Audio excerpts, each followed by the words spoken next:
Nature Mysticism. By J. Edward Mercer. Preface. The aims of this study of nature mysticism, and the methods adopted for attaining them, are sufficiently described in the introductory chapter. It may be said, by way of special preface, that the nature mystic here portrayed is essentially a modern. He is assumed to have accepted the fundamentals of the hypothesis of evolution. Accordingly, his sympathy with the past is profound, so also is his sense of the reality and continuity of human development, physical, psychic, and mystical. Moreover, he tries to be abreast of the latest critical and scientific conclusions. Imperfections manifold will be discovered in the pages that follow, but the author asks that a percentage of them may be attributed to the difficulties of writing in Tasmania and publishing at the Antipodes. J. E. M. Bishop's Court, Hobart. March, 1912. How do you find this book? Any thoughts about the book or the author? Any suggestion for improvement? Please take a moment to share your thoughts in a comment. If you like it, share it with your friends who might enjoy it as well. Subscribe to keep in touch. Visit CompleteAudiobooks.com for more quality content. Chapter 1. Introductory. A wave of mysticism is passing over the civilized nations. It is welcomed by many, by more it is mistrusted. Even the minds to which it would naturally appeal are often restrained from sympathy by fears of vague speculative driftings and of transcendental emotionalism. Nor can it be doubted that such an attitude of aloofness is at once reasonable and inevitable. For a systematic exaltation of formless ecstasies, at the expense of sense and intellect, has a tendency to become an infirmity if it does not always betoken loss of mental balance. In order, therefore, to disarm natural prejudice, let an opening chapter be devoted to general exposition of aims and principles. The subject is nature mysticism. The phenomena of nature are to be studied in their mystical aspects. The wide term mysticism is used because, in spite of many misleading associations, it is hard to replace. Love of nature is too general, cosmic emotion is too specialized. But let it at once be understood that the mysticism here contemplated is neither of the popular nor of the esoteric sort. In other words, it is not loosely synonymous with the magical or supernatural.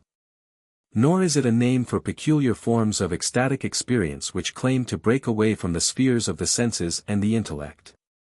It will simply be taken to cover the causes and the effects involved in that wide range of intuitions and emotions which nature stimulates without definite appeal to conscious reasoning processes. Mystic intuition and mystic emotion will thus be regarded, not as antagonistic to sense impression, but as dependent on it, not as scornful of reason, but merely as more basic and primitive. Science describes nature, but it cannot feel nature. Still less can it account for that sense of kinship with nature which is so characteristic of many of the foremost thinkers of the day. For life is more and more declaring itself to be something fuller than a blind play of physical forces, however complex and sublimated their interactions. It reveals a ceaseless striving, an elan vital, as Bergson calls it, to expand and enrich the forms of experience, a reaching forward to fuller beauty and more perfect order. A certain amount of metaphysical discussion will be necessary. But it will be reduced to the minimum compatible with coherency. Fortunately, nature mysticism can be at home with diverse worldviews. There is, however, one exception, the worldview which is based on the concept of an unconditioned absolute. This will be unhesitatingly rejected as subversive of any genuine communion with nature. So also symbolism will be repudiated on the ground that it furnishes a quite inadequate account of the relation of natural phenomena to the human mind. The only metaphysical theory adopted, as a generalized working basis, is that known as ideal realism. It assumes three spheres of existence: that which in a peculiar sense is within the individual mind, that which in a peculiar sense is without, external to, the individual mind, and that in which these two are fused or come into living contact. It will be maintained, as a thesis fundamental to nature mysticism, that the world of external objects must be essentially of the same essence as the perceiving minds. The bearing of these condensed statements will become plain as the phenomena of nature are passed in review. Of formal theology there will be none. The more certain conclusions of modern science, including the broader generalizations of the hypothesis of evolution, will be assumed. Lowell, in one of his sonnets, says, "I grieve not that ripe knowledge takes away the charm that nature to my childhood wore. For, with that insight cometh, day by day, a greater bliss than wonder was before. The real doth not clip the poet's wings, to win the secret of a weed's plain heart. Reveals some clue to spiritual things, and stumbling guess becomes firm-rooted art. Admirable, as far as it goes. But the modern nature mystic cannot rest content with the last line. The aim of nature insight is not art, however firm-rooted, for art is, so to speak, a secondary product, a reflection. The goal of the nature mystic is actual living communion with the real, in and through its sensuous manifestations. Nature mysticism, as thus conceived, does not seek to glorify itself above other modes of experience and psychic activity. The partisanship of the theological or of the transcendental type is here condemned. Nor will there be an appeal to any ecstatic faculty which can only be the vaunted appanage of the few. The appeal will lie to faculties which are shared in some degree by all normal human beings, though they are too often neglected, if not disparaged. Rightly developed, the capacity for entering into communion with nature is not only a source of the purest pleasure, but a subtle and powerful agent in aiding men to realize some of the noblest potentialities of their being. When treating of specific natural phenomena, the exposition demands proof and illustration. In certain chapters, therefore, quotations from the prose and poetry of those ancients and moderns who, avowedly or unavowedly, rank as nature mystics, are freely introduced. These extracts form an integral part of the study, because they afford direct evidence of the reality, and of the continuity, of the mystical faculty as above defined. The usual method of procedure will be to trace the influence of certain selected natural phenomena on the human mind, first in the animistic stage, then in the mythological stage, and lastly in the present. With a view to showing that there has been a genuine and living development of deep-seated nature intuitions. But this method will not be too strictly followed. Special subjects will meet with special treatment, and needless repetition will be carefully avoided. The various chapters, as far as may be, will not only present new themes, but will approach the subject at different angles. It is obvious that severe limitations must be imposed in the selection from so vast a mass of material.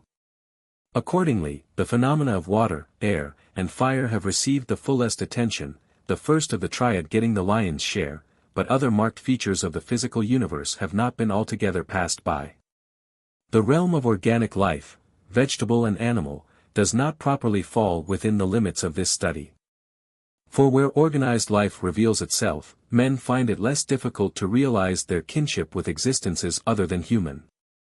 The curious, and still obscure, history of totemism supplies abundant evidence on this point, and not less so that modern sympathy with all living things, which is largely based on what may be termed the new totemism of the Darwinian theory.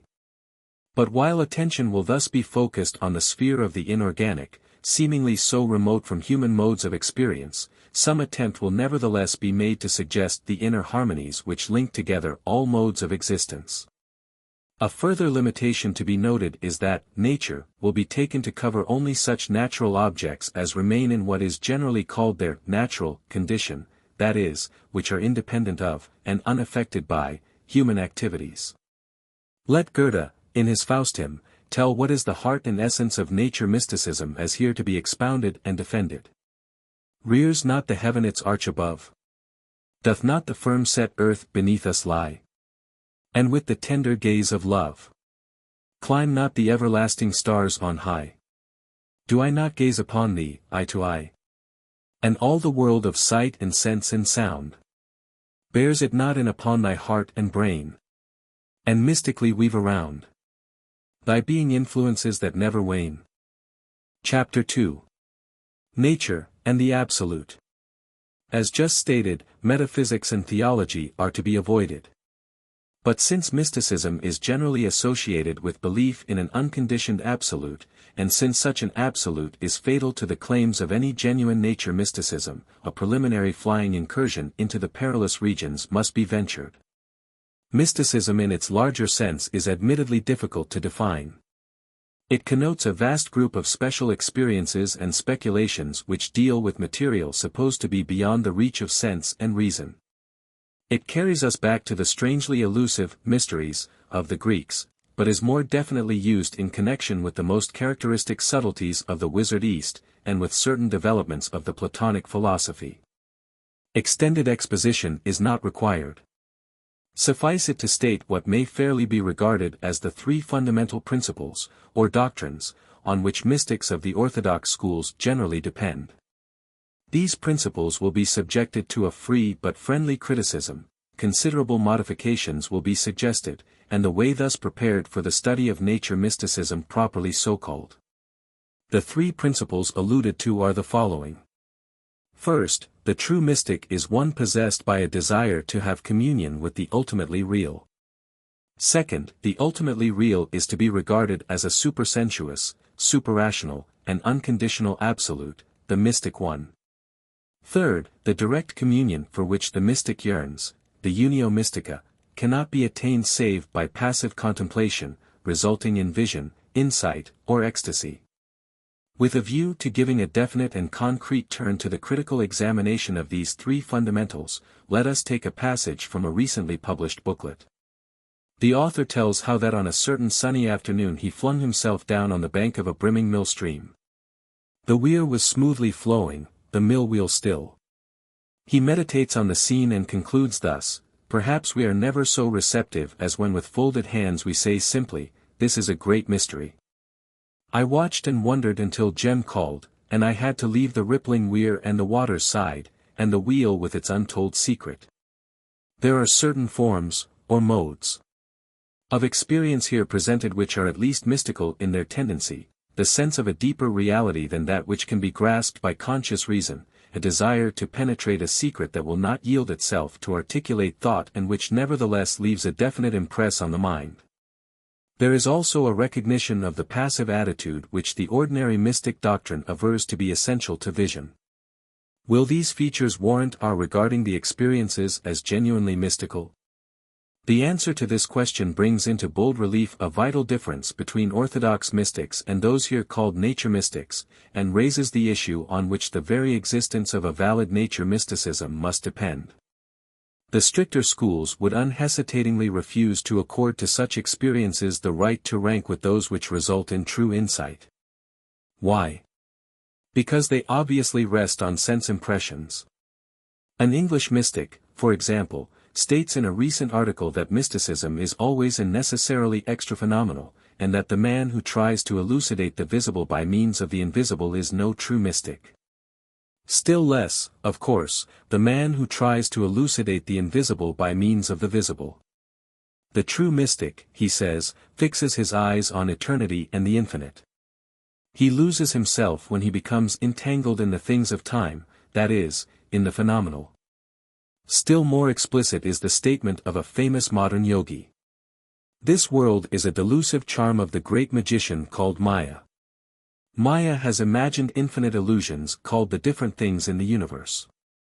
The minds which have not attained to the highest, and are a prey to natural beauties in the stage of Maya, will continually have to turn into various forms, from one to another, because nothing in the stage of Maya is stable. Nor would the Christian mystics allow of any intermediaries between the soul and God. They most of them held that the soul must rise above the things of sense, mount into another sphere, and be alone with the alone. What, then, is the concept of the ultimately real which these stricter mystics have evolved and are prepared to defend? It is that of pure and unconditioned being, the One, the Absolute. By a ruthless process of abstraction they have abjured the world of sense to vow allegiance to a mode of being of which nothing can be said without denying it. For even to allow a shadow of finiteness in the Absolute is to negate it. To define it is to annihilate it.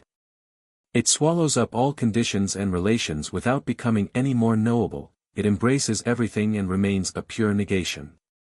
It lies totally and eternally beyond the reach of man's faculties and yet demands his perfect and unreasoning surrender. A concept, this, born of the brains of logical Don Quixotes.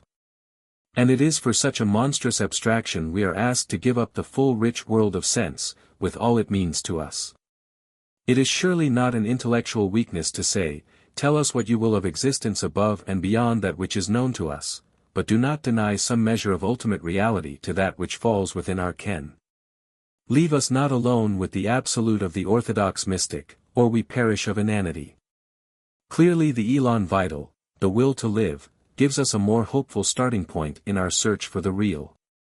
Clearly the inexhaustible variety of the universe of sense need not be dubbed an illusion to save the consistency of a logic which has not yet succeeded in grasping its own first principles. No, the rippling weir and the mill wheel were real in their own degree. And the intuitions and emotions they prompted were the outcome of a contact between the inner and the outer, a unio mystica, a communion between the soul of a man and the soul in the things he saw. But, says the orthodox mystic, there is a special form of craving, the craving for the infinite.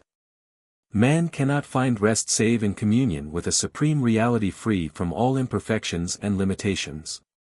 And such a reality can be found in nothing less than the unconditioned absolute. Now we may grant the existence and even the legitimacy of the craving thus emphatically asserted while questioning the form which it is made to assume. The man gazing at the mill wheel longed to know its secret. Suppose he had succeeded. We think of Tennyson's Little Flower in the Crannied Wall. We think of Blake's lines. To see the world in a grain of sand. And a heaven in a wild flower. Hold infinity in the palm of your hand. And eternity in an hour. Is it really necessary to forsake the finite to reach the infinite, whatever that term may be taken to mean? Do we not often better realize the infinity of the sky by looking at it through the twigs of a tree? For the craving itself, in its old mystic form, we can have nothing but sympathy. Some of its expressions are wonderfully touching, but their pathos must not blind us to the maimed character of the worldview on which they rest. Grant that the sphere of sense is limited and therefore imperfect, let it at any rate be valid up to the limit it does actually attain. The rippling weir and the mill wheel did produce some sort of effect upon the beholder, and therefore must have been to that extent real. What do we gain by flinging away the chance to learn, even though the gain be small? And if, as the nature mystic claims, the gain be great, the folly is proportionately intensified. Coleridge is quoted as an exponent of the feeling of the stricter mystics. It were a vain endeavor. Though I should gaze forever on the green light that lingers in the west, I may not hope from outward forms to win the passion and the life whose fountains are within. This, however, is too gentle and hesitating, too tinged with love of nature, to convey the fierce conviction of the consistent devotee of the absolute, of the defecated transparency of pure being.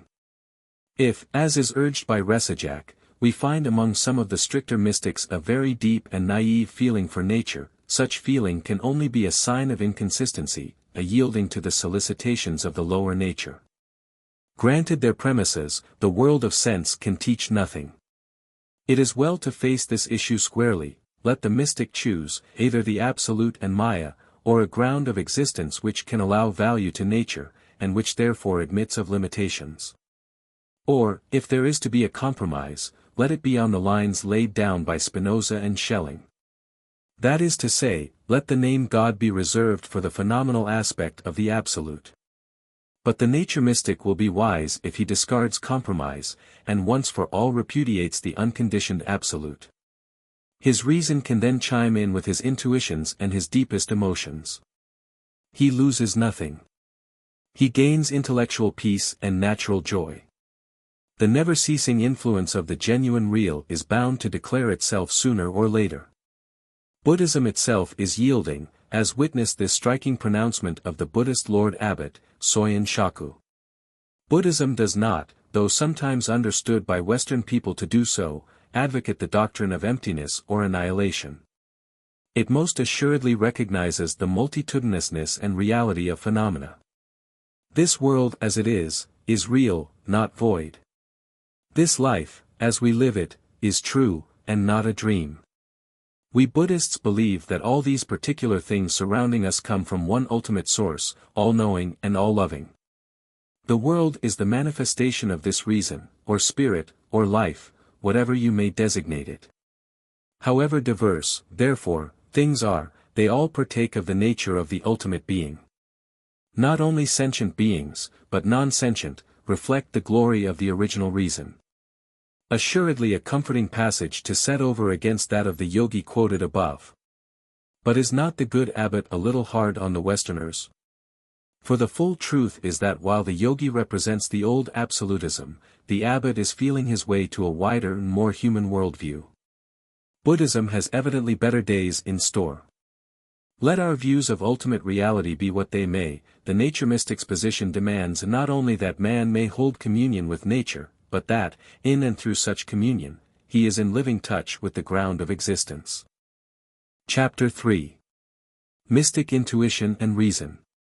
So much for the nature mystic's relation to the concept of the absolute. It would be interesting to discuss, from the same point of view, his relations to the rival doctrines of the monists, dualists, and pluralists. But to follow up these trails with any thoroughness would lead us too far into the thickets and quagmires of metaphysics. Fortunately the issues are not nearly so vital as in the case of the absolute. And they may thus be passed by without serious risk of invalidating subsequent conclusions. It may be worth our while, however, to note that many modern mystics are not monists, and that the supposed inseparable connection between mysticism and monism is being thrown overboard. Even the older mystics, when wrestling with the problem of evil, were dualists in their own despite. Of the moderns, so representative a thinker as Lotze suggested that reality may run up, not into one solitary peak, but into a mountain chain. Hofting contends that we have not yet gained the right to career roughshod over the antinomies of existence. James, a typical modern mystic, was an avowed pluralist. Bergson emphasizes the category of becoming, and, if to be classed at all, is a dualist. Thus the nature mystic is happy in the freedom to choose his own philosophy, so long as he avoids the toils of the absolute. For, as James remarks, oneness and manyness are absolutely coordinate. Neither is primordial or more excellent than the other. It remains, then, to subject to criticism the third principle of mysticism, that of intuitional insight as a mode of knowing independent of the reasoning faculties, at any rate in their conscious exercise. Its root idea is that of directness and immediacy. The word itself prepares us for some power of apprehending at a glance, a power which dispenses with all process and gains its end by a flash. A higher stage is known as vision. The highest is known as ecstasy. Intuition has its own place in general psychology, and has acquired peculiar significance in the domains of aesthetics, ethics, and theology. And the same root idea is preserved throughout, that of immediacy of insight. The characteristic of passivity on which certain mystics would insist is subsidiary, even if it is to be allowed at all. Its claims will be noted later. Now nature mysticism is based on sense perception, and this in itself is a form of intuition. It is immediate, for the matter of sensation presents itself directly to the consciousness affected, it simply asserts itself. It is independent of the conscious exercise of the reasoning powers. It does not even permit of the distinction between subject and object, it comes into the mind as a given. When conscious thought grips this given, it can put it into all manner of relations with other givens. It may even to some extent control the course of subsequent sensations by the exercise of attention and in accordance with a conscious purpose. But thought cannot create a sensation. The sensation is thus at the base of all mental life. It furnishes material for the distinction between subject and object, between the outer and the inner. The conscious processes, thus primed, rise through the various stages of contemplation, reflection, abstraction, conception, and reasoning. The study of sense perception is thus seen to be a study of primary mystical intuition. But the similarity, or essential bond, between the two may be worked at a deeper level. When an external object stimulates a sensation, it produces a variety of changes in the mind of the percipient. Most of these may remain in the depths of subconscious mental life, but they are none the less real as effectual agents of change. Now what is here implied? The external object has somehow or other got inside the percipient mind, has penetrated to it, and modified it. In other words, a form of mystical communion has been established. The object has penetrated into the mind, and the mind has come into living touch with the real external to itself. The object and the subject are to this extent fused in a mystic union. How could the fusion take place unless the two were linked in some fundamental harmony of being? Other and higher modes of mystical union may be experienced, but sense perception contains them all in germ. How vain, then, the absolutist's attempt to sever himself from the sphere of sense. Intuition, we have seen, must be deemed to be independent of conscious reasoning processes. But this is not to say that it is independent of reason, either objectively or subjectively. Not objectively, for if the world is a cosmos, it must be rationally constituted. Not subjectively, for man's reasoning faculties may influence many of his mental activities without rising to the level of reflective ratiocination. And thus man's communion with the cosmos, of which he is himself a part, will be grounded in the reason which permeates the whole. If we go on to ask what is the relation between intuition and conscious reflective processes, the answer would seem to be somewhat of this kind. Intuition, in its wide sense, furnishes material, reason works it up. Intuition moves about in worlds not systematized, reason reduces them to order. Reflective thought dealing with the phenomena presented to it by sensation has three tasks before it: to find out the nature of the objects, to trace their causes, and to trace their effects. And whereas each intuitional experience stands alone and isolated in its immediacy, reason groups these single experiences together, investigates their conditions, and makes them subserve definite conscious purposes.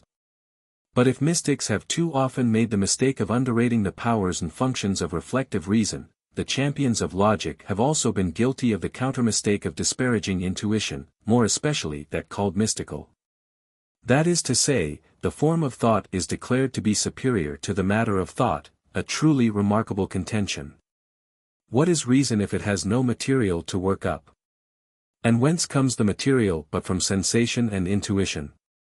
Moreover, even when the material is furnished to the reasoning processes, the conclusions arrived at have to be brought continuously and relentlessly to the bar, not only of physical fact, but also to that of intuition and sentiment.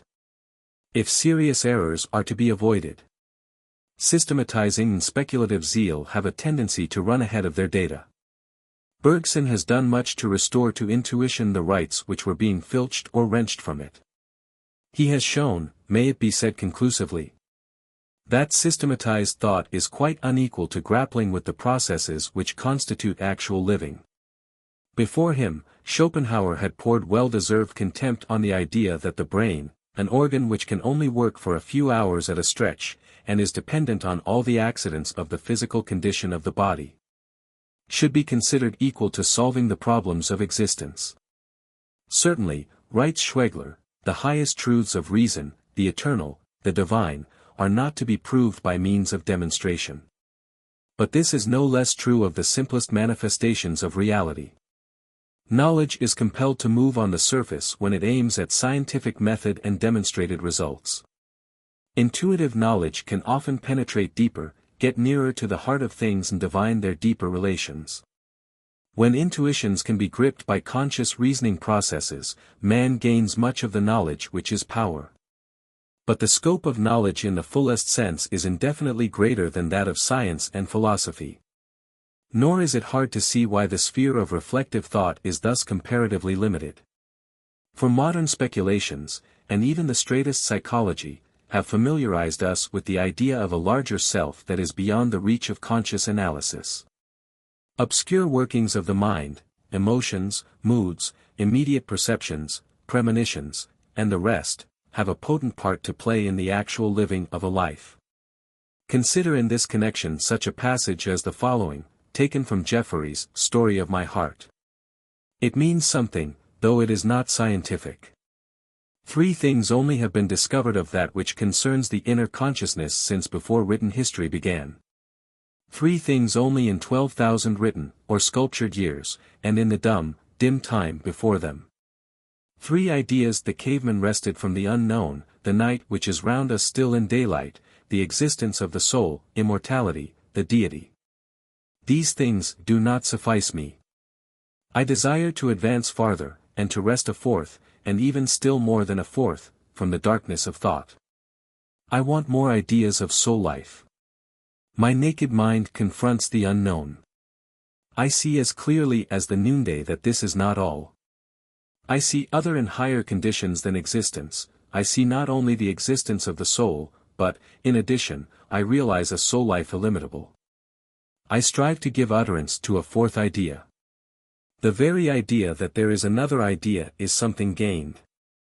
The 3 gained by the caveman are but stepping stones, first links of an endless chain. Of course, we are here reminded of Wordsworth's obstinate questionings of sense and outward things, of his misgivings of a creature moving about in worlds not realized. Intuition is feeling its way outwards beyond the sphere of the known, and emotion is working in harmony with it, the reason still fails to grip. Morris' description of a like sense of unrealized possibilities applies, in varying degrees, to men of all sorts and conditions, though the poets of whom he speaks are the most favored. Blind thoughts which occupy the brain. Dumb melodies which fill the ear. Dim perturbations, precious pain. A gleam of hope, a chill of fear. These seize the poet's soul, and mold the ore of fancy into gold. Language is thus employed to proclaim its own inadequacy. And who can fail to see that between the rich complexity of the workings of the whole mind and the means by which we would fain render them articulate, there yawns a gap which no effort can bridge over. Even the poet fails, much more the scientist. To refuse to take cognizance of the fresh spontaneity of feeling and intuition is to rob life of its higher joys and its deeper meanings. Chapter 4. Man and Nature. Many thinkers of the present day pride themselves upon the growth of what they call the naturalistic spirit. What do they mean by this? They mean that the older ways of interpreting nature, animistic or supernatural, are being supplanted by explanations founded on knowledge of physical facts and natural laws. And, up to a point, there are but few natural mystics who will not concur in their feelings of satisfaction that ignorance and superstition are disappearing in rough proportion as exact knowledge advances. At any rate, in this study, the more solid conclusions of science will be freely and gladly accepted. The very idea of a conflict between science and natural mysticism is to be mercilessly scouted. But this concurrence must be conditional. Tate, for example, was scornful of any form of animism. He wrote thus: "The Pygmalions of modern days do not require to beseech Aphrodite to animate the world for them. Like the savage with his totem, they have themselves already attributed life to it. It comes, as Helmholtz says, to the same thing as Schopenhauer's metaphysics. The stars are to love and hate one another, feel pleasure and displeasure, and to try to move in a way corresponding to these feelings. The latest phase of this peculiar non-science tells us that all matter is alive. Or at least that it contains the promise and potency, whatever these may be, of all terrestrial life. All this probably originated in the very simple manner already hinted at, viz. in the confusion of terms constructed for application to thinking beings only, with others applicable only to brute matter, and a blind following of this confusion to its necessarily preposterous consequences. So much for the attempts to introduce into science an element altogether incompatible with the fundamental conditions of its existence. This is vigorous. But how does the matter now stand? Since Tate wrote his invective, many physicists of at least equal rank with himself, and with some undreamed of discoveries to the good, have subscribed to the views which he so trenchantly condemns. As for the metaphysicians, there are but few of the first flight who do not conceive of consciousness as the ultimate form of existence. Again, the reference to the Pygmalion myth implies the view that mythology was a mere empty product of untutored fancy and imaginative subjectivism. Here also he is out of harmony with the spirit now pervading the science of religion and the comparative study of early modes of belief. It will be well to devote some chapters to a survey of the problems thus suggested, and to preface them by an inquiry, on general lines, into man's relation to nature. We shall best come to grips with the real issue by fastening on Tait's brute matter. For the words contain a whole philosophy. On the one hand, matter, inert, lifeless; on the other hand, spirit, living, supersensuous; between the two, and linking the two, man, a spirit in a body. Along with this there generally goes a dogma of special creations, though it may perhaps be held that such a dogma is not essential to the distinction between the two realms thus sharply sundered. It is at once obvious that, starting from such premises, Tait's invective is largely justified. For if matter is inert, brute, dead, it certainly seems preposterous to speak of its having within it the potency of life, using life as a synonym for living organisms, including man. The nature mystic is overwhelmed with Homeric laughter. But the whole trend of scientific investigation and speculation is increasingly away from this crude and violent dualism. The relation of soul to body is still a burning question, but does not at all preclude a belief that matter is one mode of the manifestation of spirit. Indeed, it is hard to understand how upholders of the disappearing doctrine would ever bring themselves to maintain, even on their own premises, that any creation of the Supreme Spirit could be brute, that is, inert and irrational. Regarded from the new viewpoint, all is what may, for present purposes, be called spiritual. And when man appeared upon the globe, he was not something introduced from without, different from and alien to the world of matter, but merely the outcome of a more intense activity of the same forces as were at work from the first and in the whole, in brief, a higher manifestation of the life which is the ultimate ground of all modes of existence. There are not two different realms, that of brute matter and living spirit, but various planes, or grades, of life and consciousness. Leibniz had the beautiful and profound idea that life has three modes on earth: it sleeps in plants, it dreams in animals, and it wakes in man. Modern thought is expanding, universalizing, this idea. Man's relation to nature, in the light of this newer doctrine, thus becomes sufficiently clear. He is not an interloper, but an integral part of a whole. He is the highest outcome, so far as our world of sense is concerned, of a vast upward movement. Nay, modern science links him on to other worlds and other eons. Cosmic evolution is, all of a piece, so to speak, and man takes his own special place in an ordered whole. The process is slow, measured by the standard of human life. Countless ages have lapsed to bring us and our world to its present degree of conscious life. Countless ages are yet to elapse. What shall be the end, the goal? Who can tell? Judging by what we know, it would seem simplest to say that the trend of the evolutionary process is towards the increase of internal spontaneity and consciously formed and prosecuted purpose. In his Songs Before Sunrise, Swinburne calls this spontaneity freedom. Freedom we call it, for holier name of the souls there is none. Surelier it labors, if slowlier than the meters of star and of sun. Slowlier than life unto breath. Surelier than time unto death. It moves till its labor is done. The nature mystic, then, is bound to reject the brute matter doctrine just as decidedly as the doctrine of the unconditioned absolute. Each, in its own way, robs nature of its true glory and significance. Nature, for him, is living, and that, not indirectly as a living garment, to quote Goethe's time spirit, of another reality, but as itself a living part of that reality, a genuine, primary manifestation of the ultimate ground. And man is an integral living part of living nature. There is another aspect of this brute matter doctrine which leads to the same conclusions. If matter be held to possess no other properties than those known to the physicist, it might be possible to account for what may be termed the utilitarian side of human development, social and individualistic. Nature makes demands upon man's energies and capacities before she will yield him food and shelter, and his material requirements generally. The enormously important and far-reaching range of facts here brought to view have largely determined the checkered course of industrial and social evolution. But even so, weighty reservations must be made. There is the element of rationality, implicit in external phenomena, which has responded to the workings of human reason. There are the manifestations of something deeper than physics in the operations of so-called natural laws, and all the moral influences those laws have brought to bear on man's higher development. There is the significant fact that as the resources of civilization have increased, the pressure of the utilitarian relation has relaxed. According fullest credit, however, to the influence of the purely physical properties of nature, has man no other relation to his external environment than the utilitarian?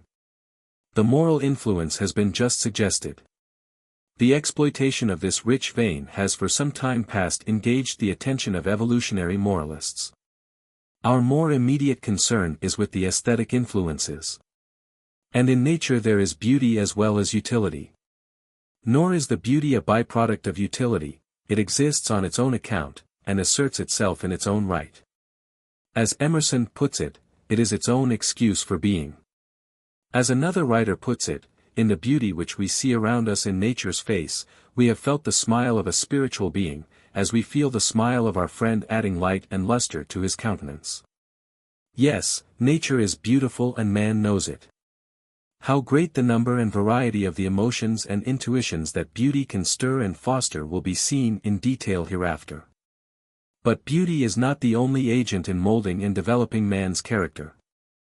Nature, as will be shown, is a manifestation of immanent ideas which touch life at every point. Ugliness, for example, has its place as well as beauty, and will be dealt with in due course.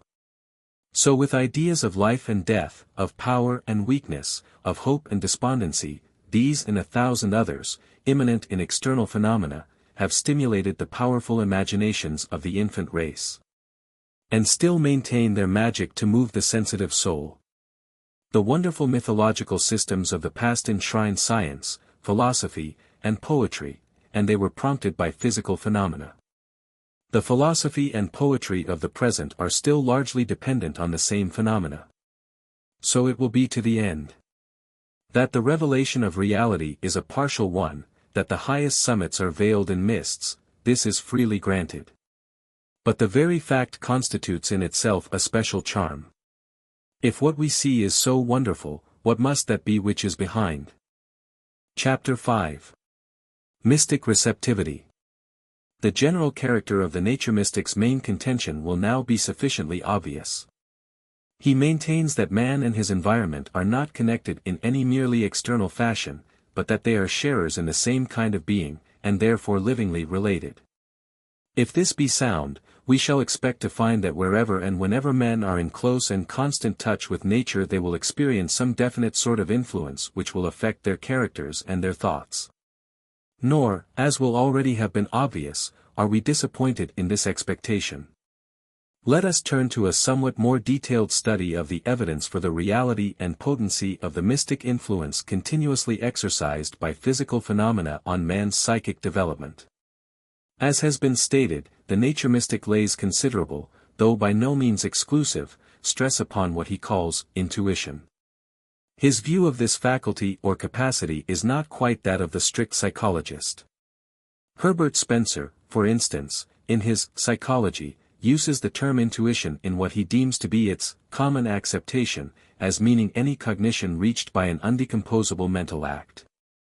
Of course much would turn on what is implied by cognition, and it is impossible to embark on the wide sea of epistemology, or even on that of the intuitional controversy, with a view to determining this point. Spencer's own illustration of an intuited fact for knowledge, relations which are equal to the same relation are equal to one another, would appear to narrow its application to those so-called self-evident or necessary truths which are unhesitatingly accepted at first sight. The nature mystic, however, while unreservedly recognizing this kind of intuition, whatever may be its origin, demands a wider meaning for the term.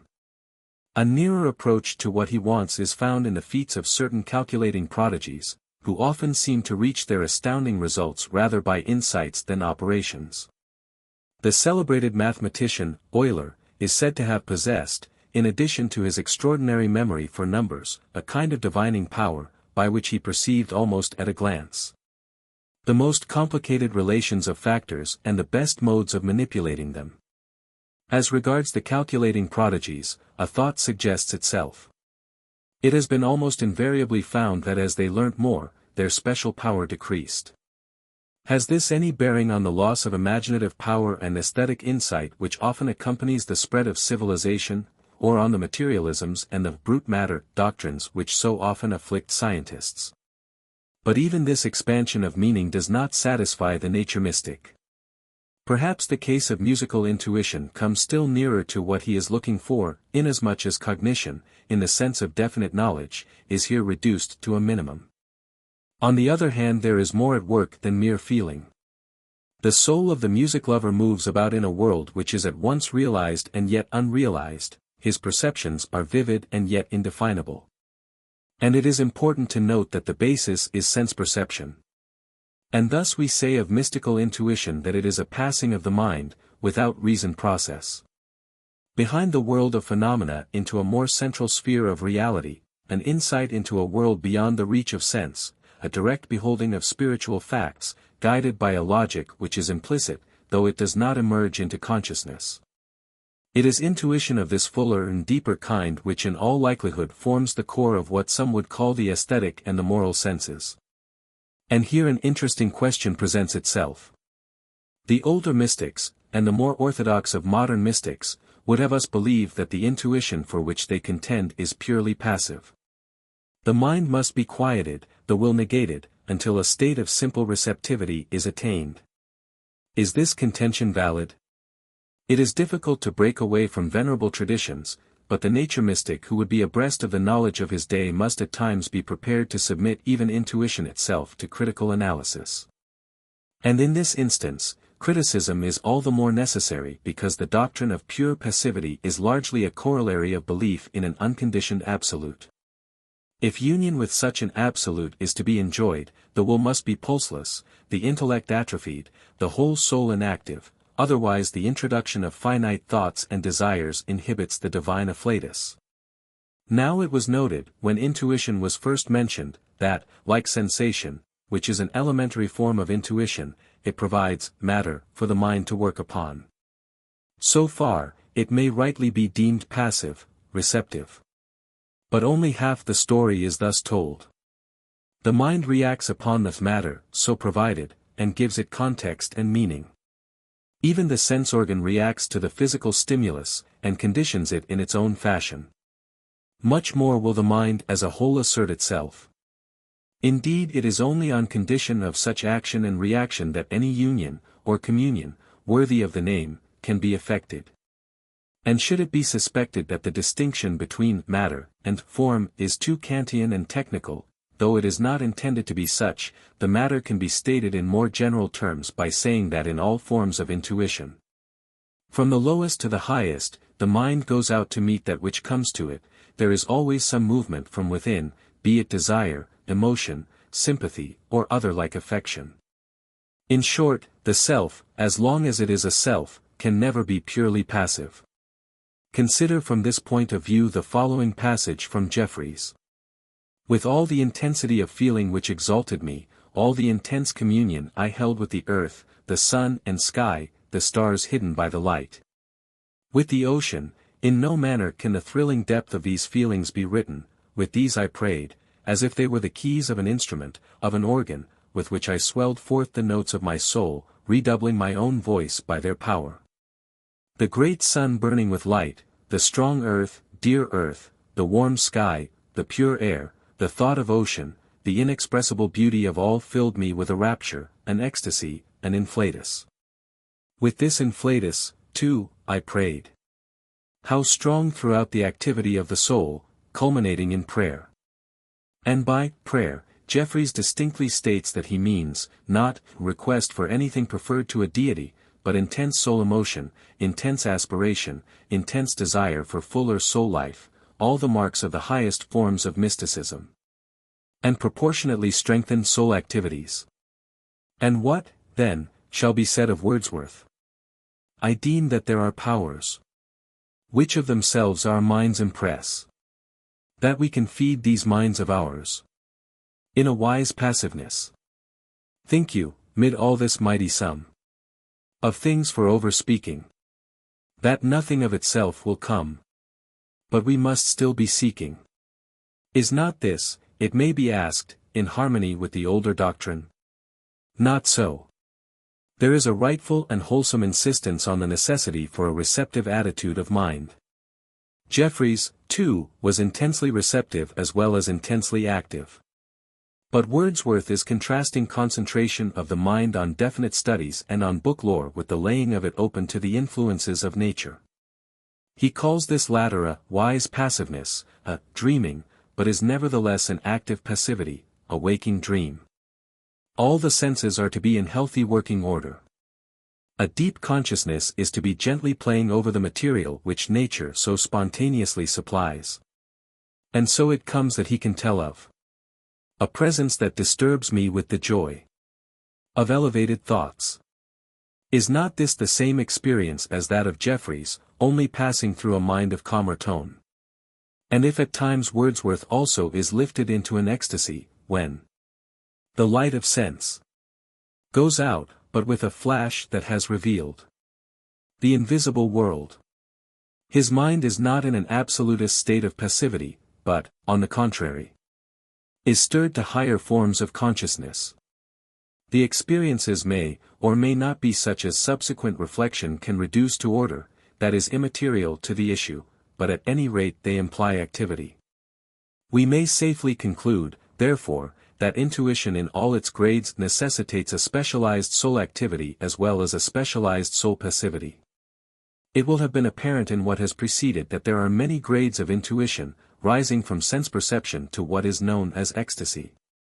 Some may doubt the wisdom of admitting ecstasy among the experiences of a sane, modern nature mystic. Certainly the word raises a prejudice in many minds. Certainly the fanaticisms of religious mysticism must be avoided. But Jeffreys was not frightened of the word to describe an unwanted experience of exalted feeling. Nor was Wordsworth afraid to describe the experience itself. That serene and blessed mood, in which the affections gently lead us on, until the breath of this corporeal flame, and even the motion of our human blood, almost suspended, we are laid asleep in body, and become a living soul. While with an eye made quiet by the power of harmony, and the deep power of joy, we see into the life of things. This is in many respects the same type of experience as that described by Plotinus, the life of the gods, and of divine and happy men, but shorn of its needless degradation of the body and the senses, which, with Wordsworth are still and transcended, but remain as a foundation for all the rest. There is yet another and very significant point of difference. Porphyry, a disciple of Plotinus, tells us that his master attained to the ecstatic condition 4 times only in the 6 years which he spent in his company. How often Wordsworth attained to his form of ecstasy we do not know. But there is the little word, we, which occurs throughout his description, and this evidently links the past on to his readers. That is to say, he does not sever his experience from that which is open to ordinary humanity. He called for and anticipated genuine sympathy. Nor was he wrong in making this demand, for there are few sensitive lovers of nature who are not able to parallel, in some degree, what the English high priest of nature mysticism has so wonderfully described. And as for the lower and simpler grades of feeling for nature, given that the conditions of life are natural, they are practically universal, though often inarticulate. Chapter 6. Development and Discipline of Intuition. Although the outstanding mark of intuition is its immediacy, that does not imply that it is independent of mental development, of culture, or of discipline. So far all classes of mystics would be agreed. Nevertheless, a certain amount of comment and criticism will be useful even in this regard. For erroneous conceptions, especially in matters so largely influenced by belief in an unconditioned absolute, may frequently issue in harmful practices. For proof and illustration of the danger, need one do more than point to the terrible excesses of asceticism still prevalent in India? And first, of the normal development of the mystic feeling for nature in the case of the individual mind. The child is father of the man, said Wordsworth. But in what sense is this true? Let us turn to the immortal ode, which is undoubtedly a record of vivid personal experience. Heaven lies about us in our infancy. Shades of the prison house begin to close upon the growing boy. But he beholds the light and whence it flows. He sees it in his joy. The youth who daily farther from the east must travel, still is nature's priest. And by the vision splendid is on his way attended. At length the man perceives it die away and fade into the light of common day. Of course the poet was in dead earnest in writing thus, but the two last lines give us pause. How about the light that never was on land or sea? Was not that with the poet to the end? How about the thoughts that do often lie too deep for tears? Would those have been possible for the child or growing boy? If there had been a loss, had there not also been a very real gain as the years rolled over his head? Such questions are forced upon us by an examination of the records themselves. Somewhat of the brightness and freshness of the vision splendid might evaporate. But the mystic glow, the joy, the exaltation, remained, and deepened. So was it when I was a child. So is it now I am a man. So may it be when I am old. Or let me die. Only that childlike fancy yields place to matured imagination. And if this was so with Wordsworth, whose childhood was so exceptional, still more shall we find it to be true of the average child. The early freshness of the senses may be blunted, the eager curiosity may be satiated. But where the nature remains unspoilt, the sense of wonder and of joy will extend its range and gain in fullness of content. If we compare Kingsley's development, he was in a way a great boy to the end, but a boy with a deepening sense of mystery mellowing his character and his utterances. And thus it was that he could say, looking back on his intercourse with the wonders of nature, I have long enjoyed them, never I can honestly say alone, because when man was not with me I had companions in every bee and flower and pebble. And never idle, because I could not pass a swamp or a tuft of heather without finding in it a fairy tale of which I could but decipher here and there a line or two, and yet found them more interesting than all the books, save one, which were ever written upon earth. True, there is another range of experiences to be reckoned with, such as that of Omar Khayyam. Yet that spring should vanish with the rose. That youth's sweet-scented manuscript should close. The nightingale that on the branches sang. Whence, and whither flown again, who knows? Yes, but what might Omar have been with a nobler philosophy of life, and a more wholesome self-restraint? Blasé, toper as he was, how did he begin his rubaiyat? Thus finely. Wake! For the sun who scattered into flight the stars before him from the field of night, drives night along with them from heaven and strikes the Sultan's turret with a shaft of light. There was poetry in the man still, and that, too, of the kind stirred by nature. And from nature likewise comes the pathos of a closing verse. Yon rising moon that looks for us again. How oft hereafter will she wax and wane? How oft hereafter rising look for us? Through this same garden, and for one in vain. And if in spite of all that is said, Wordsworth's haunting ode still asserts its sway, then let there be a still more direct appeal to its author. One of his loveliest sonnets is that which opens. It is a beauteous evening, calm and free. He tells of the holy stillness, the setting of the broad sun, the eternal motion of the sea. He is filled with a sense of mystic adoration. And then there is a sudden turn of thought. Dear child! Dear girl!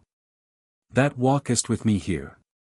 If thou appear untouched by solemn thought, thy nature is not therefore less divine. What is this but to regard the intuitional faculty as still largely latent, awaiting the maturing processes of the passing years? There is no place for further argument. What has just been said of the child may be said of the race, especially if there is anything in the theory that the child recapitulates in brief the stages through which the race has passed in its upward progress. In the dawn of civilization the senses would be comparatively fresh and keen, though lacking in delicacy of aesthetic discrimination, the imagination would be powerful and active. Hence the products, so varied and immense, of the animistic tendency in the mythopoeic faculty. To these stages succeed the periods of reflective thought and accurate research, which, while blunting to some degree the sharp edge of sensibility, more than atone for the loss by the widening of horizons and the deepening of mysteries. We must be careful, however, not to press the analogy, or parallel, too far. Important modifications of the recapitulation theory are being urged even on its biological side. It is wise, therefore, to be doubly on guard when dealing with the complexities of social development. Still, it is safe to assert that, for the race as for the individual, the modes of cosmic emotion grow fuller and richer in the process of the suns. Would it be easy to parallel in any previous period of history that passage from Jeffreys? With all the intensity of feeling which exalted me, all the intense communion I held with the earth, the sun, and the sky, the stars hidden by the light. With the ocean, in no manner can the thrilling depth of these feelings be written, with these I prayed, as if they were the keys of an instrument.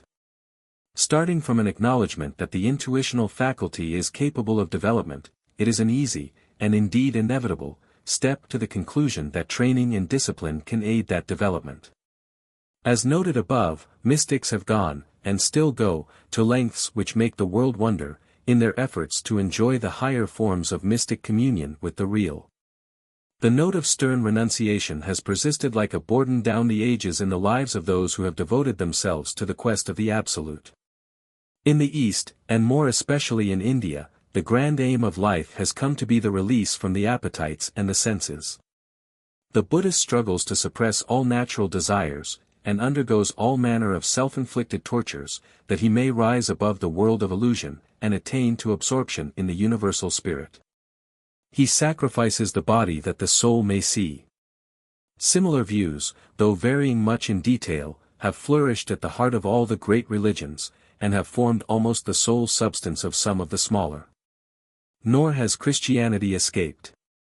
An exaggerated and uncompromising asceticism has won for many Christian saints their honors on earth and their assurance of special privileges in heaven. Contrast with this sterner and narrower type, the mystic who loves the natural world because he believes it to be, like himself, a genuine manifestation of the ultimately real, and to be akin to his own inmost life. He, too, acknowledges the need for the discipline of the body, he, too, has his ascesis, but he cherishes the old Greek ideal which does not call for a sacrifice of sense as such, but for a wise abstinence from those sensual pleasures, or overindulgences in pleasure, which endanger the balance of the powers of the body and the mind. The nature mystic, more particularly, maintains that there is no form of human knowledge which may not be of service to him in attaining to deeper insight and fuller experience in his intercourse with nature. He is therefore a student, in the best sense of the word, not a slave to mere erudition, but an alert and eager absorber of things new and old according to his abilities and opportunities. He tries to survey life as a whole, and to bring his complete self, body and soul, to the realization of its possibilities. And he looks to nature for some of his purest joys and most fruitful experiences. He knows that the outward shows of heaven and earth are manifestations of a reality which communes with him as soul with soul. Chapter 7. Nature Not Symbolic. Mysticism and symbolism are generally regarded as inseparable, some may go so far as to make them practically synonymous. Hence the large space devoted to symbols in most treatises on mysticism. Resijak, for instance, in his treatise on the basis of the mystic belief, devotes about 2/3 of the whole to this subject. Whence such preponderating emphasis? There are, of course, many conspiring causes, but the conception of the Absolute is still the strongest. Given an unconditioned which is beyond the reach of sense and reason, the phenomenal is necessarily degraded to the rank of the merely symbolical. Nature, being at an infinite distance from the real, can only stand forth the real. And any knowledge which it can mediate is so indirect as to be hardly worthy of the name. To this degradation of the phenomenal the true nature mystic is bound to demur, if he is to be faithful to his fundamental principle. He desires direct communion with the real, and looks to external nature as a means to attain his end. To palm off upon him something which stands for the real is to balk him of his aim. For the moment the symbol appears, the real disappears, its place is taken by a substitute which at the best is Maya, an illusion, or, to use technical phraseology of the metaphysical sort, is mere appearance. But further, the symbolic conception of nature would seem to contradict the requirement of immediacy, a requirement more vital to the absolutist than to the genuine nature mystic. And yet apparently lost from the view of those who are the strongest advocates of symbolism. For intuition implies direct insight, independent of reasoning process and conceptual construction. Whereas, a symbol, in any ordinary acceptation of the word, is indisputably a product of conscious mental processes, its very reference beyond itself demands conscious analysis and synthesis. And a conscious recognition of complicated systems of relations. The doctrine of symbols is thus in reality subversive of mysticism of any kind, and more especially of nature mysticism. Let it not be supposed that to argue thus is to repudiate symbolism as such. Whoever understands the nature and conditions of human knowledge sees that symbolic systems, of endless variety, are necessary instruments in almost every department of theory, research, and practice. We cannot move without them. Some symbols are thoroughly abstract and artificial, but frequently of the utmost value, in spite of their being pure creations of the mind. Other symbols are founded on analogies and affinities deep down in the nature of things, and so come nearer to the matter of genuine intuition. Between the two extremes there are an infinite number of graded systems, some of which enter into the very texture of daily life. But so long as, and in so far as, there is a standing for, instead of a being, the mystic, qua mystic, is defrauded of his direct communion with the ground of things. But the mystic who champions symbolism may object that the definition of that term must not be taken so narrowly, and that there is the wider sense in which it is taken by writers on aesthetics. Some such definition as this may be attempted: a symbol is something which does not merely stand for something else, but one which, while it has a meaning of its own, points onward to another thing beyond itself, and suggests an ideal content which of itself it cannot fully embody. But are we really cleared of our difficulty by substituting suggests for stands for? Again it must be insisted that the mystic aims at direct communion, not with that which is suggested, but that which is. An object may be low or high in the scale of existence, may be rich or poor in content, but it is what it is, and, as such, and in and for itself, may be the source of an intuition. The man lying on the bank of the mill stream and meditating on the water wheel wanted the secret of the wheel itself, not what the wheel suggested. Jeffreys, yearning for fuller soul life, and sensitive to nature's aspects, felt that the life was there, that the universe is the life, that the life is intuited in and through the universe, though not grasped as yet by the conscious reasoning processes. As an interesting example, the symbol of the cross may be briefly considered. Why should a form so simple and so familiar have acquired an astonishingly wide range and be generally regarded as symbolic of life? Much has to be learnt before the problem is solved. One thing seems fairly certain: the choice has not been wholly arbitrary, there has been at work an intuitional, subconscious factor. Is it possible that the negativing of a line in one direction by a line in another direction raises subliminally a sense of strain, then of effort, then of purposeful will, and so, lastly, of life? Probably a piece of pure imagination. And yet there must be some real power in the symmetrical form itself to account for its symbolic career. Conscious reason, obscurely prompted by this power, evolved the symbolic use. And the strange interminglings of intuition, rational action, and force of circumstance, during the long course of civilized history, have accomplished the rest. The train of reflection thus started will add special point to a passage from an early letter of Kingsley's, quoted by Inga in a slightly curtailed form, but here given in full. The great mysticism is the belief that is becoming every day stronger with me, that all symmetrical natural objects, and perhaps all forms, colors, and scents which show organization or arrangement, are types of some truth or existence. Of a grade between the symbolical type and the mystic type. When I walk the fields I am oppressed every now and then with an innate feeling, that everything I see has a meaning, if I could but understand it.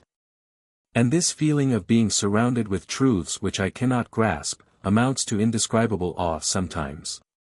Everything seems to be full of God's reflex, if we could but see it.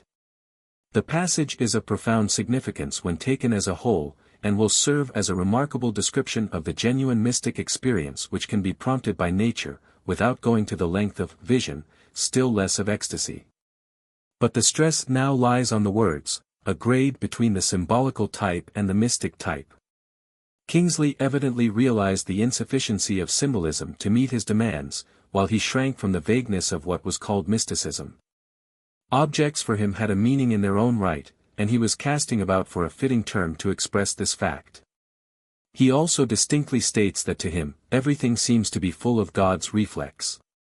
Once grant that nature mysticism, as denied and illustrated in the preceding chapters, is a genuine form of mysticism, and his difficulty would be solved. The natural objects which stirred his emotions would be acknowledged as part and parcel of the ultimate ground itself, and therefore competent to act, not as substitutes for something else not really present, but in their own right. And of their own sovereign prerogative.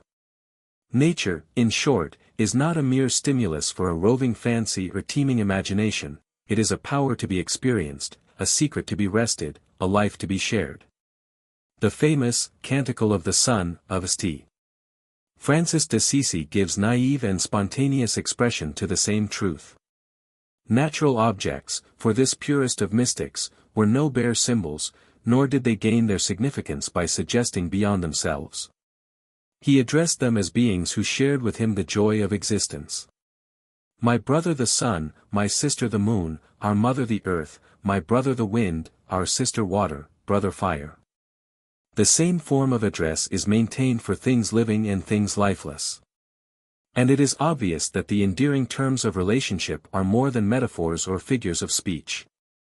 His heart evidently goes with them, he genuinely claims kinship. Differences dissolve in a sense of common being. It would be an anachronism to read into these affectionate names the more fully developed mysticism of Blake, or Shelley, or Emerson. But the absence of any tinge of symbolic lore is noteworthy. Kingsley, as was just seen, was feeling about for something more satisfactory than mystic symbolism, so also was Emerson. Mysticism, he writes, consists in the mistake of an accidental and individual symbol for an universal one. The mystic must be steadily told, all that you say is just as true without the tedious use of that symbol as with it. Emerson's uneasiness is manifest. He is rebelling, but is not quite sure of his ground. At one time he inclines to think the mystic in fault because he nails a symbol to one sense, which was a true sense for a moment, but soon becomes old and false. At another time he is inclined to condemn the symbol altogether as being of too accidental a character. But it is surely simpler to throw symbolism overboard so far as genuine mystic experience is concerned. What the mystic is in search of is meaning in its own right, meaning existing in and for itself. Anything less is a fraud. Emerson nearly reached this conclusion, as witness the following passage: a happy symbol is a sort of evidence that your thought is just. If you agree with me, or if Locke or Montesquieu agree, I may yet be wrong. But if the elm tree thinks the same thing, if running water, if burning coal, if crystals, if alkalis, in their several fashions, say what I say, it must be true. Here Emerson is all but clean out of the tangle. He speaks of a happy symbol. But inasmuch as this happy symbol is to express what the elm tree, the running water, and the rest, actually say in their several fashions, it is safer to drop the idea of symbolism altogether. For what they say, is not what they stand for, but what they actually are. If the contention is renewed that the elm tree, running water, and the rest, suggest truths and thoughts beyond themselves, of course the point may be readily granted. But this is only to affirm that every object is linked on to every other object by a multiplicity of relations, that each part is woven into the texture of a larger whole in a universe of interpenetrations.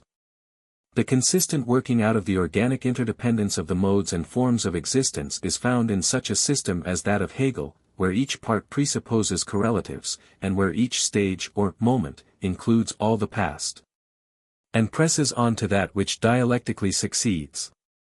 It is not necessary to be a Hegelian to appreciate the grand idea of his doctrine, that all modes and manifestations of the real are logically and organically connected. But to say that one stage of the evolution of the idea is dependent on another, or essentially involves another, is not to make the lower of the stages symbolic of the higher. Indeed, to introduce the concept of symbolism at all into such a context is to court inextricable confusion. Let symbolism be one thing, and let organic, or dialectic, connection be another, then we know where we are when we claim for natural objects that they have a being and a meaning in their own right, and that they are akin to the soul of man. Emerson had a firm grasp of the nature mystic's inevitable contention. The rounded world is fair to see, 9 times folded in mystery, though baffled seers cannot impart the secret of its laboring heart. Throb thine with nature's throbbing breast, and all is clear from east to west. Spirit that lurks each form within, beckons to spirit of its kin. Self-kindled every atom glows, and hints the future which it owes. Chapter 8. The Charge of Anthropomorphism. There are many thinkers who are ready to acknowledge that the contemplation of nature leads to various kinds of emotional and aesthetic experience, but who at the same time deny that the results of such contemplation have any other than a subjective character. They argue that the validity of the results evaporates, so to speak, with the mood which brought them into being. Myths, for example, from this point of view are simply the objectification of subjective impulses. And modern sympathy with nature is aesthetic feeling which breaks free of the fetters laid upon it by mythological thought, constantly to create at its own sovereign pleasure myths which pass with the passing of the end that they have served and give place to other fancies. This subjective doctrine will meet us often, and will call for various answers. Let it now be considered in its most general and formidable shape, that to which Wundt has given weighty support in his treatise on the Facts of the Moral Life. The sentences quoted just above are from those sections of this work which deal with man's aesthetic relation to nature, and it is with their teaching on the subject that this chapter will be chiefly concerned. Here is a statement which raises a clear issue. The influence of nature, says Wundt, is not immutable. The same mountains and rivers and forests lie before the modern European that lay before his ancestors thousands of years ago. But the effect which they produce is very different. In this change there is reflected a change in man's aesthetic view of the world, itself connected with a change in his moral apprehension of life. Now every word of this passage may be welcomed by the nature mystic without his thereby yielding his contention that mountains and rivers and forests have a definite and immanent objective significance of their own. The phenomena of sunrise and sunset, which lay before our European ancestors thousands of years ago, are the same as those which present themselves to the modern astronomer, and yet how differently interpreted. Does the difference imply that the early observer had no objective facts before him, and that modern astronomy has advanced to a freedom which enables it to frame hypotheses at its sovereign will? Such a conclusion is just possible as we meditate on the mutability of many scientific concepts. Still, the conclusion would be regarded as somewhat violent. But if it is allowed that in the latter case, the basis of objective fact gives continuity to the development of astronomic lore, why should the same privilege not be accorded to the objective element in the continuity of mystical lore? As knowledge grows, interpretations become more adequate to the objective facts, but it does not negate them. And Wundt himself allows that, it is from the mythological form of the feeling, for nature, which reaches back to the first beginnings of human civilization, that the aesthetic feeling for nature with which we are ourselves familiar has been slowly and gradually evolved. How could such continuity be secured without some basis in the world of fact? And the basis in fact is surely easy of discovery. Man is not a solitary being, suspended between earth and heaven. On the contrary, he is related to all below him and all that is above him by ties which enter into the very fiber of his being. He is himself a child of nature, nurtured on the bosom of Mother Earth and raising his eyes to the height of the Empyrean. Evolution, whatever it may be, is a cosmic process, and man is a link in a chain, or rather, a living member of a living universe. For an evolutionist to argue man's relation to his physical environment to be external in its physical aspects would be deemed errant folly. Is it less foolish for an evolutionist to isolate man's emotions, feelings, and thoughts? In proportion, says Wundt, as nature lost her immediate and living reality, by the passing of mythology, did the human mind possess itself of her, to find its own subjective states reflected in her features. Much obviously turns on the implications of the word reflected. We are led to hope much when he speaks of the kinship of the emotions set up by certain phenomena of nature with moods arising from within, but he empties his statement of mystic meaning by adding, at the mind's own instance. Nature, says Auerbach in plainer terms, has no moods, they belong to man alone. Tennyson gives expression to this view, not on his own behalf. All the phantom, nature, stands with all the music in her tone. A hollow echo of my own. A hollow form with empty hands. But surely all this negation of moods in nature, this determination to empty natural phenomena of all definite human significance, is invalidated by one very simple consideration. There must be some correspondence between cause and effect. When certain moods are stimulated by certain physical phenomena, there must be some sort of real causation. It is not any scene that can harmonize with or foster any mood. The range of variety in the effects produced by mountains, rivers, sunsets, and the rest, is admittedly great, but it is not chaotic. The nature mystic admits variety, nay, rejoices in it, but he postulates an equivalent variety of influences immanent in the phenomena.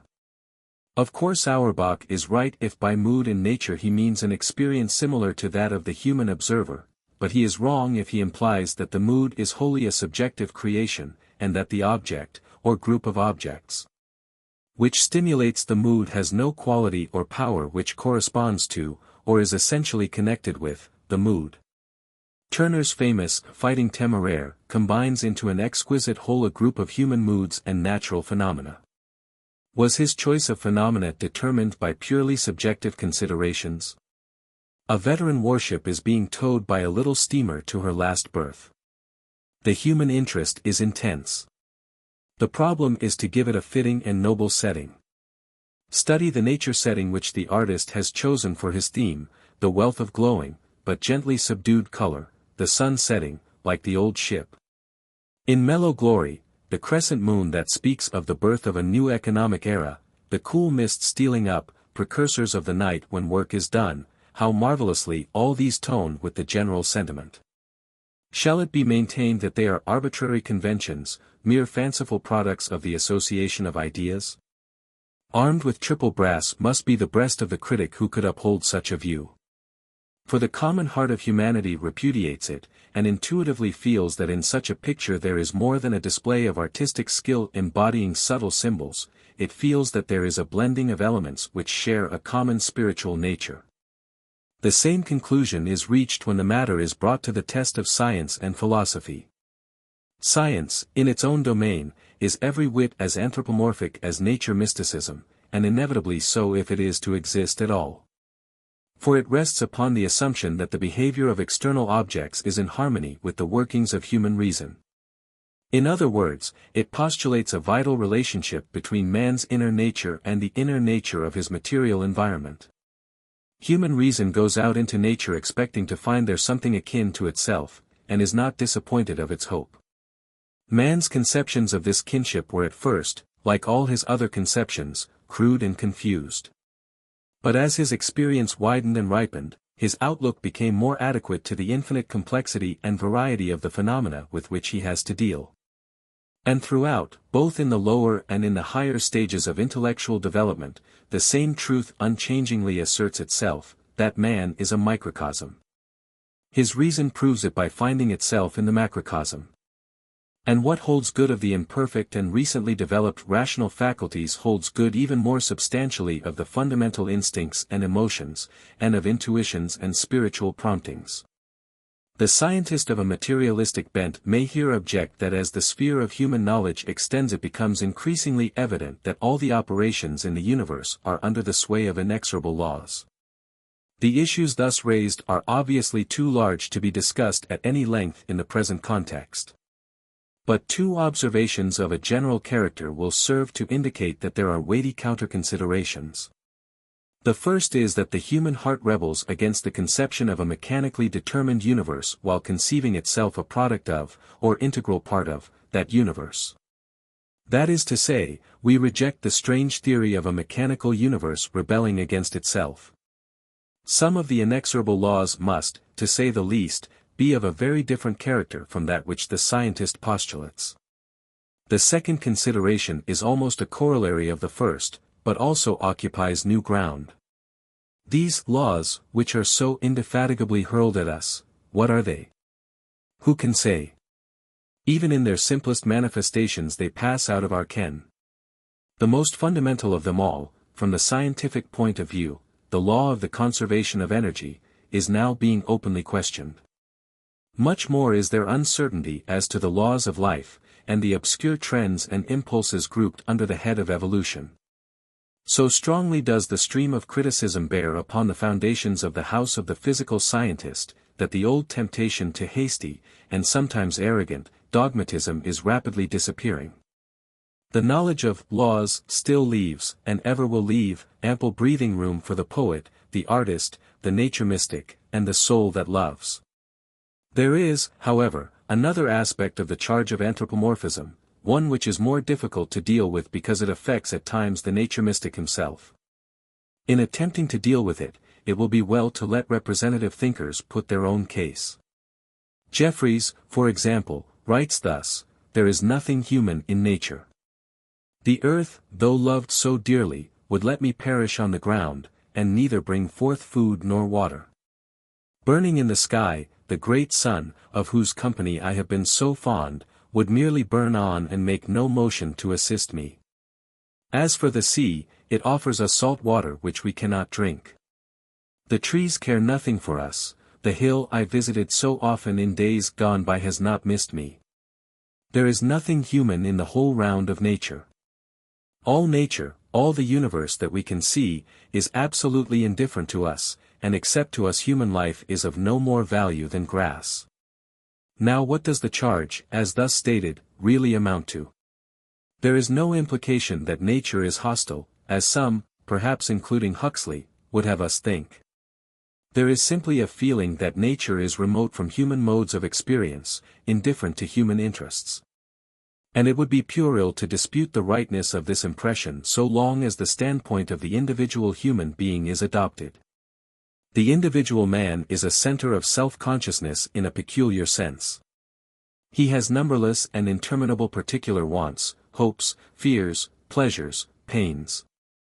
Whereas, the infrahuman objects in nature have not attained to his particular mode of consciousness, theirs differs from his in degree, perchance in kind. A tree, a cloud, a mountain, a wave, these cannot enter into what we call personal relations with each other or with human beings. But this is not to say that they may not possess a consciousness, which though different from man's consciousness, is yet akin to it and linked to it.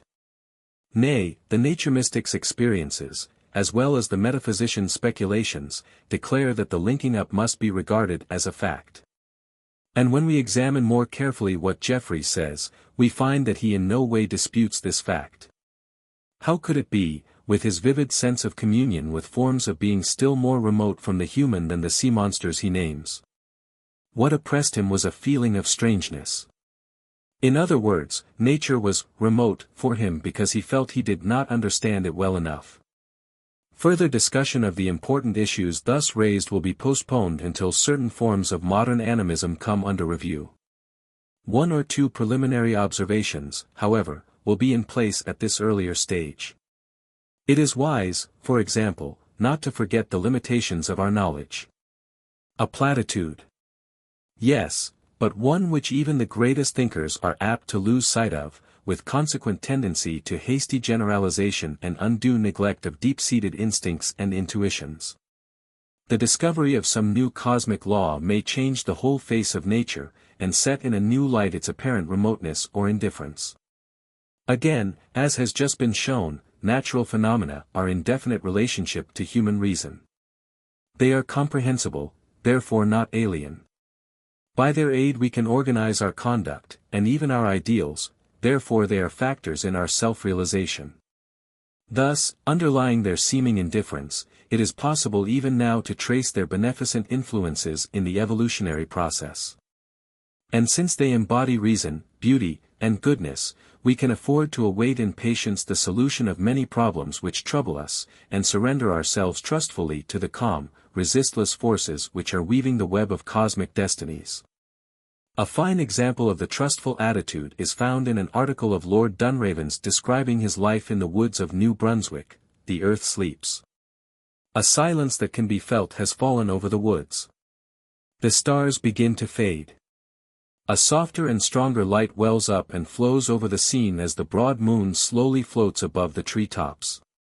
The tree trunks stand out distinct in the lessening gloom, the dark pine boughs overhead seem to stoop caressingly towards you. Amid a stillness that is terrifying, man is not afraid. Surrounded by a majesty that is appalling, he shrinks not nor is he dismayed. In a scene of utter loneliness he feels himself not to be alone. A sense of companionship, a sensation of satisfaction, creep over him. He feels at one with nature, at rest in her strong protecting arms. There is no need, then, to be afraid of a charge of anthropomorphism, if only our conceptions of nature do not lag behind our clear knowledge of its forms and forces. Man, being what he is, of course, compelled to think as man and to speak as man. He cannot jump off his own shadow. But since he is himself part and parcel of the cosmos, his thinking and speaking are within, not external to, the material cosmos. So completely is he within, that his knowledge of himself comes to him only by seeing himself reflected in the greater whole. And thus, provided we are true to the highest principles we have attained, we shall be safer when we look out on nature with the analogy of human agency in our mind, than when we regard its course as alien and indifferent. In other words, nature is not merely an Aeolian harp which re-echoes tones given out by the human soul, though that would be much, but an indispensable agent in producing them. The action is reciprocal, just because man and his external world interpenetrate at every point, and are united organically in a common life. Chapter 9. The Immanent Idea. So much by way of direct answer to the formidable attack upon the nature mystic's position. In turning to more constructive work, which will furnish many indirect answers, it will be necessary to take another brief but exhilarating plunge into metaphysics. We found that external objects somehow, through sensations, obtain admission into the mind, and become part of its possessions in the form of experience. Intuition of various grades is at the base of all mental development. Reflective thought goes to work on the material thus provided, and weaves certain portions of it into the structure of systematized knowledge. Much of it, however, never emerges into clear consciousness, it is felt rather than known, sometimes not even felt, though it influences the mind, affects its mood or tone, and largely molds its character and the products of its more conscious processes. Intuition thus contains implicitly what reflection and reason strive to render explicit. It will be remembered that, in the first chapter, the metaphysical theory broadly adopted was that which may be called ideal realism.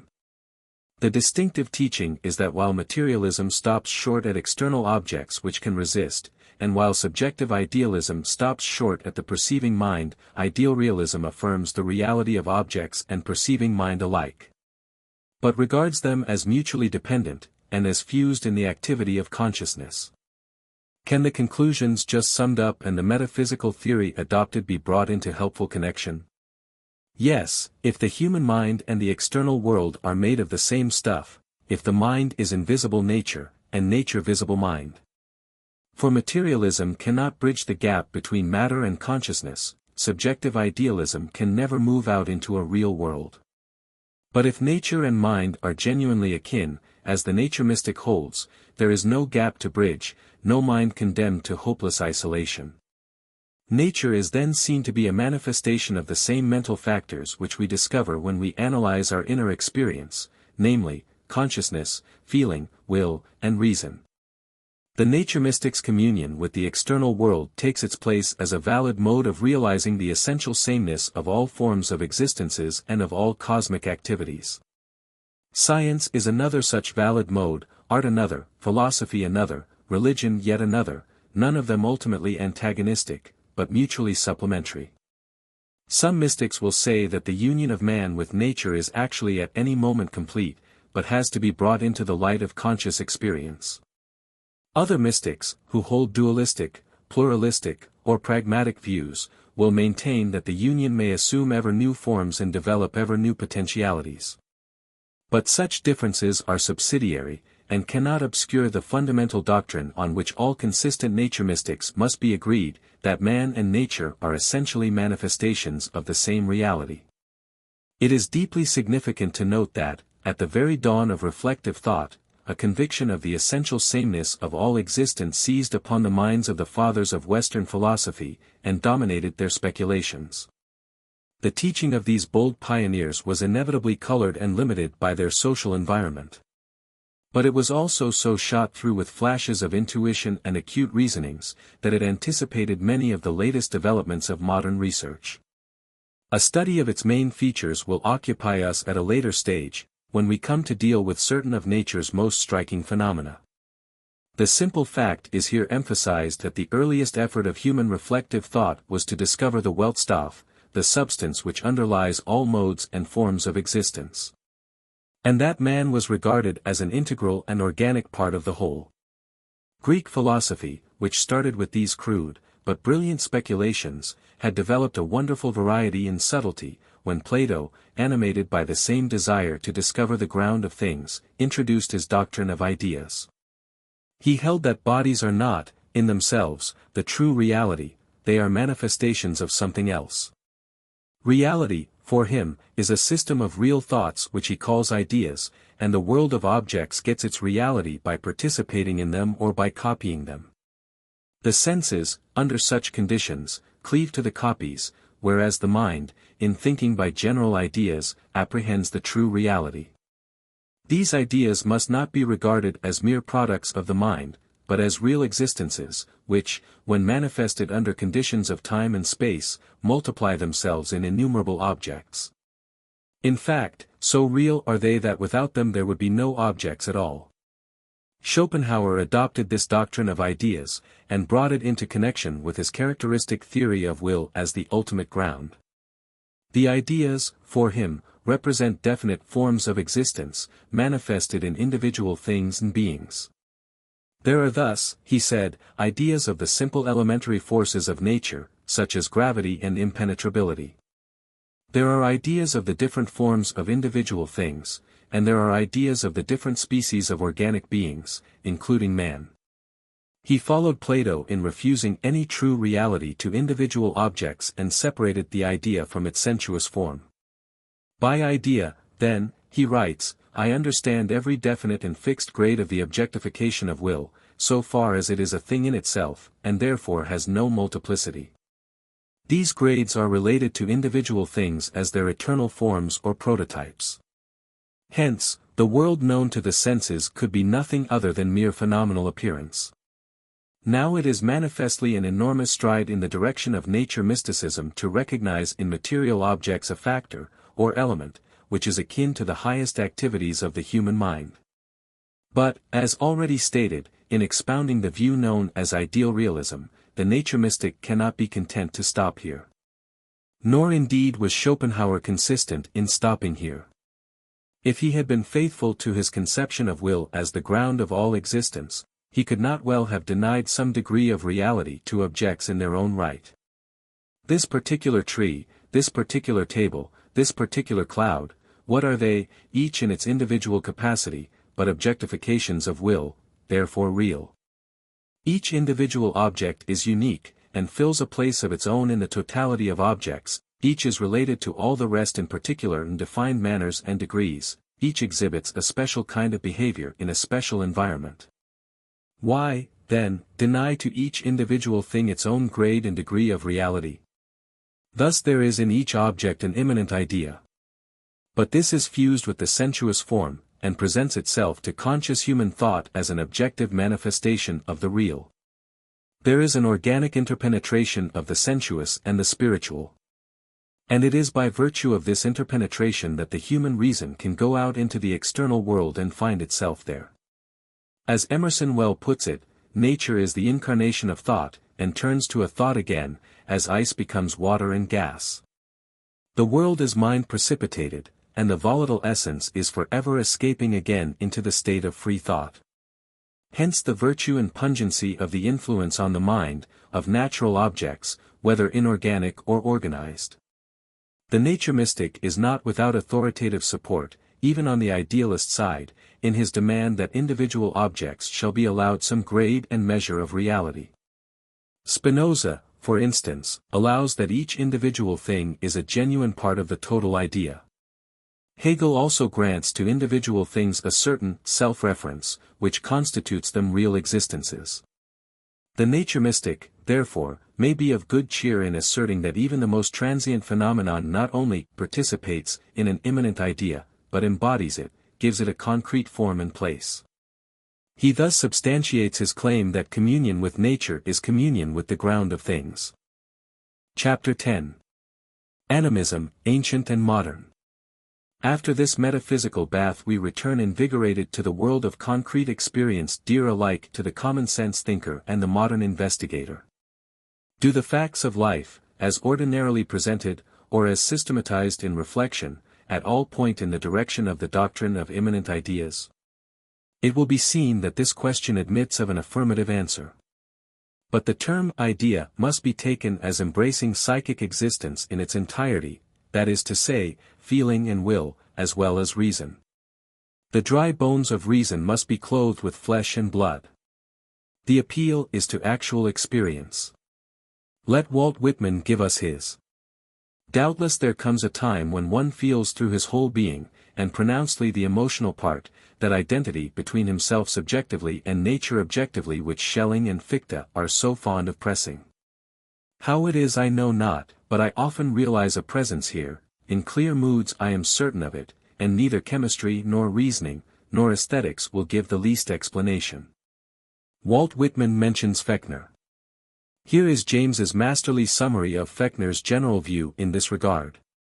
The original sin, according to Fechner, of both our popular and our scientific thinking, is our inveterate habit of regarding the spiritual not as the rule but as an exception in the midst of nature. Instead of believing our life to be fed at the breasts of the greater life, our individuality to be sustained by the greater individuality, which must necessarily have more consciousness and more independence than all that it brings forth.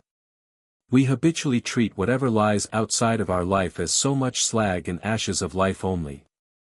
Or if we believe in a divine spirit, we fancy him on the one side as bodiless and nature as soulless on the other. What comfort or peace, Fechner asks, can come from such a doctrine? The flowers wither at its breath, the stars turn into stone. Our own body grows unworthy of our spirit and sinks into a tenement for carnal senses only. The book of nature turns into a volume on mechanics, in which whatever has life is treated as a sort of anomaly. A great chasm of separation yawns between us and all that is higher than ourselves, and God becomes a nest of thin abstractions. It is sufficiently well known that primitive man did not indulge in these thin views of nature. He interpreted the events and changes around him on the analogy of human activities, he looked upon them as manifestations of living wills. And indeed how could he do otherwise? For as yet he knew of no mode of activity other than his own.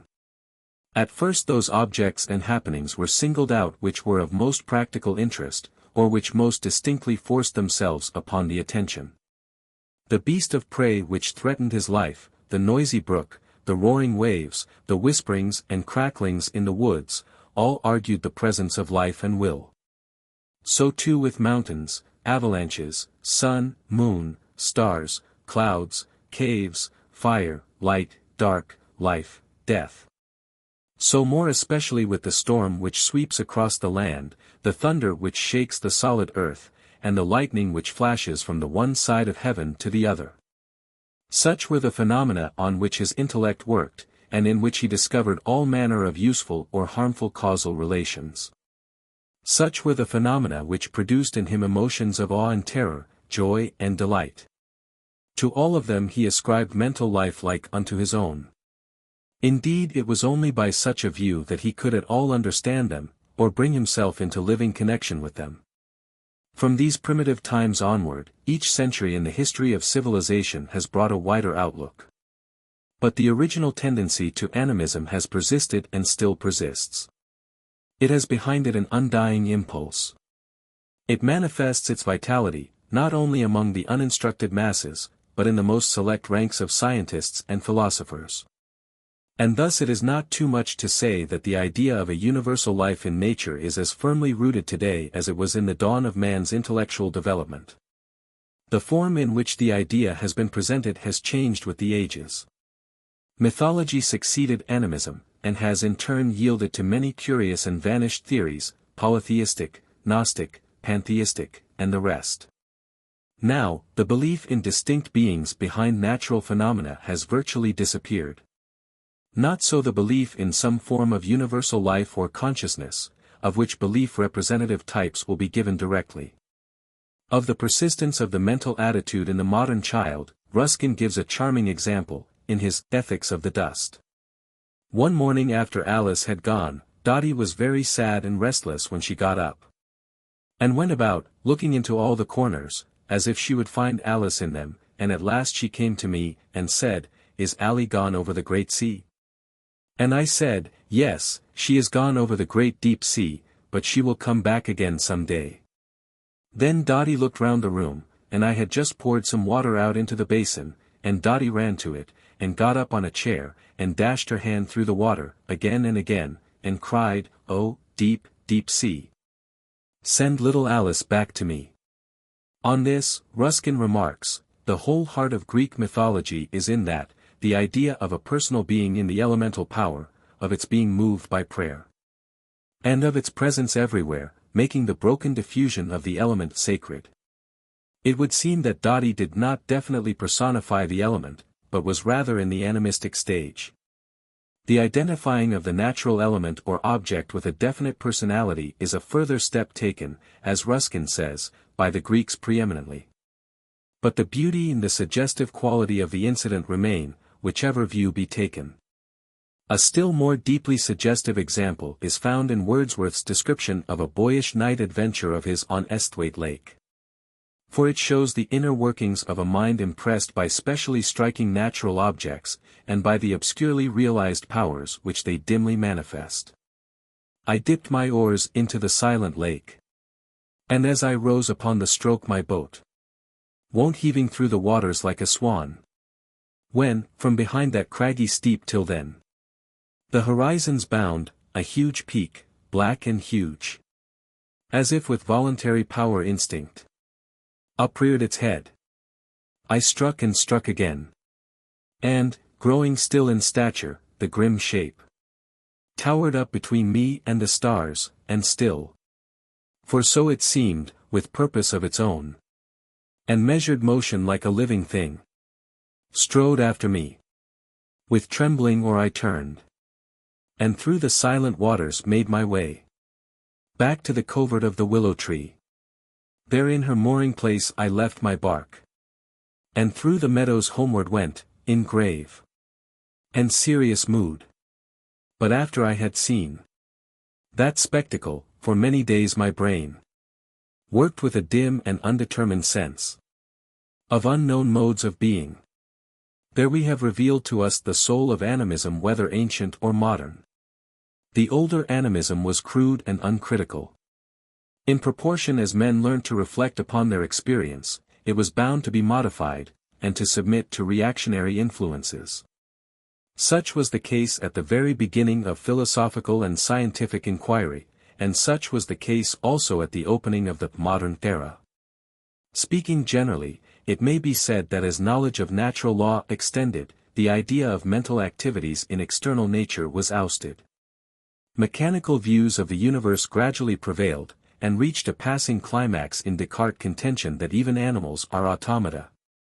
A passing climax, for worse was to come. Man himself was to be brought under the remorseless sway of physics interpreted by mathematics. The machine idea found stalwart supporters, and gained many adherents. All forms of animism seemed to be overwhelmed once for all. The nature mystic appeared to be an idle dreamer or a deluded simpleton. Nor is the course of such exaggerations yet ended. In the pages of the 19th century, Huxley could seriously propound as a thesis for discussion the question, are animals automata? And books with such titles as The Human Machine have still considerable circulation. But just as criticism undermined the immaturities and exaggerations of the older animism, so is it undermining the more dangerous arrogance of an exaggerated and soulless materialism. Speculation is now trending back to a critical animism, and, enriched by all that physical science has had to give, is opening out new worldviews of transcendent interest. The nature mystic is coming into his own again. It must be his care to keep abreast of thought and discovery, and so avoid that tendency to exaggeration, and even fanaticism, which has, in the past, so greatly damaged the cause of mysticism at large. The animistic theory is now being propounded thus. Why should not all transfers of energy, whether in living or non-living bodies, be accompanied by a somewhat that is akin to man's mental life? The arguments in favor of such a view are numerous, many-sided, and cumulative. The hypothesis of evolution gives them keen edge and gathering force. Behind the cosmic process men feel there must be a creative power, an animating impulse. The struggle upwards must mean something. Mechanism is but a mode of working, its ground is soul, or spirit. Thus a new day is dawning for a soundly critical animism. It is realized that to formulate laws, in accordance with which certain modes of happening take place is not to pierce to the heart of things, but to rest on the surface. Mechanism explains nothing and leaves us poor indeed. Whereas, the universe is a majestic manifestation of becoming, of a veritable development of life. The line between organic and inorganic is fading more and more from the minds of investigators. Protoplasm, for instance, mingles together mechanical, chemical, and vital in a fused whole, which it passes the wit of man to analyze. The connection between body and soul is similarly found to defy the old distinctions between matter and mind. Clearly a universal life is pulsating in the whole, genuine impulses, not mechanical stresses and strains, are the causes of the upward sweep into fuller consciousness and richer complexity of experience. The old conception of a world soul is achieving a new lease of life, and is dowering science with the human interest and the mystic glow it so sorely lacks. Chapter 11. Will and Consciousness in Nature. The idea that inorganic nature is not merely informed by reason, but is also possessed of will and consciousness, will strike many serious students as bizarre and fanciful. There is an enormous amount of initial prejudice still to be overcome before it can secure a fair general hearing. It will therefore be advisable to pass in review the teachings of certain modern thinkers, of recognized authority, who have espoused and openly advocated this bizarre idea. And with a view to ensuring further confidence, the ipsissima verba of these authorities will be freely quoted, where there may be fear of misunderstanding or misrepresentation. The review will be confined to modern thinkers, because the views of the ancients in this regard, though frequently of intense interest, will not carry weight in a matter which so largely depends upon recent research and speculation. Leibniz profoundly influenced the course of what we may term animistic thought by his doctrine of monads. Whereas Descartes had defined substance as extension, Leibniz conceived it as activity, or active force, and as divided up into an infinite number and variety of individual centers, each with its own force or life, and, up to a certain point, each with its own consciousness. All beings are thus essentially akin, but differ in the grades of consciousness to which they attain. But since consciousness depends on organization, and since organization is constantly developing, there is continuous progress. Each individual monad develops from within by virtue of a spiritual element which it possesses, that is to say, not mechanically, but from an internal principle, implying sensation and desire. These monads, when looked at from without, are grouped together into various extended objects. If we ask Leibniz how such inwardly developing centers are combined together into a universe, his reply is that God has so ordered things that each monad develops in definite relation to all the rest. They all keep time, like clocks with different works, springs, pendulums, but regulated to mark simultaneously each period of time as it passes. This is the famous theory of pre-established harmony. This doctrine grants the nature mystic all he needs, but in an artificial way which fails to carry conviction. The universe is split up into isolated units which have no real connection with each other save through ideas in the mind of God.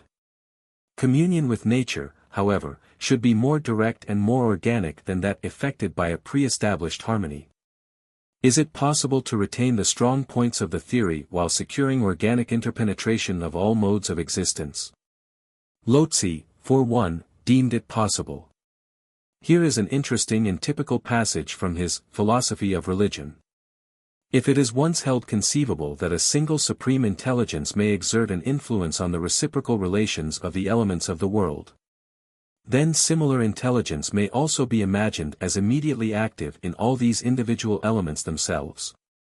And instead of conceiving them as controlled merely by blindly operative forces, they may be imagined as animated spiritual beings, who strive after certain states, and offer resistance to certain other states. In such case there may be imagined the gradual origin of ever more perfect relations, from the reciprocal action of these elements, almost like the reciprocal action of a human society. And that too without necessarily arriving at the assumption to which we are here inclined, of a single, supreme, intelligent being. Our reasoning issues rather in a sort of polytheistic or pantheistic conception, and that too in quite tolerable agreement with experience. Lotze, then, conceives the monads to be organically related, and so combined into one world. He himself inclines to regard them as all dependent upon one supreme being. But it is to be carefully observed that he does not negative the pluralist hypothesis as inconceivable or impracticable. Indeed, a little later in the same context, he allows that a multiplicity of beings who share with each other in the creation and control of the world is more in harmony with the immediate impressions of experience than the hasty assumption of one only supreme wisdom, from which is there sourced the imperfections of the world, that in fact are manifest to us, are much more difficult to comprehend. Lotze may thus be summoned as a supporter of the contention, urged in an earlier chapter, that the pluralist may be a genuine mystic. Interpenetration and cooperation may supply the place of the metaphysical unity at which the absolutists aim. But the main point here is, that Lotze conceives the universe as organically and spiritually related in all its parts. It all shares in a common life. Of a monadistic character, also, are the two closely related views known as the mind-dust theory, and the mind-stuff theory. The former postulates particles or atoms of mind, distinct from material atoms, but, like them, pervading all nature, and, under certain conditions, combining to form conscious mind. The latter does not thus separate mind and matter, but assumes that primordial units of mind stuff sum themselves together and engender higher and more complex states of mind, and themselves constitute what appears to us as matter. James in his Larger Psychology keenly criticized this psychic monadism, and has in his Oxford Lectures on a pluralistic universe, substantially modified his criticism. It is not necessary to enter into further detail, but to grasp the fact that such modern scientists as Clifford incline to see in the world, at every point, a manifestation of some grade of consciousness, and therefore of kinship.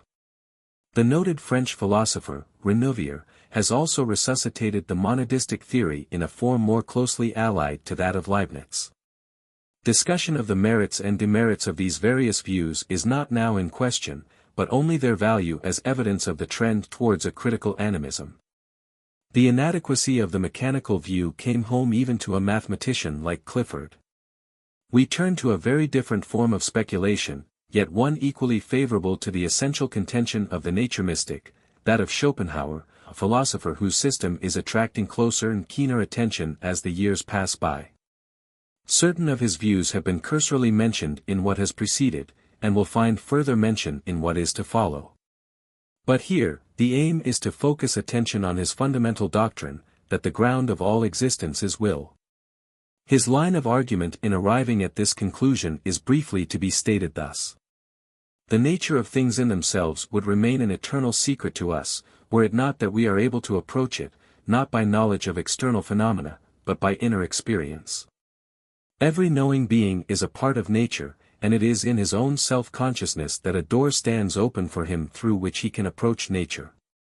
That which makes itself most immediately known within himself is will. And in this will is to be found the Weltstoff. Let Schopenhauer speak for himself.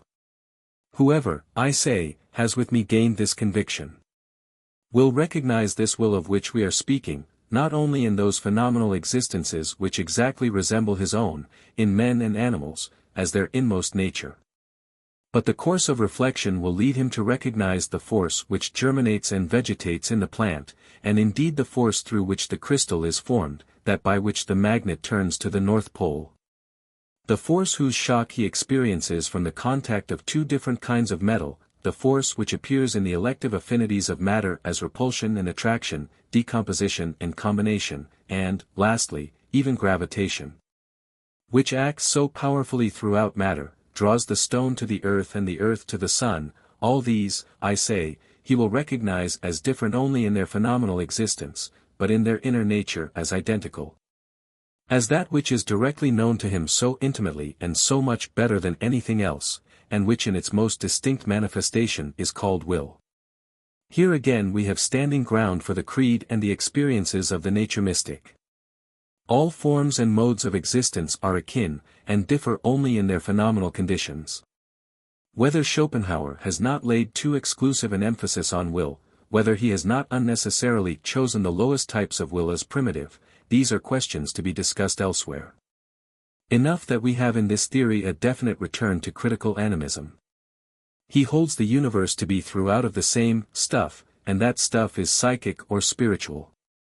Body and soul, matter and spirit, are but different aspects of the same underlying reality. Nevertheless, one question does press upon the nature mystic. Is the will to be conscious of its activities? Schopenhauer's ground will is a blindly heaving desire. If his contention be granted, nature mysticism will be shorn of its true glory. Communion with nature, though it rest on passive intuition, must somehow be associated with consciousness, if it is to be that which we best know. That is to say, nature's self-activity must be analogous to our own throughout, analogous, not identical. And such a conclusion commends itself to a thinker as careful and scientific as Stout, who in his Manual of Psychology writes as follows: the individual consciousness, as we know it, must be regarded as a payment of a wider whole, by which its origin and its changes are determined. As the brain forms only a fragmentary portion of the total system of natural phenomena, so we must assume the stream of individual consciousness to be in like manner part of an immaterial system. We must further assume that this immaterial system in its totality is related to nervous processes taking place in the cortex of the brain. So, too, James, in his Varieties of Religious Experience, declares that our normal waking consciousness, rational consciousness as we call it, is but one special type of consciousness. Whilst all about it, parted from it by the filmiest of screens, there lie potential forms of consciousness entirely different. We may go through life without suspecting their existence. But apply the requisite stimulus and at a touch they are there in all their completeness, definite types of mentality and adaptation. No account of the universe in its totality can be final which leaves these other forms of consciousness quite disregarded. A thinker of a very different type, Royce, in his World and the Individual, concurs in this idea of a wider, universal consciousness. We have no right whatever to speak of really unconscious nature, but only of uncommunicative nature. Or of nature whose mental processes go on at such different time rates from ours that we cannot adjust ourselves to a live appreciation of their inward fluency, although our consciousness does make us aware of their presence. Nature is thus a vast conscious process, whose relation to time varies vastly, but whose general characteristics are throughout the same. From this point of view, evolution would be a series of processes suggesting to us various degrees and types of conscious processes. The processes, in case of so-called inorganic matter, are very remote from us, while in the case of the processes of our fellows we understand them better. Again, he calls nature a vast realm of finite consciousness of which your own is at once a part and an example.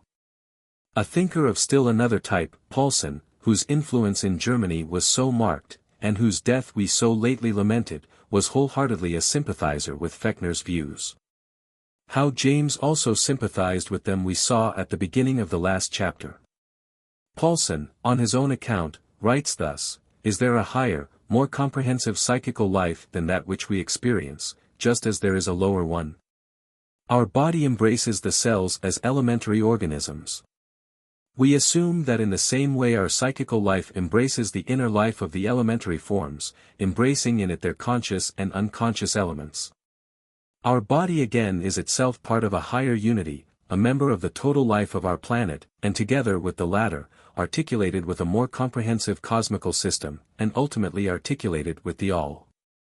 Is our psychical life also articulated with a higher unity, a more comprehensive system of consciousness? Are the separate heavenly bodies, to start with, bearers of a unified inner life? Are the stars, is the earth an animated being? The poets speak of the earth spirit, is that more than a poetic metaphor? The Greek philosophers, among them Plato and Aristotle, speak of astral spirits, is that more than the last reflection of a dream of childish fancy? And thus we have come to the fullness of the nature mystic's position. Reason, will, feeling, consciousness, below us and above us.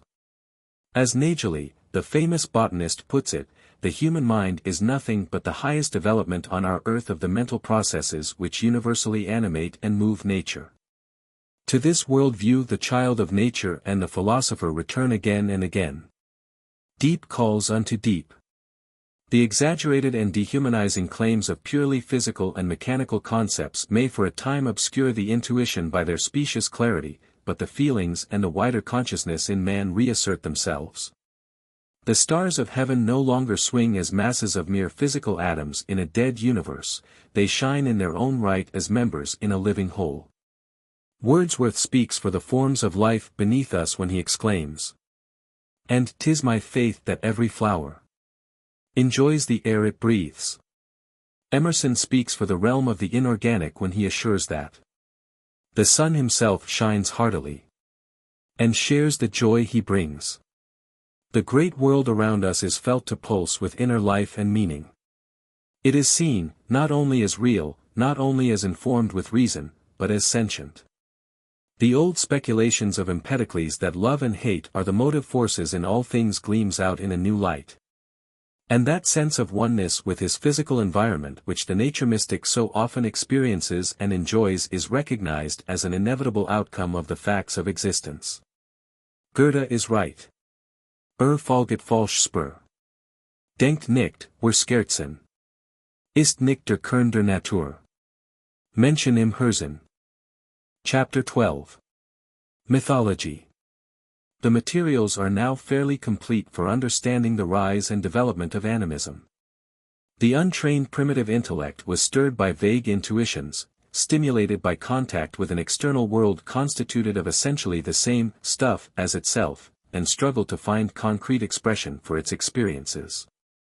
The root idea round which all else grouped itself was that of the agency of indwelling powers like unto man's, but endowed with wider activities, and unhampered by many human limitations.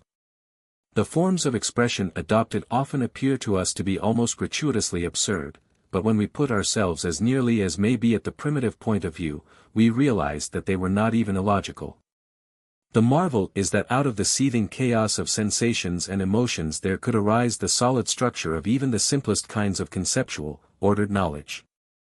There are few critics, however, who are not now prepared to put themselves into sympathetic touch with the primitive thinker, but there are still many who hesitate, or refuse, to allow any value to the products of his thinking. These products are too frequently dismissed as the fancies and babblings of ages in which real knowledge was not as yet a practicable achievement. Such an estimate is as unfair as it is unphilosophical. It disregards the part played by intuition, and it is blind to the germs of truth which were destined to ripen into noble fruit. Mother Earth, with air and sunshine, and starry heaven above, nurtured men's thoughts and souls as well as their bodies. There is more than an analogy between the childhood of the race and the childhood of the individual.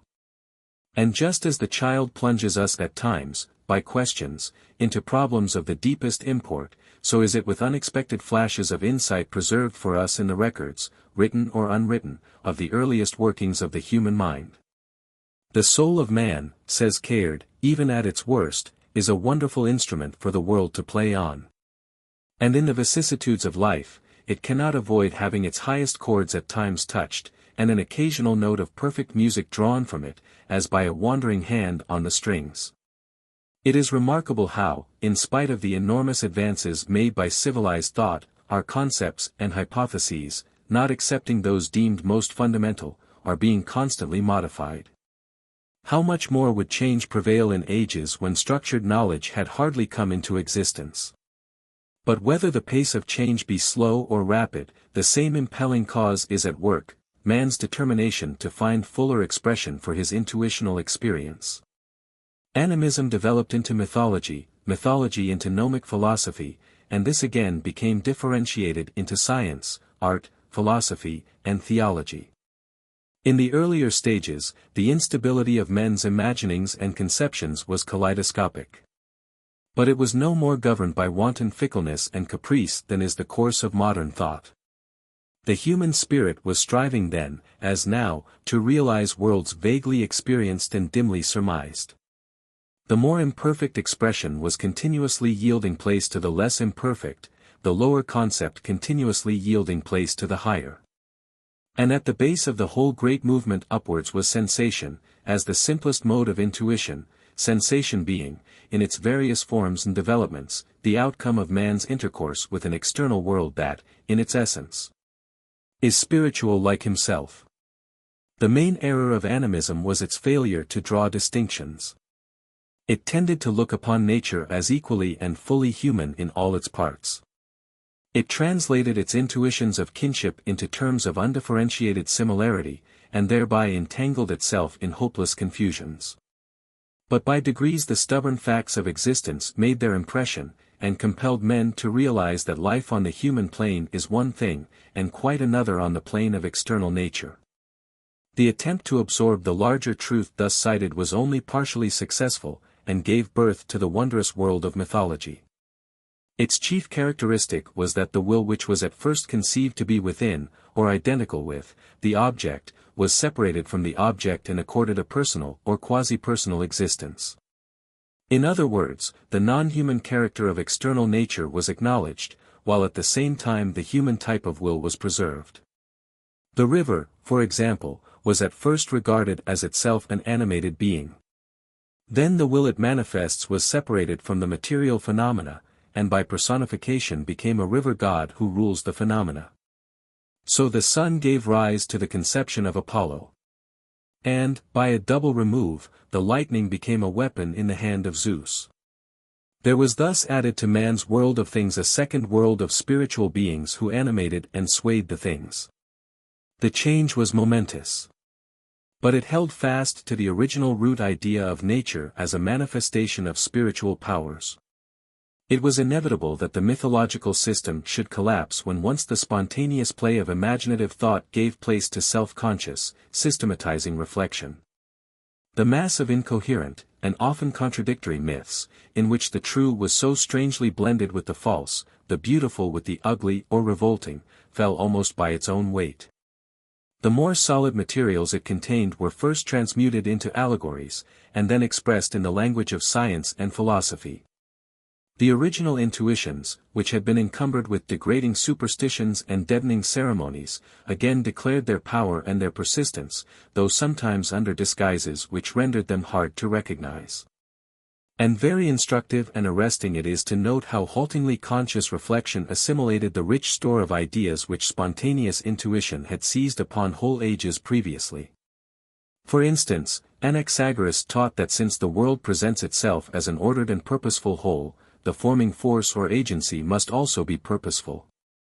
Following up this line of thought, and guided by the analogy of human activities, he declared this agency to be nous, or reason, or, better still, reason stuff. This conclusion was rightly deemed to be of profound importance.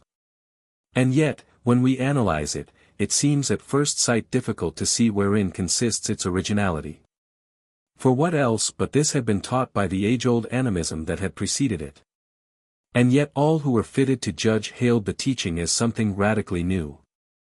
It stirred far-reaching currents in the deep ocean of Greek philosophic thought. How can we explain the apparent anomaly? The fact is we have here a typical instance of the transition from intuition to reflective thought. There is a conscious grasp of promptings dimly felt, a grasp that rendered possible the advance from mythology to science and philosophy. The gain was enormous, and bore abundant fruit, but it should not be allowed to obscure the merit, nor the value, of the primitive intuition on which it was based.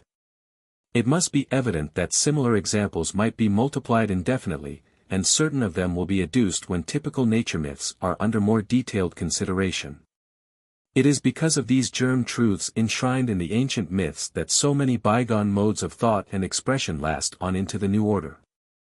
Ruskin, in genuine mythological style, often used the term gods, and explains his meaning thus: by gods, in the plural, I mean the totality of spiritual powers delegated by the Lord of the universe to do in their several heights or offices. Parts of his will respecting man, or the world that man is imprisoned in. Not as myself knowing, or in security believing, that there are such, but in meekness accepting the testimony and belief of all ages. Myself knowing for indisputable fact, that no true happiness exists, nor is any good work ever done by human creatures, but in the sense or imagination of such presences. The nature mystic need not be ashamed of mythology. Sympathetically studied, it affords abundant proof of the working of intuition and mystic insight. It enabled multitudes of men, long before science and philosophy became conscious aims, to enter into some of the deepest truths of existence, and to live as members of a vast spiritual hierarchy embracing earth and heaven. Chapter 13. Poetry and Nature Mysticism. What a charm the nature deities of Greece and Rome can still exercise. How large the place they still occupy in poetry, art, and general culture. At times some of our moderns are tempted to look back with a very real measure of regret to the golden age of mythology, feeling that in comparison the present is often sadly dull and sordid. Wordsworth's great sonnet gives classical expression to this mood, and rises to a white heat of indignation. Great God! I'd rather be a pagan suckled in a creed outworn. So might I, standing on this pleasant lea, have glimpses that would make me less forlorn. Have sight of Proteus rising from the sea. Or hear old Triton blow his wreathed horn. It may be said that the poet is carried away by the feeling of the moment. It finds expression, however, more calmly, though no less decidedly, in a less well-known passage. Oh fancy, what an age was that for song! That age, when not by laws inanimate, as men believed, the waters were impelled. The air controlled, the stars their courses held. But element and orb on acts did wait. Of powers endued with visible form instinct. With will, and to their work by passion linked. Clearly mythology and nature poetry are closely allied though centuries come between, they breathe the same air though, creeds outworn, have yielded place to deeper faiths. And we are driven to ask, is poetry in its turn to go? Poetry, at any rate, of the old, simple, direct sort. Reflective reason is asserting itself, critical methods play havoc with the spontaneous creations of imagination. Coleridge, in one of his moods, would almost persuade us so. In his Piccolomini, Max is conversing with the Countess. The intelligible forms of ancient poets. The fair humanities of old religion. The power, the beauty and the majesty that had their haunts in dale, or piny mountain, or forest by slow stream, or pebbly spring, or chasms and watery depths. All these have vanished. They live no longer in the faith of reason. And yet Coleridge did not allow that the outlook was wholly sad. His young soldier continues. But still the heart doth need a language, still doth the old instinct bring back the old names. And even at this day, 'tis Jupiter who brings whatever is great, and Venus who brings everything that's fair. No, poetry is not dead, and never will die. Certain stages in human progress may favor its spontaneity more than others, critical reflection may cloud over the naive and fresh directness of experience, but behind each natural phenomenon is the immanent idea. The phase of cosmic will and consciousness, which science, and logic and critical analysis can never exhaust. The intuition has its rights as well as the syllogism, and will always ultimately assert them. Whereas science reduces the world to mechanism, poetry intuits and struggles to express its inner life. And since this inner life is inexhaustible, poetry is immortal. Emerson seized upon this truth with characteristic keenness of perception allied with feeling. For nature beats in perfect time, and rounds with rhyme her every rune. Whether she work in land or sea, or hide underground her alchemy, thou canst not wave thy staff in air, or dip thy paddle in the lake. But it carves the bow of beauty there, and the ripples in rhymes the oar forsake. The wood is wiser far than thou. The wood and the wave each other know. Not unrelated, unaffected, but to each thought and thing allied, is perfect nature's every part, rooted in the mighty heart. And again in his Ode to Beauty, he rejoices in the Olympian bards who sung divine ideas below, which always find us young, and always keep us so. Thank heaven, we have not yet come to think that the highest form of wisdom is enshrined in the sesquipedalia monstra of chemical formulae, still less in the extreme abstractions of mathematics. Not that such formulae have not a beauty, and even a mysticism of their own, their harmfulness comes from the exclusiveness of their claims when they are advanced as an adequate description, sometimes explanation, of existence at large and of life in particular.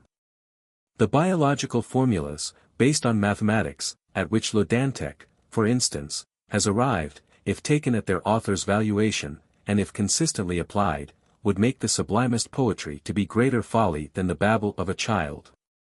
The nature mystic may, or may not, allow them a relative value according as he considers them to be valid or invalid abstractions from observed facts. But he knows that the most valid of them are exceedingly limited in their scope and superficial in their bearing, and it remains a standing wonder to him that any trained intellect can fail to realize their miserable inadequacy. In view of the full rich current of living experience, one of the chief merits of genuine nature poetry is that it keeps us in close and constant touch with sense experience, and at the same time brings home nature's inner life and meaning. It is not a mere string of metaphors and symbols based on accidental associations of ideas, but an expression and interpretation of definite sensations and intuitions which result from the action of man's physical environment upon his deepest and most delicate faculties. High art, says Myers, is based upon unprovable intuitions, and of all arts it is poetry whose intuitions take the brightest glow, and best illumine the mystery without us from the mystery within. But more especially, poetry is essentially animistic. It produces its characteristic effect by creating in the mind the sensuous images which best stimulate the mind to grasp the immanent idea. And it presents those images as instinct with life and movement, sometimes it goes so far as to personify them. This is what Matthew Arnold meant when he declared poetry to be simple, sensuous, passionate. Coleridge has a good illustration, quoted by Nisbet. He observes that the lines, "Behold yon row of pines that shorn and bowed, bend from the sea blast, seen at twilight eve," contain little or no poetry if rearranged as a sentence in a book of topography or description of a tour. But the same image, he says, rises into the semblance of poetry if thus conveyed.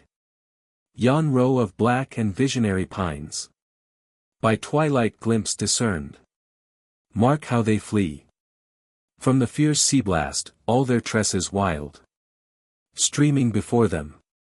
The difference in the two presentations consists in this, that in the second of them there is a suggestion of life and movement which is lacking in the first. But why the different effect upon the mind? Nisbet answers, the visual and motor centers contribute to the creation of the image, an answer admirably typical of the fashionable psychology of the day, not necessarily wrong in itself, but so curiously incomplete. Nisbet holds that man himself is a machine, and thus could not easily go farther, especially as his own machinery evidently would not work any farther. The nature mystic begins at the other end. He holds that even the inorganic world is more than machinery, that it is instinct with life and meaning. When, therefore, life and movement are attributed to seemingly inert or motionless objects, there is a responsive thrill caused by the subconscious play of primitive intuitions that are based on the facts of existence. Spirit realizes more vividly than in normal experience that it is in touch with spirit. Contrast with the psychological dictum the proud claim advanced by Emerson. The gods talk in the breath of the woods. They talk in the shaken pine, and fill the reach of the old seashore with melody divine. And the poet who overhears some random word they say is the fated man of men, whom the ages must obey. There are two claims presented here, one directly, the other indirectly. The direct claim is that there are seers and interpreters who can catch the mystic words that nature utters. The indirect is that the general mass of humanity have the capacity for sharing the experiences of their poet leaders. The one class are endowed to an exceptional degree with receptivity, the other are also receptive, but are dependent on those who can give expression to the intuitions which are, though in varying degrees, a possession common to humanity at large.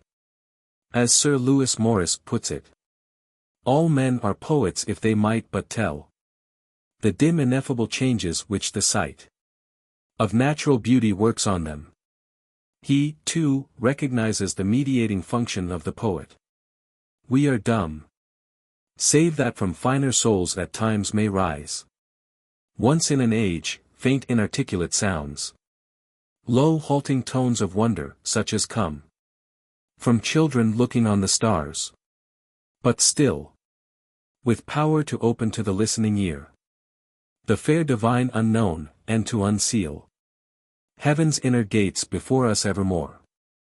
And what is this but to claim for the mass of men, in varying but definite degrees, a capacity for the experiences of the nature mystic?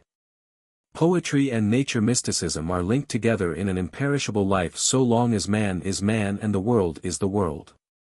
It will have been apparent that in what has been said about the relation of poetry to science, there has been no shadow of hostility to science as such, but only to the exclusive claims so often preferred on its behalf. Let a French philosopher of the day conclude this chapter by a striking statement of the relationship that should exist between these seemingly incompatible modes of mental activity. In a recent number of the Revue Philosophique, Jussin writes as follows.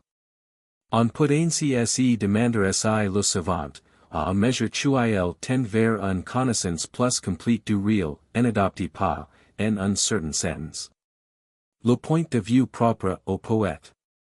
Boileau disait de la physique de Descartes qu'il avait coupe la gorge à la poésie. La raison en est qu'il s'en tenait au per mécanisme et ne définissait la matière que par elle attendu et le mouvement. Mais la physique de Descartes n'a pu subsister. Et, avec la gravitation universelle que Leibniz considerait à just titre, du point de vue cartésien, comme une qualité occulte, avec les attractions, les repulsions, les affinités chimiques, avec la théorie de l'évolution. La science tend de plus en plus à pénétrer la vie réelle des choses. Elle se rapproche, bon gri, mal gri, de la métaphysique et de la poésie, en prenant une conscience plus profonde de la force et du devenir.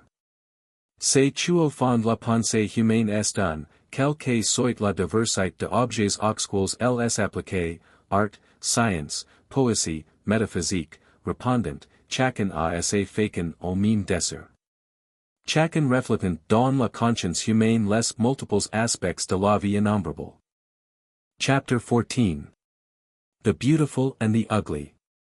A charge frequently brought against the nature mystic is that he ignores the dark side of nature, and shuts his eyes to the ugly and repulsive features of the world of external phenomena. If nature can influence man's spiritual development, what, it is asked, can be the effect of its forbidding and revolting aspects? Is the champion of cosmic emotion and of nature mysticism prepared to find a place for the ugly in his general scheme? The issue is grave and should not be shirked. It is, moreover, of long standing, having been gripped in its essentials by many thinkers of the old world, more especially by Plato, Aristotle, and Plotinus. Let us begin by examining one or two characteristic statements of the indictment that there are ugly, and even revolting, objects in a world we would fain think fair. Jeffreys says of certain creatures captured in the sea, they have no shape, form, grace, or purpose, they call up a vague sense of chaos which the mind revolts from. They are not inimical of intent towards man, not even the shark. But there the shark is, and that is enough. These miserably hideous things of the sea are not anti-human in the sense of persecution, they are outside, they are ultra and beyond.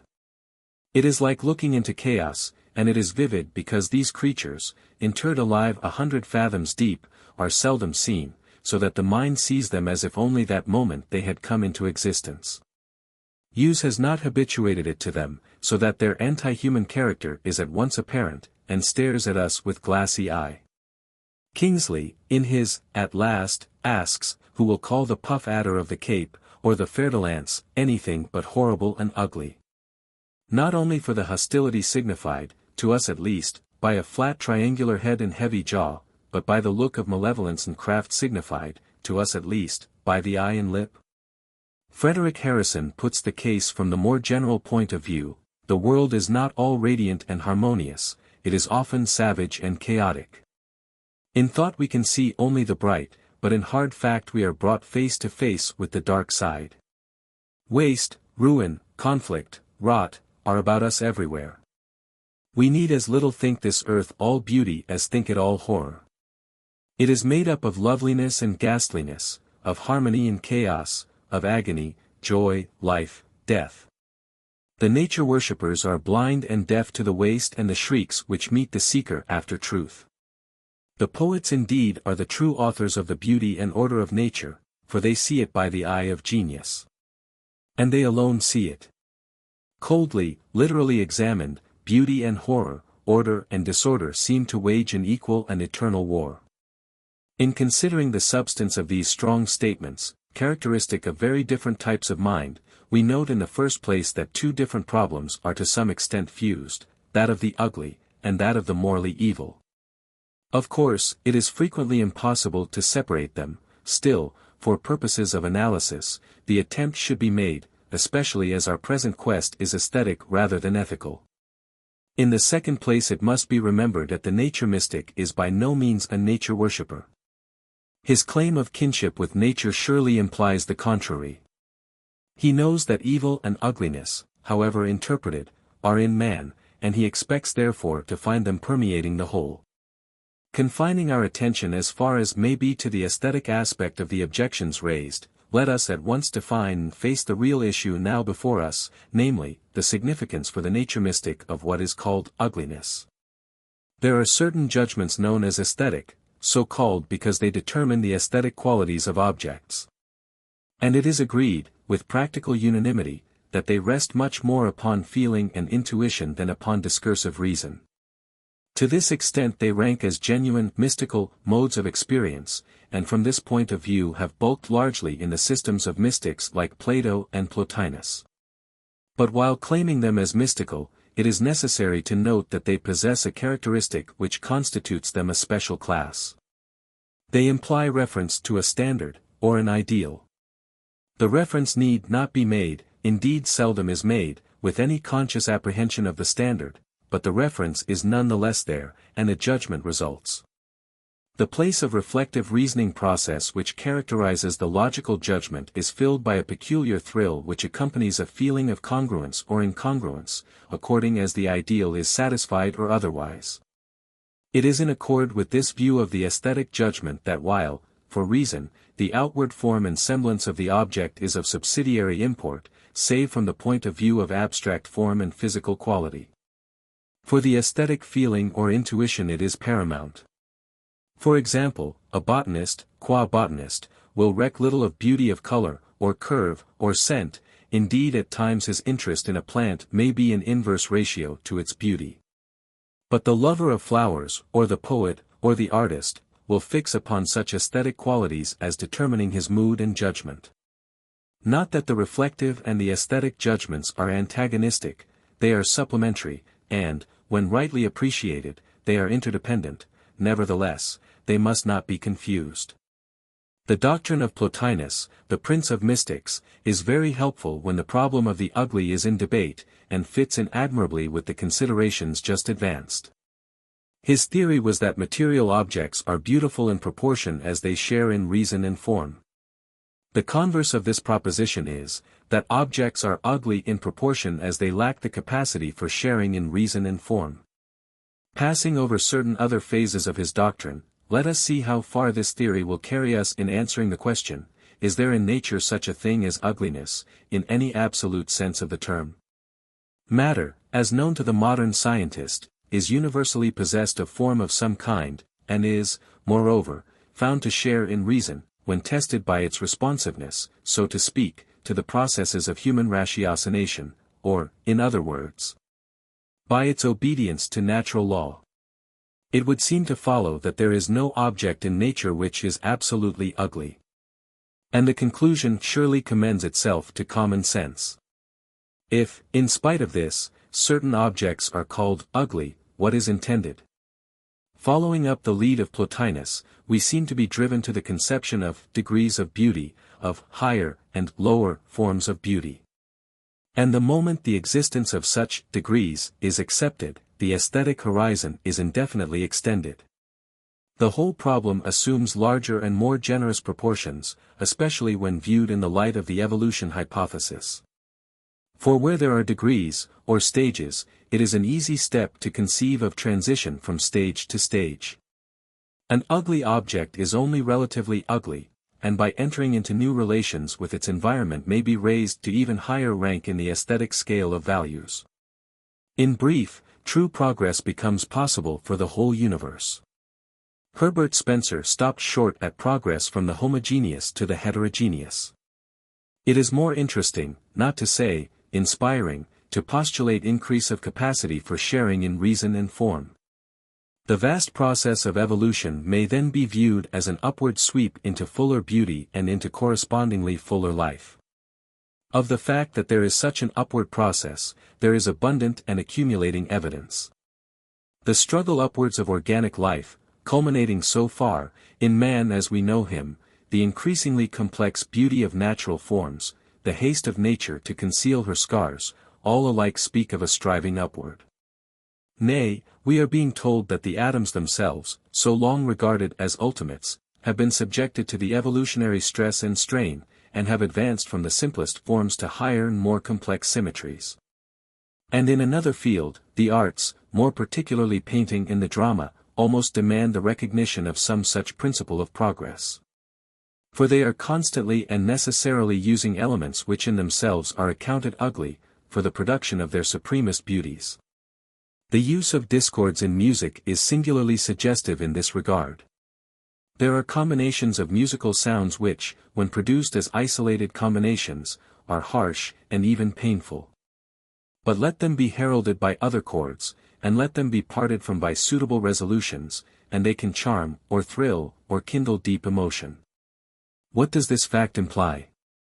That discords in music, when used with knowledge and mastery, do not take their places as aliens in musical progressions, as insertions of ugliness in a texture of surrounding beauty, but as themselves beautiful.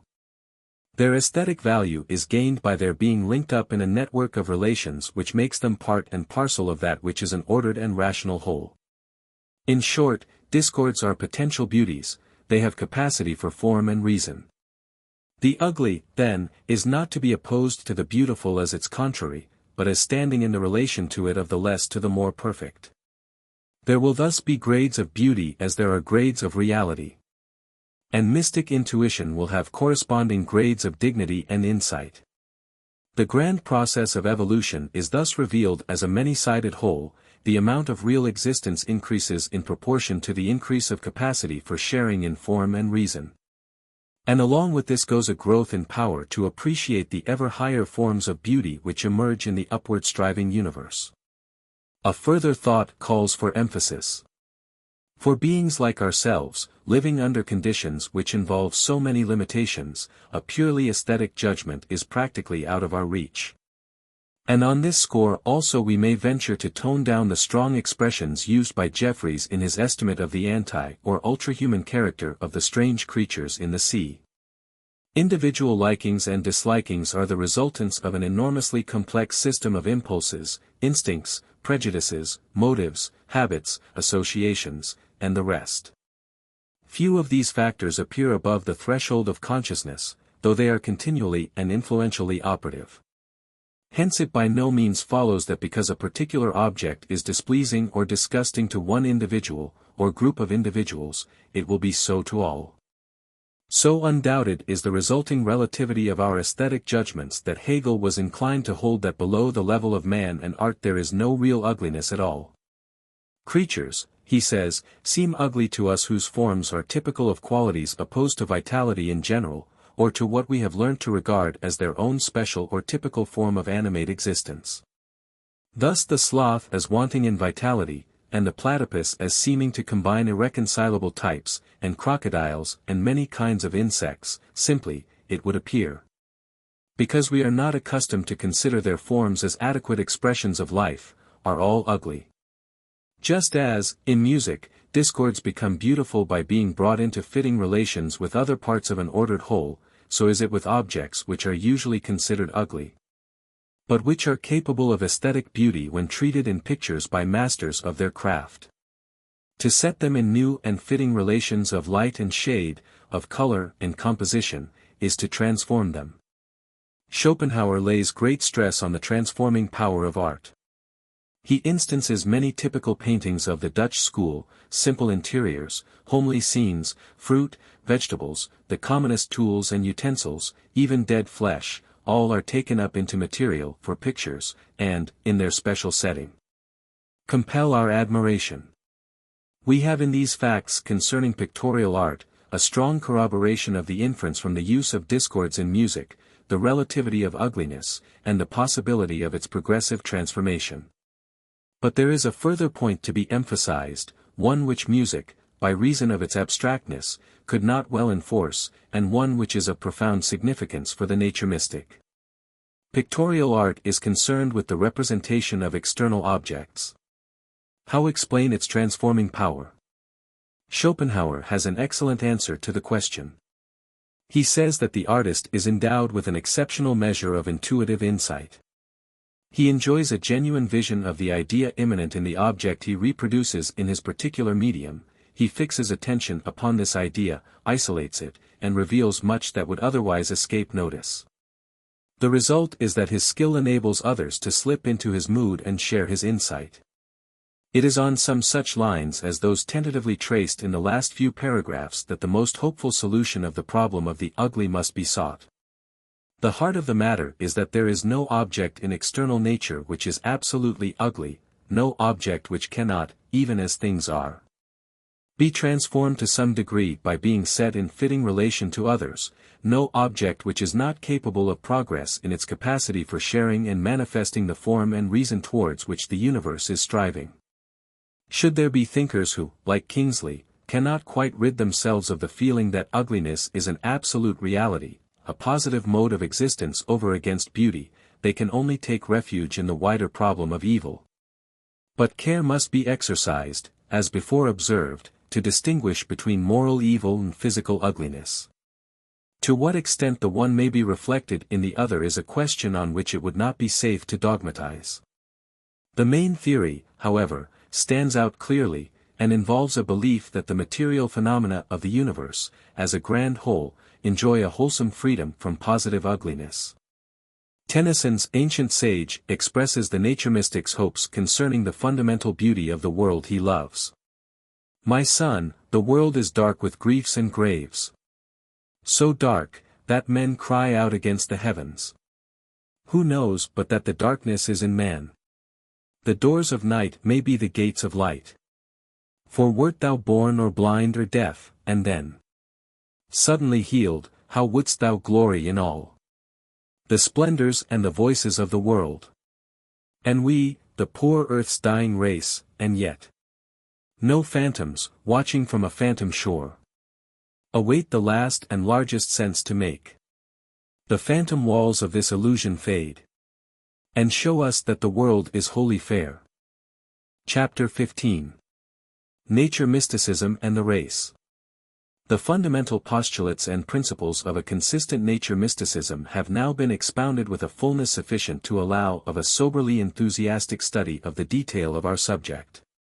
Let it be noted, however, that though a detailed application of general conclusions is henceforth to be the main business, there will be no forsaking of the broadly human standpoint. For it has been shown, more especially in the chapter on poetry, that the nature mystic does not arrogate to himself any unique place among his fellows, nor seek to enjoy, in esoteric isolation, modes of experience denied to the mass of humanity. Wordsworth, for instance, though a prince among modern mystics, appealed with confidence to his countrymen at large. His "we" was in constant evidence, and an ever-growing multitude of nature lovers responds to his appeal. That is to say, the faculty of intuition he demands is to be found, in varying degrees, latent at least, if not evolved, in the normal human being. The gifted seer seizes and interprets what his less gifted brother obscurely feels. Can we trace this mystic power of nature on the scale of history at large? If the power is real, it should be possible to recognize its grander workings. Moreover, a wide outlook will help us to avoid exaggerations, preciosities, and fanaticisms. Here, then, is our starting point for detailed study. If it be true that all normal members of the race share in varying degrees the faculty of mystic intuition, then nature must have had a molding effect not only on certain gifted individuals, but on the character and destiny of whole communities, peoples, and empires. As behind the language of the Greeks there were age-long promptings of subconscious metaphysics, so behind the aesthetic and spiritual development of this remarkable people there must have been age-long promptings of subconscious mystical intuitions stimulated by the influences of natural phenomena. The molding force of the immanent ideas, and of the inner life of things, is, for the race at large, and for certain peoples in particular, continuous, cumulative, massive. True, it takes effect chiefly in the sphere of the subconscious. But he will be a poor student of history who fails to reckon with those subtler forces which, though obscure in their action, often extend so widely and go so deep. An eloquent evidence of nature's power to mold is to be found in the contrasted characteristics of the great religions. The hardy peoples of northwestern Europe were nurtured under stormy skies, were girt in by stern, avalanche-swept mountains, and struggled strenuously against the hardships of rigorous and lengthy winters. What wonder that they filled their heaven with Sturm und Drang, with titanic conflicts of the gods, and heard it echoing with the whirl of hunting, the riot of feasting, and the clang of battle. Their religion was strenuous as their lives, free and fierce, yet tinged with a melancholy that promised rich developments. The favored Greeks of classical times, ever delicately walking on most pellucid air, or rocked on the isle-strewn waters of the sapphire Aegean, expanded their soul life in an environment teeming with light and color, with harmony and form. For them, therefore, Apollo bent his burnished bow and launched his myriad shafts of gold, Aphrodite embodied visions of foam-born beauty, Athene stood forth in panoply of reason and restraint. Nature herself lured them to evolve ideals of law and order, of disciplined thought and perfectly proportioned art.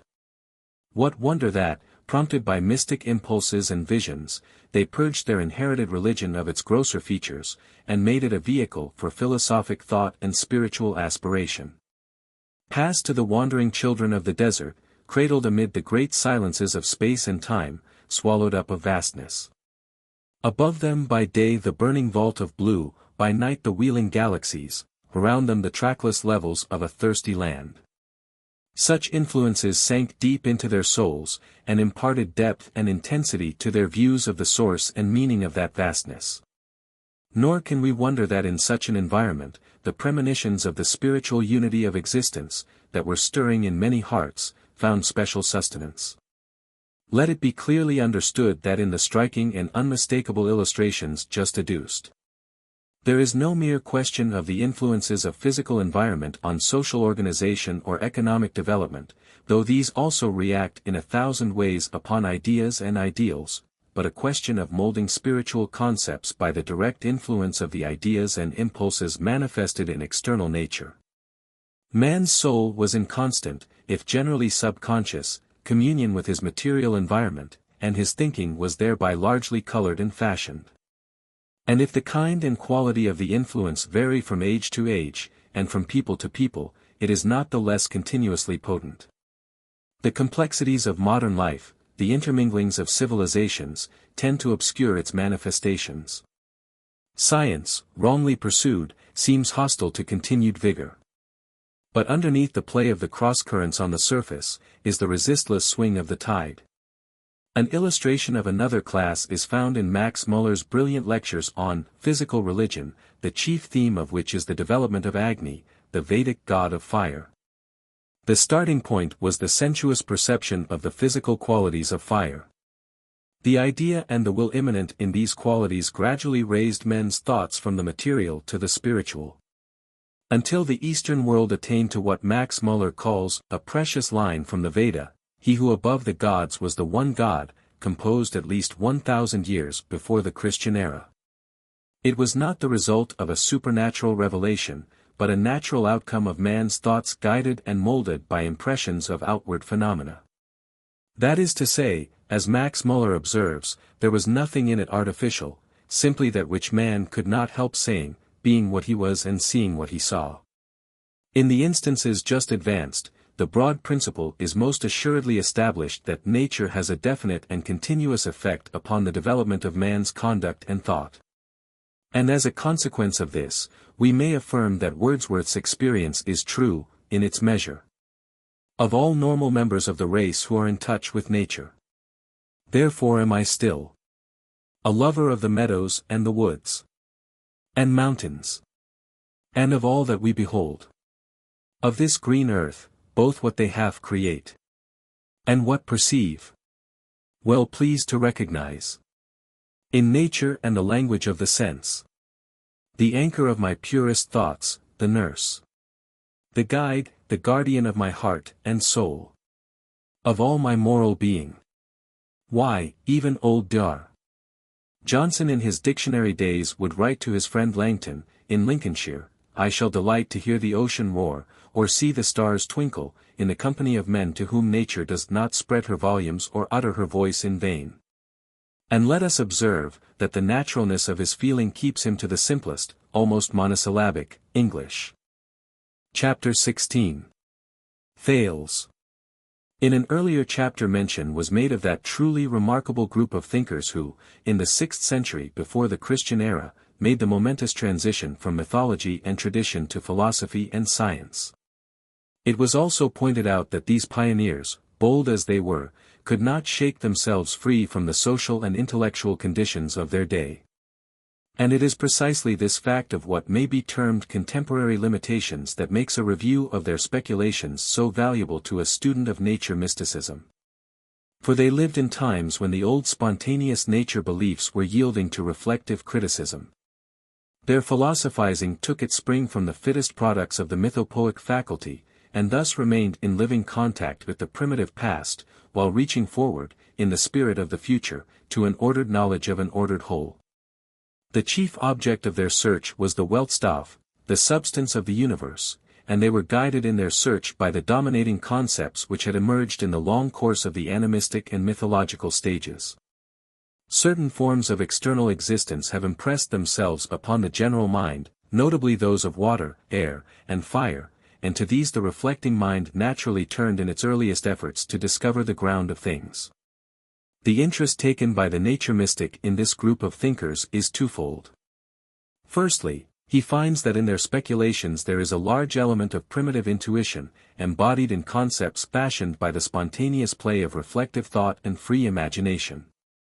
Closeness to nature is thus secured. And secondly, he rejoices in the fact that these speculations, crude and premature as they inevitably were, contain germs of thought and flashes of insight which anticipate the most advanced speculative science and philosophy of the present day. He maintains that here is corroboration of his view of intuition. Nature was the teacher, and it was to intuition that she chiefly addressed herself. And the intellect, keen and fresh, but untrained, was able to seize upon the material presented, and to fix it in concepts and theories which share in nature's universal and unending life. Water, air, and fire, what an enormous number and variety of natural phenomena range themselves under these heads. If we try to understand why they were singled out in turn, in the search for the Weltstoff, we shall have penetrated far into the nature mysticism of these famous elements. Starting, then, with Thales, we ask why he fixed upon water in his attempt, the earliest recorded, to determine the constitution of the universe. What were the properties, qualities, and functions of that element which arrested his attention and governed his crude, but acute and original, speculations? As already remarked, existing cosmological conceptions played an important role, more especially that of the great primeval ocean on which the world was supposed to float. This cosmographical ocean and its accompanying myths will be considered in a subsequent chapter. But restricting our view at present to the physical aspects of water, it is not wholly impossible to recover, and sympathize with, his train of reasoning. Water is wonderfully mobile, incessantly changing, impelled apparently by some inherent principle of movement. Its volatility, also, is very marked. It passes from solid to liquid, and liquid to vapor, and easily reverses the series. More especially would the old-world thinker be struck by the phenomena of the circulation of water. He would see the vapor drawn up by the sun from lake and ocean, seeming to feed the heavenly fires, and returning to earth in the form of rain. He concluded that this must represent the flow of the cosmic process as a whole. Again, in the falling of dew, in the gatherings of mists, and in the welling up of fountains, the solid materials of the world are apparently passing into a liquid state. Thales was not the first to note these things. They had been subtly modifying the thoughts of men for untold generations. But he was the first whom we know to have gathered together into a definite theory the vague intuitions which had been so long unconsciously operative. He singled out this mobile element and saw in it the substance of the flux of the world as a whole. His theory of movement took a wide range. He did not separate the thing moved from the moving force. Nor did he draw any distinction between the organic and inorganic, the mechanical and the vital. He regarded all modes of motion as essentially spontaneous and self-determined. Moreover, as Aristotle tells us, he identified this inherent principle of change with what is divine in nature and in the soul. That is to say, the real, for Thales, is living impulse and continuous process. It is experienced in man's conscious activities, and constitutes the principle of unity in every mode and form of existence. It is on the organic side of this speculation that Aristotle, probably biased by his biological studies, chiefly dwells. Is it possible to trace the grounds of which Thales based his wider induction? Aristotle helps us. He supposes his predecessor to have noted that water and life seem to be inseparable, and that moisture is necessary to the germination and development of all known organisms. It was natural to conclude that the principle of life is in the water, the conclusion of the reason also harmonizing with the intuition stimulated by movement. Nor was the inference altogether unwarranted. Put into historical perspective, it still retains its force and value.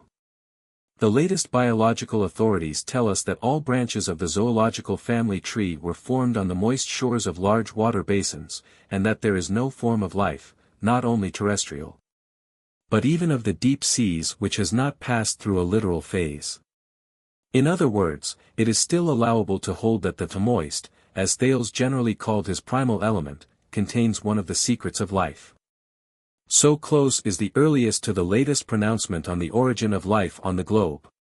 Reviewing this brief exposition of the leading doctrine of an ancient speculation, what bearing has it on the principles of nature mysticism as laid down in preceding chapters? Certain fairly obvious ones. Thales was guided by impressions received from the qualities, behavior, and functions of water, and they led him to attribute a plastic life to matter. It would be modernizing him too severely to style him a hylozoist. But his ascription of a soul to the magnet and to amber carries him far on the way to that metaphysical worldview. Deeply suggestive also is the saying which, if not rightly attributed to him, is at least characteristic of his school: all things are full of the gods. We may therefore infer that the physical properties of water are such as to suggest the ideas which have culminated in modern animism. That is to say, water is capable of producing intellectual and spiritual, as well as what are termed physical effects. The deeper view of intuition is justified. And Thales, by virtue of the whole trend and outcome of his speculations, may claim an honored place in the ranks of the nature mystics. Chapter 17. The waters under the earth. We have found that the constant movement and change manifested in the circulation of the waters of the globe impressed the mind of Thales and largely determined the course of his speculation. When his great successor, Heracleitus, passed from water to fire, in his search for the Weltstoff, he by no means became insensible to the mystic appeal of running water. All things are flowing. Such was the ancient expression of the universal flux, and it is plainly based on the analogy of a stream. If Heracleitus was not its author, at any rate it became his favorite simile. We cannot step, he said, into the same river twice, for fresh and ever fresh waters are constantly pouring into it. And yet, in a sense, though the waters change, the river remains. Hence the statement assumed a form more paradoxical and mystical: we step into the same river, and we do not step into it, we are, and we are not. Moving water, then, has the power of stimulating emotion and prompting intuition. And this power is manifested in exceptional degree when the source from which the water issues, and the goal to which it flows, are unknown. These conditions are best satisfied in the case of streams that flow in volume through subterranean caverns. The darkness contributes its element of undefined dread, and the hollow rumblings make the darkness to be felt. What more calculated to fill the mind of the child of nature with a sense of life and will behind the phenomena? The weird reverberations are interpreted by him as significant utterances of mighty, unseen powers, and the caves and chasms are invested with the awe due to entrances into the gloomy regions where reign the monarchs of the dead. True, it may be said, for the child of nature. But are such experiences possible for the modern mind? Yes, if we can pierce through the varied disguises which the intuitional material assumes as times and manners change. Coleridge, for instance, is thrown into a deep sleep by an anodyne. His imagination takes wings to itself, images rise up before him, and, without conscious effort, find verbal equivalents. The enduring substance of the vision is embodied in the fragment, Kubla Khan, the glamour of which depends chiefly on the mystical appeal of subterranean waters. We are transported to where? Ulf, the sacred river, ran. Through caverns measureless to man. Down to a sunless sea. These three lines make a deeper impression than any others in the poem, and form its main theme. Nor is the feeling of the supernatural unrecognized. Spirits are near with prophetic promptings. From a deep chasm the sacred river throws up a mighty fountain, and for a short space wanders through wood and dale, only to plunge again into its measureless caverns. And sink in tumult to a lifeless ocean. And mid this tumult Kubla heard from far ancestral voices prophesying war. Thus when Coleridge's imagination was set free, the mode of feeling declared itself which had persisted down the ages to the present. The primitive experience is there in its essentials, enriched by the aesthetic and intellectual gains of the intervening centuries. Doubtless there is a living idea, or rather a group of living ideas, behind the phenomena of subterranean waters. Wordsworth has described a more personal experience which chimes in with all that has been said. Through a rift, not distant from the shore on which we stood. A fixed, abysmal, gloomy, breathing place. Mounted the roar of waters, torrents, streams. Innumerable, roaring with one voice. Heard over earth and sea, and, in that hour. For so it seemed, felt by the starry heavens. If the modern poet could be thus affected, how much more the primitive man who looked down on water falling into chasms, or rushing through their depths. It was natural that such experiences should find expression in his systems of mythology. The general form they assume is that of springs and rivers in the underworld, the best known of which appear in the Greco-Roman conceptions of Hades. Homer makes Circe direct Odysseus thus. He is to beach his ship by deep-eddying Oceanus, in the gloomy Cimmerian land. But go thyself to the dank house of Hades.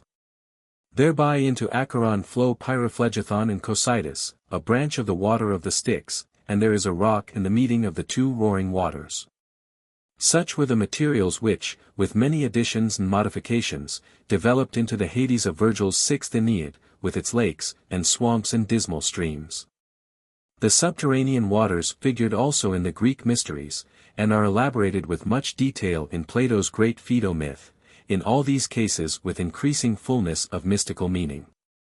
In the popular mind they were encrusted with layers of incongruous notions and crude superstitions. But, as Plato, for one, so clearly saw, there is always at their core a group of intuitions which have their bearing on the deepest problems of human life, and are capable of molding spiritual concepts. Still more obviously suffused with mystic meaning and influence are the Teutonic myths concerning the waters of the underworld. The central notion is that of Yggdrasil, the tree of the universe, the tree of time and life. Its boughs stretched up into heaven, its topmost branch overshadowed Valhalla, the hall of the heroes. Its three roots reach down into the dark regions beneath the earth. They pierce through three subterranean fountains, and hold together the universal structure in their mighty clasp. These three roots stretch in a line from north to south. The northernmost overarches the Hvergelmer fountain with its ice-cold waters. The middle one overarches Mimer's well with its stores of creative force. The southernmost overarches Urd's well with its warmer flow. They are gnawed down below by the dragon Nidhogg and innumerable worms. But water from the fountain of Urd keeps the world ash ever green. Hvergelmer is the mother fountain of all the rivers of the world, below, on the surface of the earth, and in the heaven above.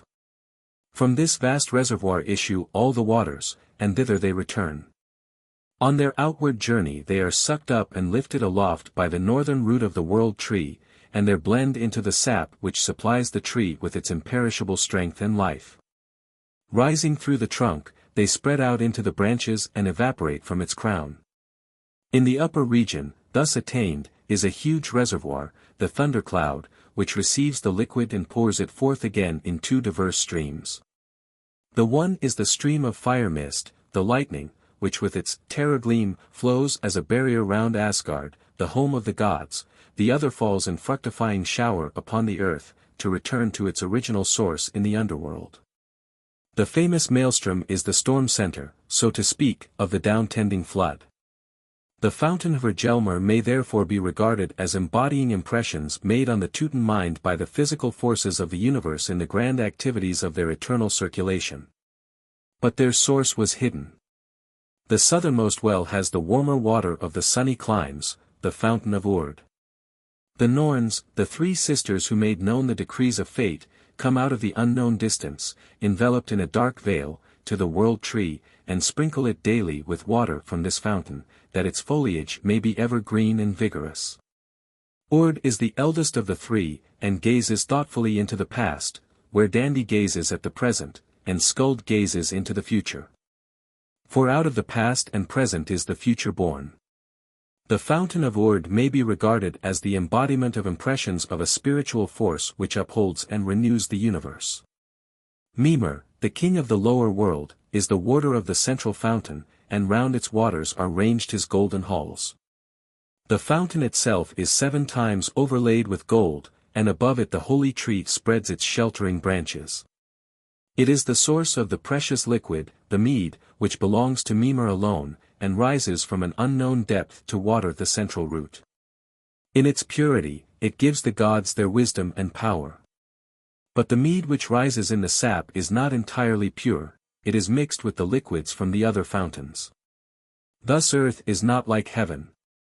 Nevertheless, though thus diluted, it is a fructifying blessing to whomsoever may obtain it. Around it grow delightful beds of reeds and bulrushes, and bordering it are the glittering fields, in which grow flowers that never fade and harvests that are never reaped, in which grow also the seeds of poetry. In short, Mimer's well is the source of inspiration and creative power. These Teutonic notions of the waters under the earth have been dwelt upon somewhat fully. Partly because they are not so well known as the classical myths, partly because they present such a decided contrast to the classical myths, but mainly because of their wealth of mystic suggestiveness. Let it not be thought that they form a group of elaborate symbols, were that the case their interest for the natural mystic would be vastly decreased.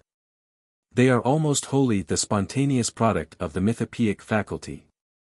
They were genuinely believed as presentations of realities. They are primitive intuitions embodied to form a primitive philosophy of life. They glow with mystic insight.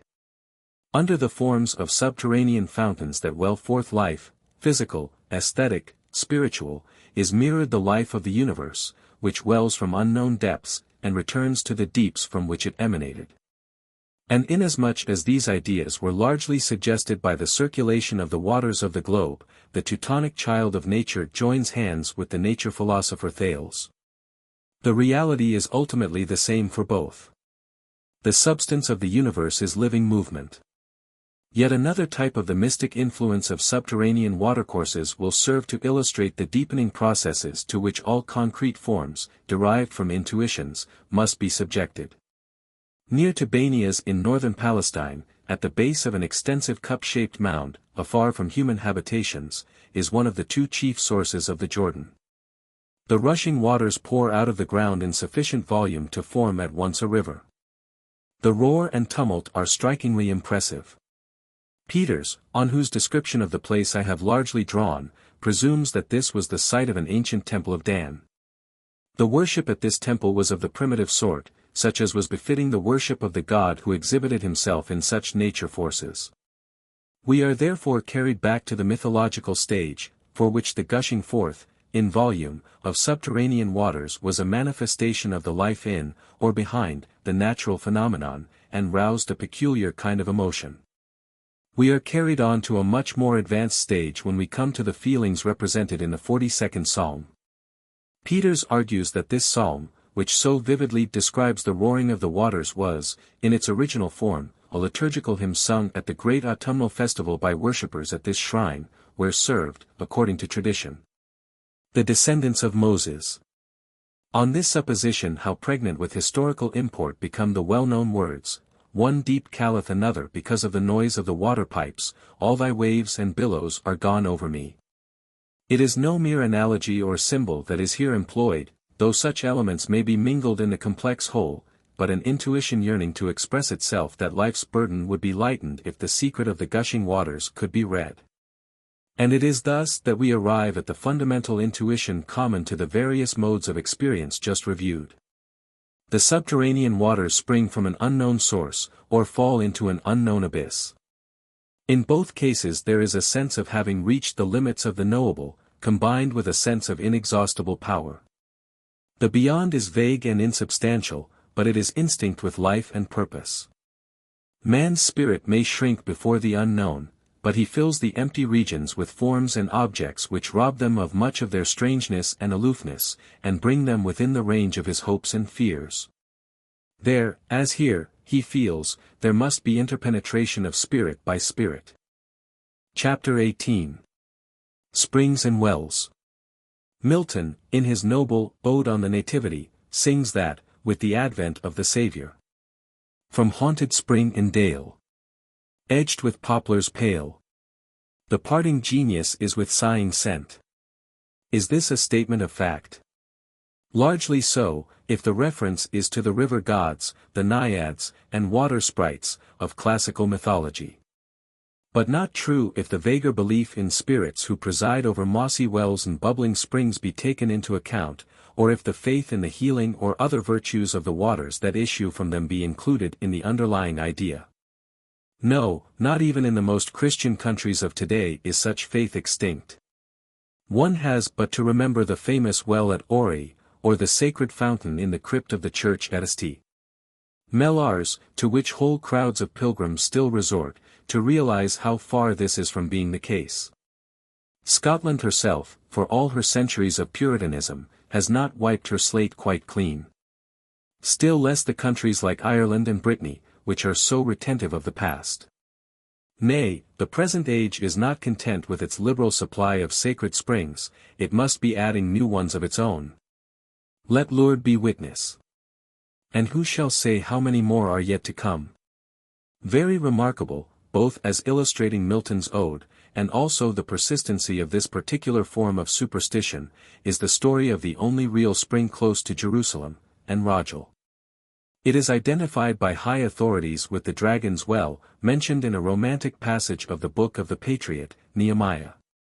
Assuming the validity of this identification, we have a glimpse of times far earlier than the Hebrew occupation of the land.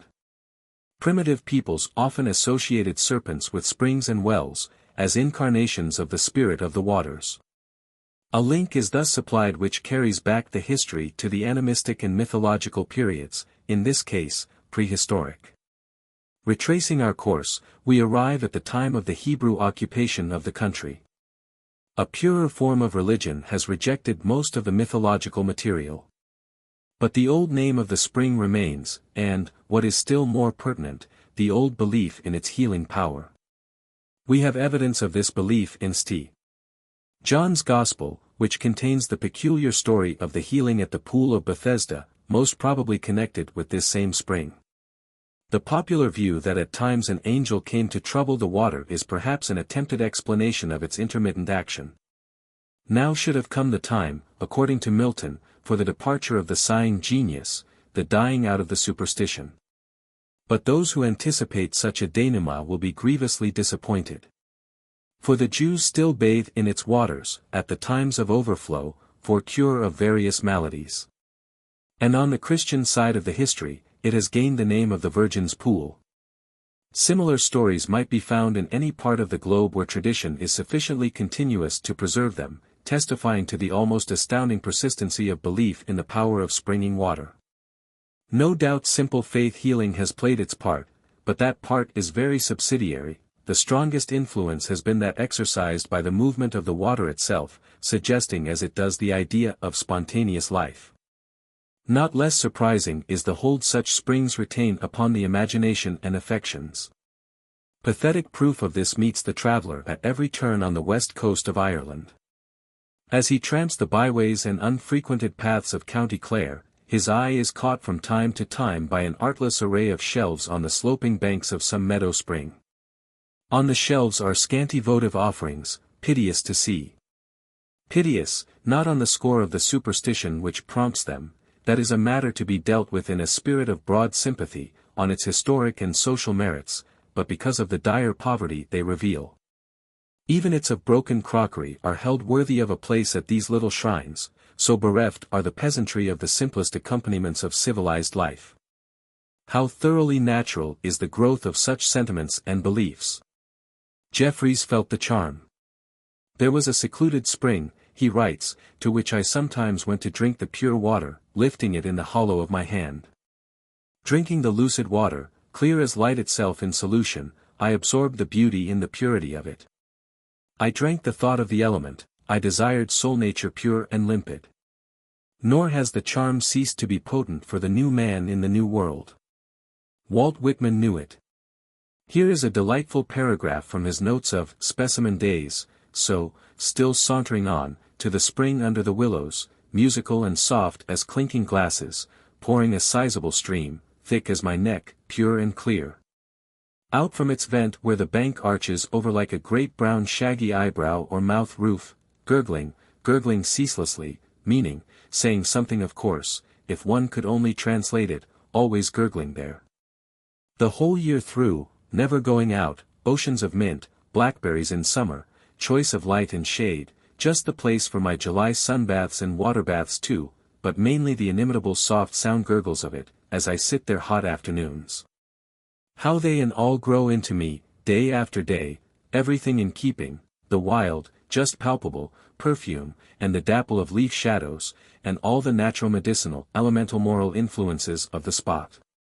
If these two passages be taken together, there will be few elements of mystic influence left unnoted. And how deeply significant the fact that each author instinctively and spontaneously associates with the limpid flow of the water the ideas of life and health. Were the old mythologists so very far from the truth? Is it so very hard to understand why wells and springs have had their thousands of years of trust and affection? Was it mere caprice that led our Teutonic fathers to place under the roots of the world tree the three wells of force and life and inspiration? A fine example of a more definitely mystic use of the ideas prompted by the sight of springing water is found in Dante's Earthly Paradise, an example the more interesting because of its retention of what may be called the nature elements in the experience. The water, thou beholdst, springs not from vein, restored by vapor, that the cold converts, as stream that intermittently repairs, and spends his pulse of life, but issues forth from fountain, solid, undecaying, sure, and, by the will omnific, full supply, feeds whatsoe'er on either side it pours. On this, devolved with power to take away remembrance of offense.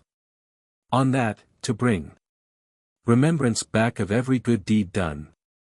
From whence its name of Lethe on this part. On the other, both of which must first be tasted, ere it work, the last exceeding all flavors else. This passage, say the authorities, is linked on to the old Proserpine mystery, and is parallel to the Teutonic conceptions described in the last chapter. Of quite exceptional character, yet best treated in the present connection, are the wells of eastern lands. Where the sources of springing water are rare and far distant from one another, the supply of water has to be supplemented by that from artificial pits, sunk with hard toil, often into the solid rock, and valued accordingly. Such wells, in the stricter sense, are too directly associated with human labor in historic times, to allow much mythical material to accumulate around them. Still, from the simple fact of their dispensing water in arid and thirsty lands, they possess not unfrequently a rich store of family and tribal legends. And further, by reason of their very freedom from the cruder superstitions, the intuitions they prompted were from the first transparent and spiritual. Under such conditions the water is literally life. And as the conception of life deepened, so did intuition become more delicate. We have the early freshness of the feeling stimulated in an ancient strain, delightful in its naive spontaneity. Then sang Israel this song. Spring up, O well, sing ye unto it. The well which the princes digged, which the nobles of the people delved, with the scepter and with their staves. The deepening of the feeling came rapidly, and took exquisite form in the prophet's assurance that his people should draw water out of the wells of salvation. But here mysticism was beginning to blend with symbolism, and the later developments of the idea pass over almost wholly into the sphere of reflective analogy. So far as the nature mystic is concerned, he emphasizes the continuity of the feeling, from the earliest ages to the present, that in the phenomena of water gushing from a source we have a manifestation of self-activity, as immanent idea and concrete will. And convinced of the validity of his contention, he is not surprised, as some may be, at the influence which wells and springs have wielded, and still do wield, over the human soul. Chapter 19. Brooks and Streams. There is a striking passage in Tyler's Primitive Culture, which will admirably serve as an introduction to this chapter and the one which is to follow, on rivers and waterfalls. In those moments of the civilized man's life when he casts off hard dull science, and returns to childhood's fancy, the world-old book of nature is opened to him anew. Then the well-worn thoughts come back fresh to him, of the stream's life that is so like his own, once more he can see the rill leap down the hillside like a child, to wander playing among the flowers. Or can follow it as, grown to a river, it rushes through a mountain gorge, henceforth in sluggish strength to carry heavy burdens across the plain. In all that the water does, the poet's fancy can discern its personality of life. It gives fish to the fisher, and crops to the husbandman, it swells in fury and lays waste the land, it grips the bather with chill and cramp, and holds with inexorable grasp its drowning victim. What ethnography has to teach of that great element of the religion of mankind, the worship of well and lake, brook and river, is simply this, that what is poetry to us was philosophy to early man. That to his mind water acted not by laws of force, but by life and will, that the water spirits of primeval mythology are as souls which cause the water's rush and rest, its kindness and its cruelty. That lastly man finds, in the beings with such power to work him weal or woe, deities with a wider influence over his life, deities to be feared and loved, to be prayed to and praised and propitiated with sacrificial gifts. Tyler has here given a masterly resume of a large group of facts, and has viewed them from a particular angle, not quite that of the nature mystic, though not so far removed as might appear. He does not make it appear that there was any organic connection between the phenomena and the mythology, nor even between the phenomena and the feelings which the modern man, in certain moods, feels stirring within him at their prompting. These myths are simply fancies, the feelings are simply those of the poet. The wider view adopted by so many philosophers and scientists, as was shown in the chapter on Animism, does not seem to have won his adherents, perchance was not known to him. And yet in sentence after sentence he hovers on the brink of genuine nature mysticism. His sympathy with the leaping rill and the rushing river is deep and spontaneous. He is evidently well pleased to open afresh the world-old book of nature, and to read it in the light of childhood's fancy. The nature mystic avers that what he deemed a recurrence of meaningless, if pleasant, well-worn thoughts, was really an approach to the heart of nature from which an imperfect understanding of the place and function of science had carried him away. Not that the old forms should be perpetuated, but that the childlike insight should be cherished. Water in movement in brooks and streams. Have we discovered the secret of it when we tell of liquids in unstable equilibrium which follow lines of least resistance? It is a valuable advance to have gained such abstract terms and laws, so long as we remember they are abstractions. But it is a deadly thing to rest in them. How infinitely wiser is Walt Whitman, in his address to a brook he loved, than the man who coldly analyses, with learned formulae to help him, and sees and feels nothing beyond. Babble on, O brook, Walt Whitman cries, with that utterance of thine. Spin and win thy way, I with thee a little while at any rate. As I haunt thee so often, season by season, thou knowest, reckest not me, yet why be so certain, who can tell? But I will learn from thee, and dwell on thee, receive, copy, print, from thee. Is this to indulge in vague anthropomorphic fancies, though not of the cruder sort, still of subjective value only? The persistence, the vividness, and the frequency of such imaginings prove that the subjective explanation does not tell the whole tale. How natural, in the simplest sense of the word, is Coleridge. A noise like of a hidden brook. In the leafy month of June. That to the sleeping woods all night singeth a quiet tune. How earnest is Wordsworth as he opens out glimpses of unknown modes of being in his address to the brook. If wish were mine some type of thee to view, thee, and not thee thyself, I would not do. Like Grecian artists, give the human cheeks channels for tears. No naiad shouldst thou be. Have neither limbs, feet, feathers, joints, nor hairs. It seems the eternal soul is clothed in thee with purer robes than those of flesh and blood, and hath bestowed on thee a safer good, unwearied joy, and life without its care. Again, what natural feeling declares itself in the delightful Spanish poem translated by Longfellow? Laugh of the mountain, lyre of bird and tree, pomp of the meadow, mirror of the morn, the soul of April, unto whom are born The rose and jessamine, leaps wild in thee. How deep, once more, the note sounded by Browne in his lines on The Well. I am a spring. Why square me with a curb? O cruel force! That gives me not a chance to fill my natural course with mathematic rod, economizing God, calling me to preordered circumstance, nor suffering me to dance over the pleasant gravel, with music solacing my travel, with music, and the baby buds that toss in light, with roots and sip-pets of the moss. The longing for freedom to expand the dimly realized and mystic elements in his soul life was stirred within him by the joyous bubbling of a spring. To curb the artless, natural flow is to economize God, so the limitations and restrictions of the life that now is artificialize and deaden the divine within us. There is more than metaphor in such a comparison.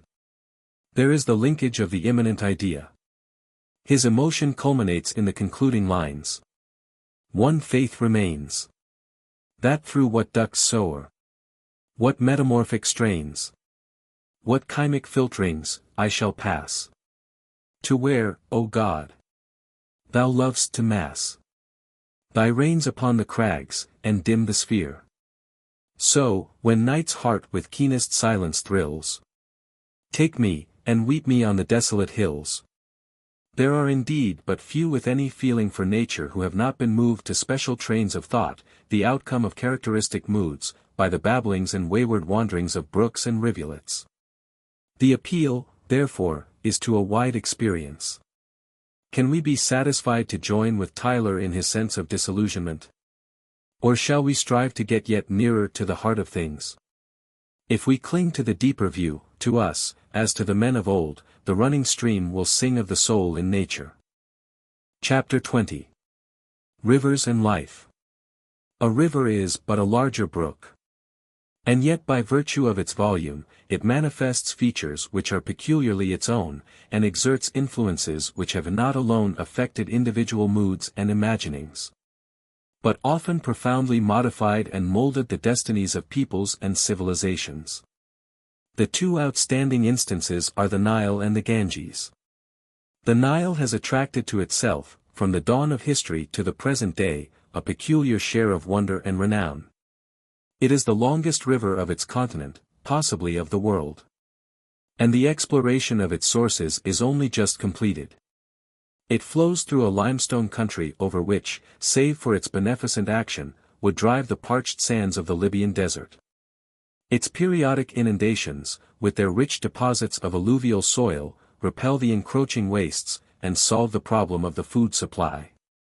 Egypt has with good reason been called the gift of the Nile. This river therefore possesses in a marked degree all the mystic influences of moving water, and emphasizes them by physical and historical features of exceptional import. What wonder that it has had so direct a bearing on the spiritual development of the people on its banks, and that it entered into the very texture of their lives. It was, for the Egyptian, preeminently the sacred river, deemed to be one of the primitive essences, ranked with those highest deities who were not visible objects of adoration. As a form of God, he cannot, says an ancient hymnist, be figured in stone. He is not to be seen in the sculptured images upon which men place the united crowns of the north and the south, furnished with uraei. The honor thus conferred was but commensurate with the blessings he brought. For in what would have been a valley of death he was the sole source and sustainer of life. A further quotation from the beautiful hymn just mentioned will indicate the affection and mystic emotion he inspired. Homage to thee, O happy, i.e. the Nile. Thou comest forth in this land, and dost come in peace to make Egypt to live, O thou hidden one, thou guide of the darkness whensoever it is thy pleasure to be its guide. Thou waterest the fields which Ra hath created, thou makest all animals to live, thou makest the land to drink without ceasing. Thou descendest the path of heaven, thou art the friend of meat and drink, thou art the giver of the grain, and thou makest every place of work to flourish, O Ta. If thou wert to be overcome in heaven the gods would fall down headlong, and mankind would perish. In this passage the mystic observes how the natural power of running water to suggest spontaneous movement, and therefore life, is accentuated and denied by the actual results of the river's beneficent overflow. And a further step is taken when Hapi is addressed by the names of Ta, as above, and Khnum, for he is not thus confused with the gods so named, but being the great life supplier for the land, he is, like them, regarded as a creative power. The development of the ideas suggested is thus essentially parallel to that described in the chapter on the Teutonic myths of the three subterranean wells and the world tree. But can any distinctive features of the Egyptian religion be traced to the influences exerted by the phenomena of the Nile? Most decidedly so, in two directions more especially. That religion is one of contrasts. It represents the world as a scene of titanic conflict. The realm of Osiris is opposed to that of Typhon, creation to destruction. And the master influence in shaping the form in which these contrasts were conceived was undoubtedly the Nile. On one side barren rocks and parched sands, and on the other the fertilizing powers of the sacred stream. All around, vast solitudes, and along the river the hum of teeming communities and the rich fullness of prosperous civilizations. The world was visibly, for the Egyptian, a fierce recurring battle between life and death. And springing out of this appears the second great influence to be attributed to the famous river. The Egyptian grasped firmly and developed fully the doctrine of immortality. Doubtless many factors contributed to the peculiar form which his belief assumed, but none would be of more importance than the ever-renewed gift of life which the Nile brought from an unknown and an unseen world. Hence also the connection between the Nile god and Osiris, the god of the resurrection. So deeply were the worldviews and spiritual experiences of the Egyptians influenced by the mystics' powers of the Nile, by the immanent ideas therein made concrete. The Egyptians, in their turn, influenced the Hebrews, the Greeks, and the Romans. And these, again, have influenced the race. Who shall estimate the effect on the human mind of the physical phenomena of this single river? When we turn to the story of the Ganges, a further mystical concept comes into view, that of purification. It is manifestly suggested by the cleansing qualities of water, and has exercised an important function in the development of certain moral ideas and ideals. Bathing in running water to cleanse the stains of the body led on to, and combined with, the concept of cleansing the stains of the soul. But even thus the dominant suggestion of life declares itself, as is specially obvious in the case of Christian baptism, where the washing with water symbolizes not only the cleansing of the soul, but the new birth, the higher life of the spirit. It is by keeping in mind these blended concepts that we shall best understand the story of the Ganges. All the larger rivers of India are looked upon as abodes and vehicles of the divine essence, and therefore as possessed of power to cleanse from moral guilt. Their banks, from source to sea, are holy ground, and pilgrims plod their way along them to win merit, a merit that is measured by the years of travel and the sanctity of the stream. Of all the great rivers in this ancient land, the Ganges is the noblest. Mother Ganga, stands supreme. No water such as hers for washing away the stains of the most heinous crimes.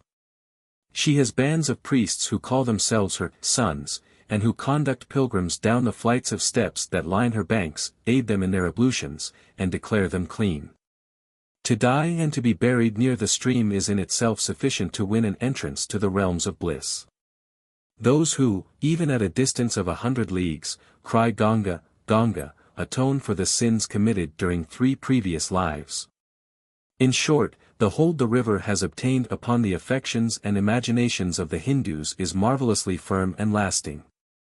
Of course a river so renowned has its wreath of myths and legends, characterized, in this instance, by the prodigality of the Eastern mind. It is not necessary to linger over these, save in so far as to note that they ascribe a divine origin to the sacred stream. The sense of power and movement issuing from the world of the unseen is no less strong than that aroused by the Nile. Though it finds strangely different modes of expression, its essential character is the same. Interesting and typical is the Hindu belief that the spot where flow together the waters of the Ganges, the Jumna and the Sarasvati is one of the most hallowed in a land of holy places. These three sacred rivers form a kind of trimurti, or triad, often personified as goddesses, and called mothers. With such facts in view, it would be hard to exaggerate the influence of rivers on the development of the Hindu's speculation and practice, and more especially of his mysticism. Such intuitions and beliefs find their full flower in the conception of the river of life, the stream, pure as crystal, that, with exulting movement onward, brings to men the thrill of hope and the inspiration of progress to a world beyond. It pulses and swings in the glorious sunshine, it reflects the blue of heaven, it sweeps superbly with unsullied current past every obstacle, and bursts through every barrier. Ad Isle. Labater et labater in omni volubilis evum. Yes, the Nile, the Ganges, the Rhine, the Thames, and 1,000 other rivers of renown have had, and still have, their part to play in the cosmic drama and in the development of man's spiritual nature. Generation after generation has found them to be capable of stirring peculiar emotions, and of stimulating profound thoughts on the mystery of life. And all these powers are concentrated and sublimated in this glorious vision of the river of water of life that flows from the throne of God. Chapter 21. Rivers and Death. The world of fact, no less than the world of abstract thought, is full of contradictions and unsolved antinomies. Here is one such contradiction or antinomy. Moving water, it has been shown, is suggestive of life. But over against it we find a suggestion of death. Indeed, there has been a widely diffused belief in a river of death, a striking foil to the inspiring mysticism of the river of life. The Old World mythology taught, in varying forms, but with underlying unity of concept, that there is a river, or gulf, which must be crossed by the departing soul on its way to the land of the departed. Evidently the extension of the original thought to cover its seeming opposite has a basis in the nature of things. Its most elaborate presentment is in the ancient myths of the nether regions and of the 7 streams that watered them, from Styx that with 9-fold weary wanderings bounded Tartarus, to where? Far off from these, a slow and silent stream. Lethe the river of oblivion runs. Nor has Christianity disdained to adapt the idea. Bunyan, for example, brings his 2 pilgrims within sight of the heavenly city. Now I saw further that between them and the gate was a river, but there was no bridge, and the river was very deep.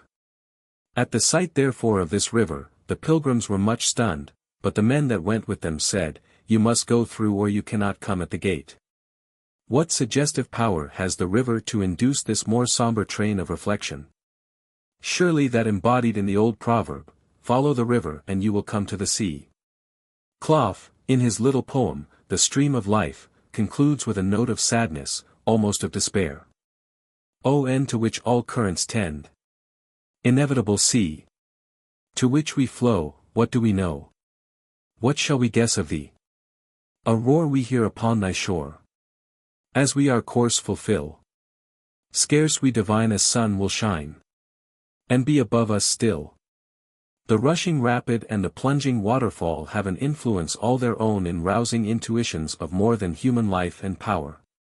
The dazzling and dashing rainbows of spray appeal to the sense of sight, the internal rhythmic sound from the lighter tones which are flung around like notes from a Strom Karl's magic harp, or the alluring song of a Lorelei. To the thunder of a Niagara, nature's diapason sounding the lowest note that mortal ears can catch, appeal to the sense of hearing, and underlying all is a vague sense of irresistible power. How touching, how profoundly true, the story in Eckhard of the little lad and his sister who wandered off until they came to the rainfall. There, gazing at the full sweep of that magnificent fall, the little fellow throws into the swirling emerald of the waters at his feet a golden goblet, as an offering to the God whom he felt to be so near. Unconsciously he was a natural mystic. Movement, sound, and color combined to produce in him, what it should produce in all, a sense of immanent reality, self-moving, self-sustained. And yet even a waterfall may suggest far other thoughts, a downward course from the freshness of the uplands of youth to the broadening stream of manhood declining towards old age and the final plunge. The fall itself would thus convey vague feelings of loss of power and vigor, a loss that gathers speed as it approaches the end. So in Campbell's well-known River of Life. When joys have lost their bloom and breath. And life itself is vapid. Why, as we reach the falls of death, feel we its course more rapid? If so sad a train of reflections can be stimulated by the rapids and the falls of rivers, how much more so by their ending in the ocean? Old age and death can hardly fail to assert themselves in the minds of those who sail down some noble river and meditate. As the banks fade dimmer away, as the stars come out, and the night wind brings up the stream, murmurs and scents of the infinite sea. Granting that the river's merging in the sea suggests the close of life as we know it here, must we also grant that the natural mystic must give way to a partial, if not an absolute, tendency to pessimism? That a natural mystic should be a pessimist would seem to be an anomaly. For he holds that he can hold living communion with the real. And such communion would carry with it, surely, a strong hope, if not a conviction, that change in material form cannot affect the inner being, call it the spiritual essence, of which that form is a particular manifestation. Deny that nature has a soul and optimism becomes a ghastly mockery. Believe that nature and man are linked together as kindred forms of spiritual existence, and then, though there will not indeed be formal proof of immortality, there will be intuitive trust in the future. What the implications of such a trust may be is for the various philosophies and theologies to determine, but taken at its lowest value, it would secure a man from pessimism. In the light of these general observations, let us consider the particular case now presented. The river is merged in the sea, it is absorbed, its existence as a river is terminated. But the substance of its being remains. Diffused in a vaster whole, but not lost. What is this vaster whole? If we regard it as an absolute, there may perchance be ground for pessimism. If, with certain scientists, we stop short at the conservation of energy, there is nothing ahead but a blank. But if we hold to the conservation of values, as at least a parallel to this conservation of energy, we are impelled to hold also to the conservation of all that is ultimate in individualities. For values imply modes of being which can allow of the experience of values as such. And the nature mystic's direct communion with his environment is seen to be one mode by which the individual center of life learns to live increasingly in the life of the whole, the total reality. There is, then, no absorption where values are conserved, but an ever richer content of experience, an ever deepening insight into its significance, and an ever keener enjoyment of the material it affords. As a specific case of an optimistic creed based on an intuition of the essential kinship of all things, it is profitable to study the poetry of a Sufi mystic of the 13th century. How delicate the thought enshrined in the following lines. When man passed from the plant to the animal state, he had no remembrance of his state as a plant, except the inclination he felt for the world of plants, especially at the time of spring and sweet flowers. What is this but an anticipation of Wordsworth's Daffodils, or even of his Ode on Immortality? The concepts and phraseology of the transmigration theory are merely temporary forms in which a deep thought clothes itself. At any rate, they are not necessary adjuncts of the thought. Nor do they preclude sympathy with the following condensed statement of this same mystic's world philosophy. I died from the mineral and became a plant. I died from the plant and reappeared as an animal. I died from the animal and became a man. Wherefore then should I fear? When did I grow less by dying? Next time I shall die from the man, that I may grow the wings of angels. From the angel, too, I must advance. All things shall perish save his face. With an insight like unto this, a mystic need not fear because the river flows into the sea. In spite of appearances, the idea of life can still reign supreme. The river of death embodies a true insight, but of a transition only, not of an abiding state. We die to live more fully. This sense of continuity in the flow of the stream of life, and of the abidingness of its existence through all vicissitudes has been strikingly expressed by Jeffreys. He is sitting on the grass-grown tumulus where some old warrior was buried 2,000 years ago, and his thought slips back over the interval. 2,000 years being a second to the soul could not cause its extinction. Resting by the tumulus, the spirit of the man who had been interred there was to me really alive, and very close. This was quite natural and simple as the grass waving in the wind, the bees humming, and the lark's songs. Only by the strongest effort of the mind could I understand the idea of extinction, that was supernatural, requiring a miracle, the immortality of the soul natural, like the earth. Listening to the sighing of the grass I felt immortality as I felt the beauty of the summer morning, and I thought beyond immortality, of other conditions, more beautiful than existence, higher than immortality. Let Morris sum up the thoughts and emotions aroused by the mystical influences of water flowing onward to join the ocean. Flow on, O mystical river, flow on through desert and city. Broken or smooth flow onward into the infinite sea. Who knows what urges thee on? Surely we know not at all, but the cycle of being is eternal. Life is eternal as death, tears are eternal as joy. As the stream flowed it will flow. Though 'tis sweet, yet the sea will be bitter. Foul it with filth, yet the deltas grow green and the ocean is clear. Always the sun and the winds will strike its broad surface and gather some pure drops from its depths to float in the clouds of the sky. Soon these shall fall once again, and replenish the full-flowing river. Roll round then, O mystical circle. Flow onward, ineffable stream. Chapter 22. The Ocean. The ocean. What is its mystic significance? A question as fraught with living issues as its physical object is spacious and profound. Infinitely varied and yet unchanging, gentle and yet terrible, radiant and yet awful. Calm or convulsed, in breeze, or gale, or storm. Icing the pole, or in the torrid clime. Dark heaving.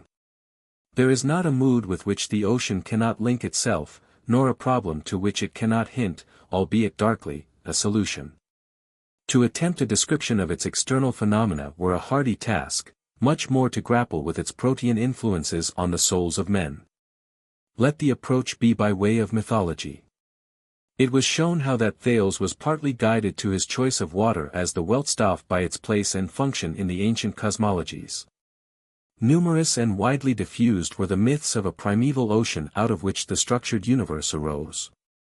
The Babylonian tablet tells of the time before the times, when above were not raised the heavens, and below on the earth a plant had not grown up, the abyss also had not broken up its boundary. The chaos, the sea, was the producing mother of them all. A passage from the Rig Veda speaks likewise of the time, or rather the no-time, which preceded all things. Death was not then, nor immortality, there was no distinction of day or night. Only something breathed without breath, inwardly turned towards itself. Other than it there was nothing. And how did these ancient mystics best picture to themselves the primeval, or timeless, something? What was the veiling cover of everything? They themselves ask. And they answer with another question, was it the water's deep abyss? They think of it as an ocean without light. Then, say they, from the nothingness enveloped in empty gloom, desire, love, arose, which was the first germ of mind. This loving impulse the sages, seeking in their heart, recognized as the bond between being and non-being. How deep the plunge here into the sphere of abstract thought! Yet so subtle and forceful had been the mystic influence of the ocean on the primitive mind that it declares itself as a working element in their abstrusest speculations. Nor has this mystic influence as suggesting the mysteries of origin ceased to be operative. Here is Tennyson, addressing his newborn son. Out of the deep, my child, out of the deep. And again, when nearing the end of his own life, he strikes the same old mystic chord. When that which drew from out the boundless deep turns again home. Wordsworth, of course, felt the power of this ocean-born intuition, and assures us that here and now, though inland far we be, our souls have sight of that immortal sea, which brought us hither. And of intense interest as modernizing the ancient concept of something which breathed without breath, is his appeal. Listen, the mighty being is awake, and doth with his eternal motion make a sound like thunder, everlastingly. It will not be possible to do more than draw attention to those chief characteristics of the ocean which have given it so large a place in the minds of men. And first would come the vastness of the sea, which prompts vague intuitions of mystery and infinity. The sight of its limitless expanse still has this power. The sea, says Holmes, belongs to eternity, and not to time, and of that it sings forever and ever. How natural, then, the trend of the mythology just mentioned, and the belief in a primeval ocean, a formless abyss, Tiamat, which, as Milton puts it in a splendid line, is the womb of nature and perhaps her grave. But added to the mystic influence of sheer limitlessness are the manifestations of power and majesty, which compel the awe and wonder of those who go down to the sea in ships and do their business in great waters. In the minds of early navigators, the experience of the terrors of the sea begot a sense of relationship to hostile powers. One of the oldest Aryan words for sea, the German Meer, Old English Meer, means death or destruction. And the destructive action of the ocean's untutored elementary force found personifications in the Teutonic ogre, Terror, with his dreaded daughter, and the sea goddess, Ran, his wife, who raged in storms and overwhelmed the ships. The Eastern peoples, including the Hebrews, regarded the sea as the abode of evil powers, as certain of the visions in the book of Daniel strikingly testify. Nor is this feeling of the action of hostile powers yet extinct. Victor Hugo makes fine use of it in his description of the storm in The Toilers of the Sea. Jeffreys was always deeply affected by the vastness and strength of the sea. "Let me launch forth," he writes, "and sail over the rim of the sea yonder, and when another rim rises over that, and again onwards into an ever-widening ocean of idea and life. For with all the strength of the wave, and its succeeding wave, the depth and race of the tide, the clear definition of the sky, with all the subtle power of the great sea, there rises the equal desire. Give me life strong and full as the brimming ocean, give me thoughts wide as its plain. My soul rising to the immensity utters its desire prayer with all the strength of the sea." In many of its aspects, the ocean can stimulate and soften moods of sadness. The peculiar potency of the play of the waves is reserved for the next chapter. But the more general influences of this character are many and of undoubted significance. The vast loneliness of its watery, restless plains, its unchangeableness, its seeming disregard for human destinies, the secrets buried under its heaving waters, these and a multitude of like phenomena link themselves on to man's sadder reveries. Morris asks, "Peace, moaning sea, what tale have you to tell? What mystic tidings, all unknown before?" His answer is in terms of longing for the unrealized. The voice of yearning, deep but scarce expressed. For something which is not, but may be yet. Too full of sad continuance to forget. Too troubled with desires to be at rest. Too self-conflicting ever to be blessed. In strong contrast with this is the exhilarating, tonic power of the sea. Coleridge, revisiting the seashore, cries, "God be with thee, gladsome ocean. How gladly greet I thee once more." Myers emphasizes the fact that Swinburne, in his principal autobiographical poem, Thalasius, or Child of the Sea, reveals a nature for which the elemental play of the ocean is the intensest stimulus. The author of that poem tells how once he wandered off into indulgence of personal feelings, and how his mother, the sea, recalled him from such wanderings to charm him from his own soul's separate sense, with infinite and invasive influence, that made strength sweet in him and sweetness strong, being now no more a singer, but a song. And akin to this exhilarating effect on a poet's sensibility is that which it has exercised on the large scale in molding the characters and fortunes of seafaring nations. Longfellow had a firm grip of this historical fact. "Wouldst thou," so the helmsman answered, "learn the secret of the sea? Only those who brave its dangers comprehend its mystery." Allan Cunningham's sea songs furnish the classical expression of the spirit in its modern guise as embodied in the British sailor, the defender of the isle that is, compassed by the inviolate sea. The sea. The sea. The open sea. The ever fresh, the ever free. Byron may be criticized as too consciously posing in his well-known apostrophe to the ocean, nevertheless it contains a tang of the Viking spirit. And I have loved thee, ocean. And my joy of youthful sports was on thy breast to be. Borne like thy bubbles onward, from a boy. I wantoned with thy breakers. What is the core of this Viking buoyancy and exhilaration? Surely a sense of freedom, inspired by a life on the ocean, and fostered by the very hardships and dangers which that life entails. Thus cumulative is the evidence that the present, for all its materialism, inherits the essence of the ancient mysticism, or rather, it is open to the same impulses and intuitions, however changed and changing the forms they may assume. On the one hand, the infinite complexity of man's developing soul life. On the other, the limitless range of the moods and aspects of the ocean. The two are spiritually linked by ultimate community of nature. Deep calls to deep, the response is living and eternal.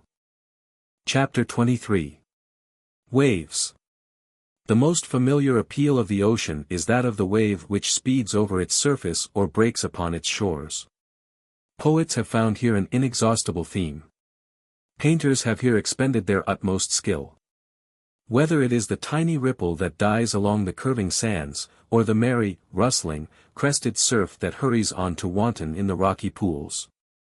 Or the storm billow that rushes wildly against an iron-bound coast to spurt aloft its sheets of spray or to hurl its threatening mass on the trembling strand, in each and every form the wave is a moving miracle.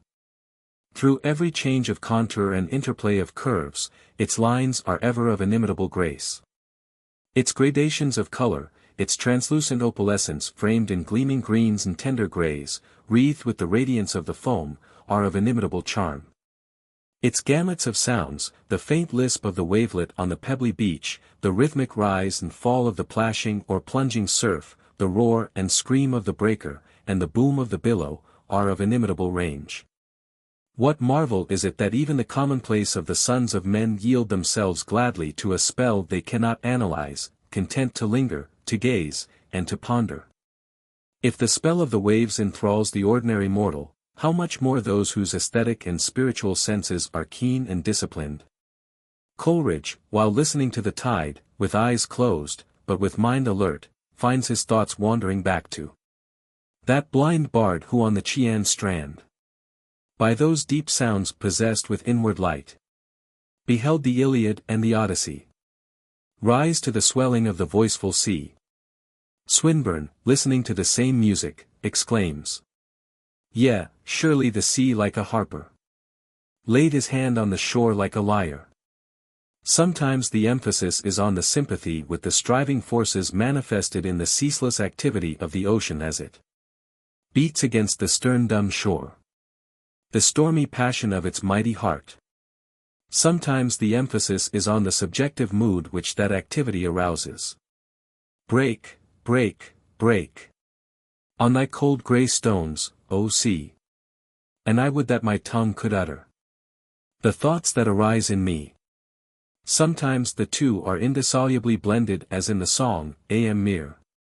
So exquisitely set to music by Schubert, where the rhythmic echoes of the heaving tide accompany the surging emotions of a troubled heart. The direct impression made by the objective phenomena of the play of waves finds abundant expression in the whole range of literature, not the least forcefully in Tennyson. How fine his painting of the wave on the open sea! As a wild wave in the wide North Sea. Green glimmering towards the summit, bears, withal, its stormy crests that smoke against the skies. Down on a bark, and overbears the bark. And him that helms it. How perfect also the description of a wave breaking on a level, sandy beach. The crest of some slow-arching wave, heard in dead night along that table shore, drops flat. And after the great waters break, widening for half a league, and thin themselves, far over sands marbled with moon and cloud, from less and less to nothing. As to the moods thus stimulated, the one most frequently provoked would seem to be that of sadness. Or would it be truer to say that those whose thoughts are tinged with melancholy, or weighted with sorrow, find in the restless, endless tossing and breaking of the waves their fittest companions. How sad this passage from the French poet-philosopher, Guillaume. I remember that once, sitting on the beach, I watched the serried waves rolling towards me. They came without interruption from the expanse of the sea, roaring and white. Beyond the one dying at my feet I noticed another, and farther behind that one, another, and farther still another and another, a multitude. At last, as far as I could see, the whole horizon seemed to rise and roll on towards me. There was a reservoir of infinite, inexhaustible forces there. How deeply I felt the impotency of man to arrest the effort of that whole ocean in movement. A dike might break one of the waves, it could break hundreds and thousands of them. But would not the immense and indefatigable ocean gain the victory? And this rising tide seemed to me the image of the whole of nature assailing humanity, which vainly wishes to direct its course, to dam it in, to master it. Man struggles bravely. He multiplies his efforts. Sometimes he believes himself to be the conqueror.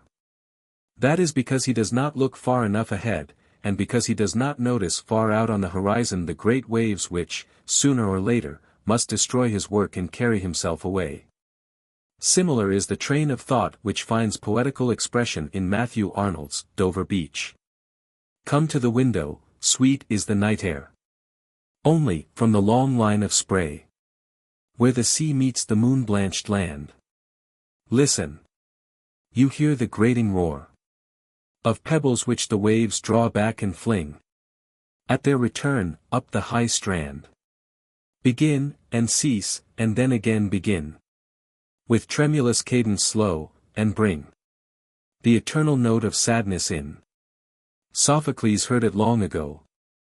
Heard it on the Aegean, and it brought into his mind the turbid ebb and flow of human misery. We find also in the sound a thought, hearing it by this distant northern sea.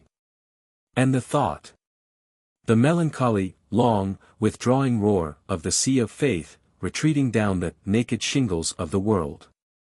But if the pessimistic mood may thus find support in watching the waves of the sea, so no less surely can the hopeful and joyous mood be evolved and stimulated by the same influence. Before Sophocles came Aeschylus. The greatest hero of this earlier poet was Prometheus, the friend of man, who, tortured but unshaken, looked out from his Caucasian rock on the presentments of primeval nature. How sublime his appeal! Ether of heaven, and winds untired of wing. Rivers whose fountains fail not, and thou sea, laughing in waves innumerable. To him the winds and waves brought a message of untiring, indomitable energy, the movement, the gleam, inspired fresh life and hope. The ideas immanent in the ocean wave are as varied as the human experiences to which they are akin. Or take another group of these ideas immanent in the phenomena of the wave, the group which rouse and nurture the aesthetic side of man's nature. Very significant in this regard is the fact that not for the Greeks alone, but also for the Hindus and the Teutons, the goddesses of beauty were wave-born. When Aphrodite walked the earth, flowers sprang up beneath her feet. But her birthplace was the crest of a laughing wave.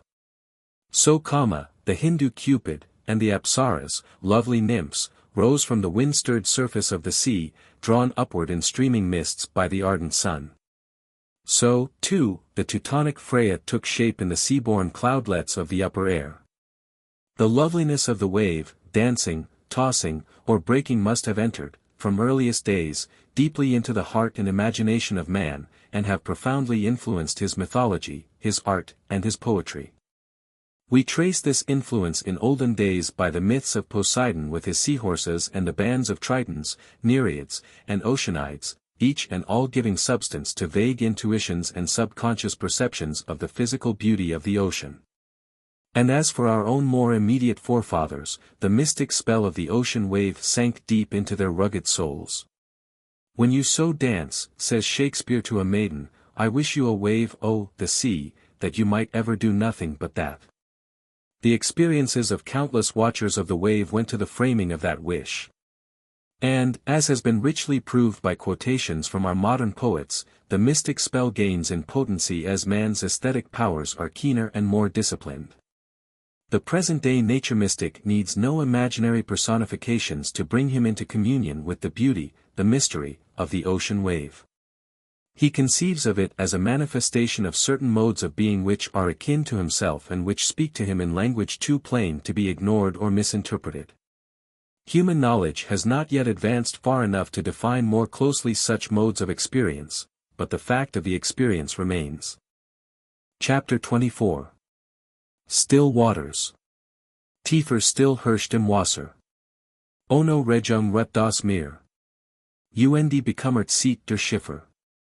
Glatt Flash rings her. Kein Luft von keiner Seat. Tedestil Furchterlich. In der Unschuren White. Reget kein Welly Sich. Thus does Goethe, in this little poem of 2 verses, with a masterly ease that carries conviction, suggest to us the subtle power of a calm at sea. The mountain tarn, alone with the sky, has a charm that is all its own. The shining levels of the lake, in the lower hollows of the hills, the quiet reaches of a river where the stream seems to pause and gather strength for its onward course. Even the still pool that hides in the meadows among the alders and willows, each of these has its own peculiar charm, a charm which is hard to analyze but almost universal in its range of appeal. But potent above them all is this mirror still, this calm at sea, when, as Boring finely translates Goethe's second verse. Not a zephyr is in motion. Silence fearful as the grave. In the mighty waste of ocean. Sunk to rest is every wave. Turner, in his Liber Studiorum, attempted to depict a calm at sea. The picture is not one of his most successful efforts, but so great an artist could not fail to seize on the essential features of his subject. The sun is heralding his advent by flinging upward athwart the mists and cloudlets a stream of diffused light which fills the scene with a soft pervading glow. The surface of the water is glassy, not much more substantial than the haze which floats above it. But deep as is the calm, old ocean cannot quite forget his innate restlessness. He gently urges onward a succession of slow risings and fallings, with broad ripples to mark their boundaries, and to tell of spent billows and far-heaving tides. The movement of the waters is, as it were, subconsciously felt rather than perceived. Or, if perceived, it is lost in the pervading sense of placid spaciousness.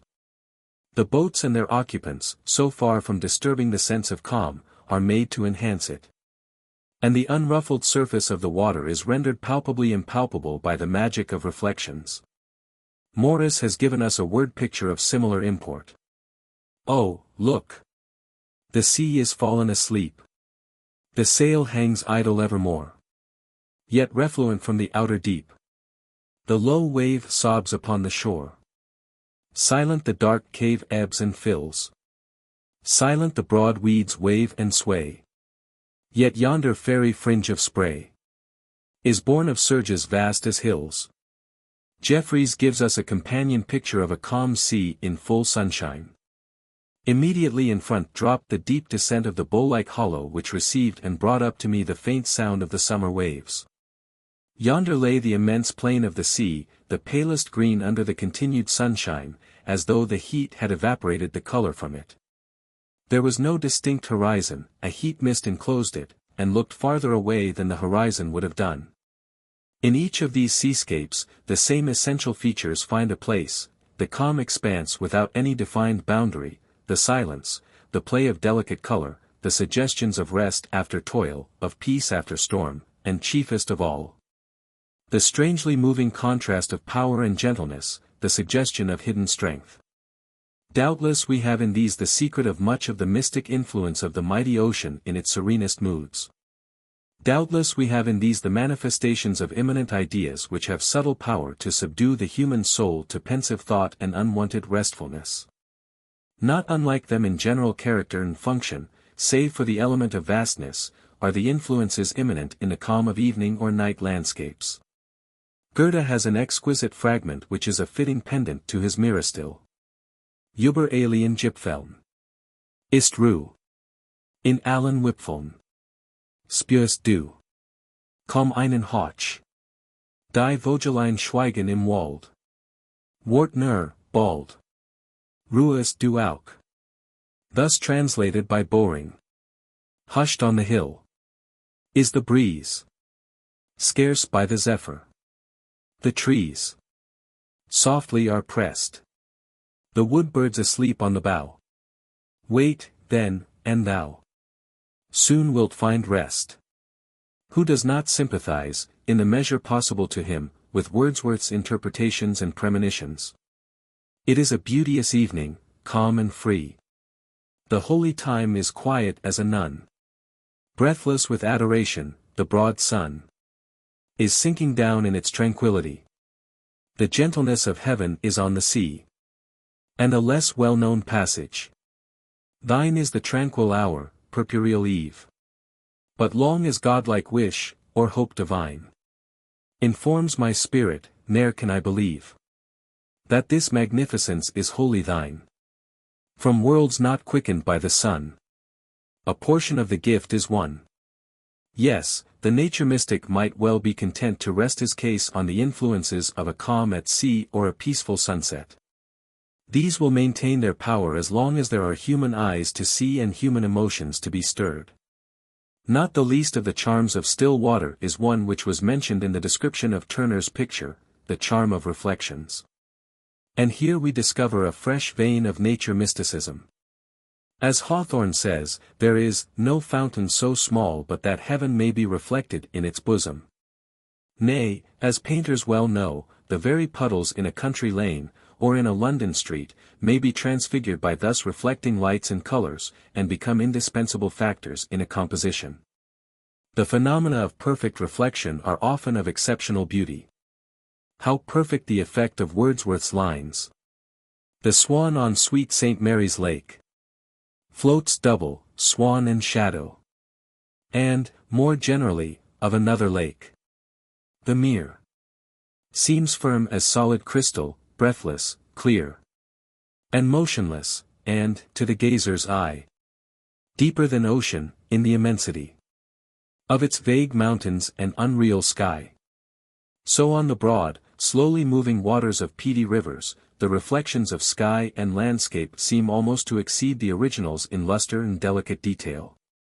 Some of the Tasmanian rivers possess this reflecting quality in an exceptional degree. Nor are the phenomena of broken reflections inferior in beauty and suggestion. Instead of motionless repetition of given detail, there are flickering, sinuous, mazy windings and twistings of color, light, and shadow, a capricious hurrying from surface to surface. Knowledge of optics cannot rob them of their marvel and their glamour. And if such be their effect on the modern mind, what must it have been on that of primitive man? No laws of reflection came within his ken. He looked down on the still surface of tarn, or pool, or fountain, and saw, sinking downwards, another world, another sky, losing themselves in mystery. Mere wonder would yield place to meditation. Ah! What secrets must lurk in those crystal depths, if only one could surprise them, wrest them from the beings who inhabit that nether realm. Possibly even the world riddle might so be solved. And thus it came to pass that most water spirits were deemed to be dowered with prophetic gifts. The Teutonic water gods were wise, they could foretell the future. In classical mythology, Proteus, the old man of the sea, presents himself as a well-developed embodiment of this belief. Old Homer knew how to use the material thus provided, and Virgil, in his choicest manner, follows the lead so given. In the fourth book of the Georgics, Aristeus, who had lost his bees, in despair appealed to his mother, the river nymph, Cyrene. She bids him consult Proteus, the old prophet of the sea. He follows her counsel, captures Proteus, and compels him to tell the cause of his trouble. The seer at last constrained by force, rolled on him eyes fierce sparkling with grey light, and gnashing his teeth in wrath, opened his lips to speak the oracles of fate. Once more the transient must be allowed to fall away, and the central intuition be recognized and grasped. The sense of a secret to be gained, of a mystery to be revealed, of a broken reflection of some fuller world, has been nurtured by the reflections of form and light and color in nature's mirror.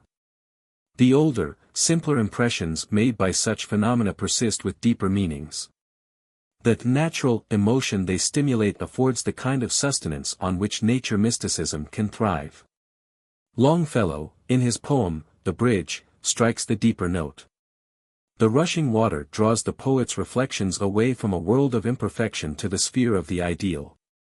And forever, as long as the river flows. As long as the heart has passions. As long as life has woes. The moon and its broken reflection. And its shadows shall appear. As the symbol of love in heaven. And its wavering image here. And thus the mountain tarn, the placid lake, the quiet river reaches, the hidden pool, and the ocean at rest, have each and all their soul language, and can speak to man as a sharer of soul nature. Well might the Hebrew psalmist give us one of the marks of the divine shepherd, he leadeth me beside the still waters. Chapter 25. Anaximenes and the Air. Hitherto our attention has been almost exclusively fixed upon the mystical influences of water in motion or at rest. And even though we went no farther afield, a fair presentment has been gained of what a modern nature mystic might advance in explanation and defense of his characteristic views and modes of experience. We now turn to consider other ranges of physical phenomena, which, though of equal dignity and significance, will not meet with equal fullness of treatment, otherwise the limits proposed for this study would be seriously exceeded. We have seen how and why Thales deemed water to be the Weltstoff. His immediate successors, while adhering to his principles and aims, were not content with his choice. They successively sought for something less material. One of them, Anaximenes, was attracted by the qualities and functions of the atmosphere, and his speculations will serve as an introduction to the mysticism of winds and storms and clouds.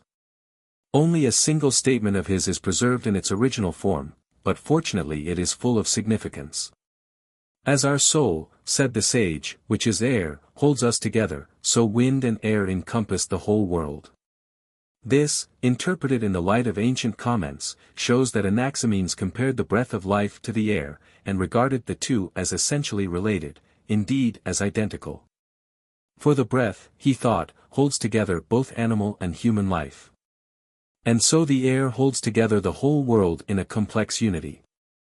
He reached the wider doctrine by observing that the air is, to all appearance, infinitely extended, and that earth, water, and fire seem to be but islands in an ocean which spreads around them on all sides, penetrating their inmost pores, and bathing their smallest atoms.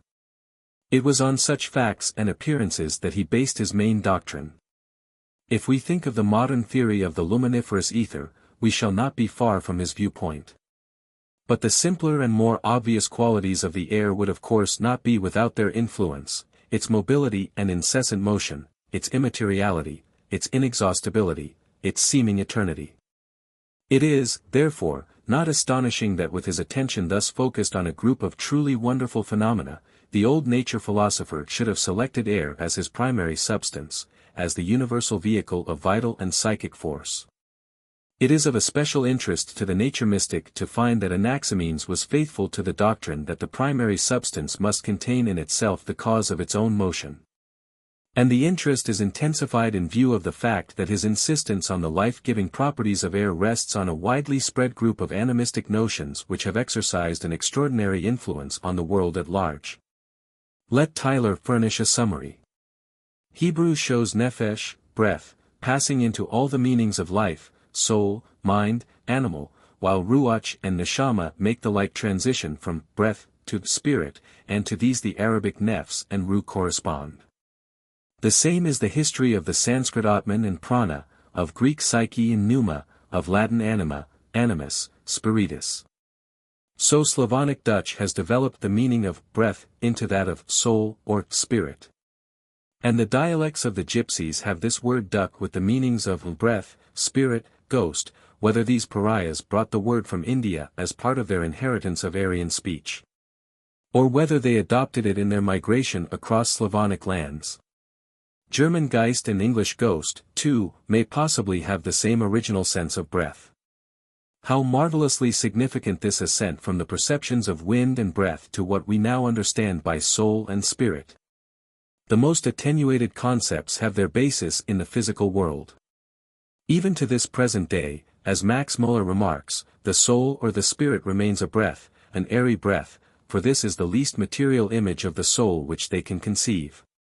Another doctrine of Anaximenes is most worthy of note by nature mystics, as well as by scientists. It is well stated by Theophrastus. The air differs in rarity and in density as the nature of things is different. When very attenuated it becomes fire, when more condensed, wind, and then cloud, and when still more condensed, water and earth and stone, and all other things are composed of these.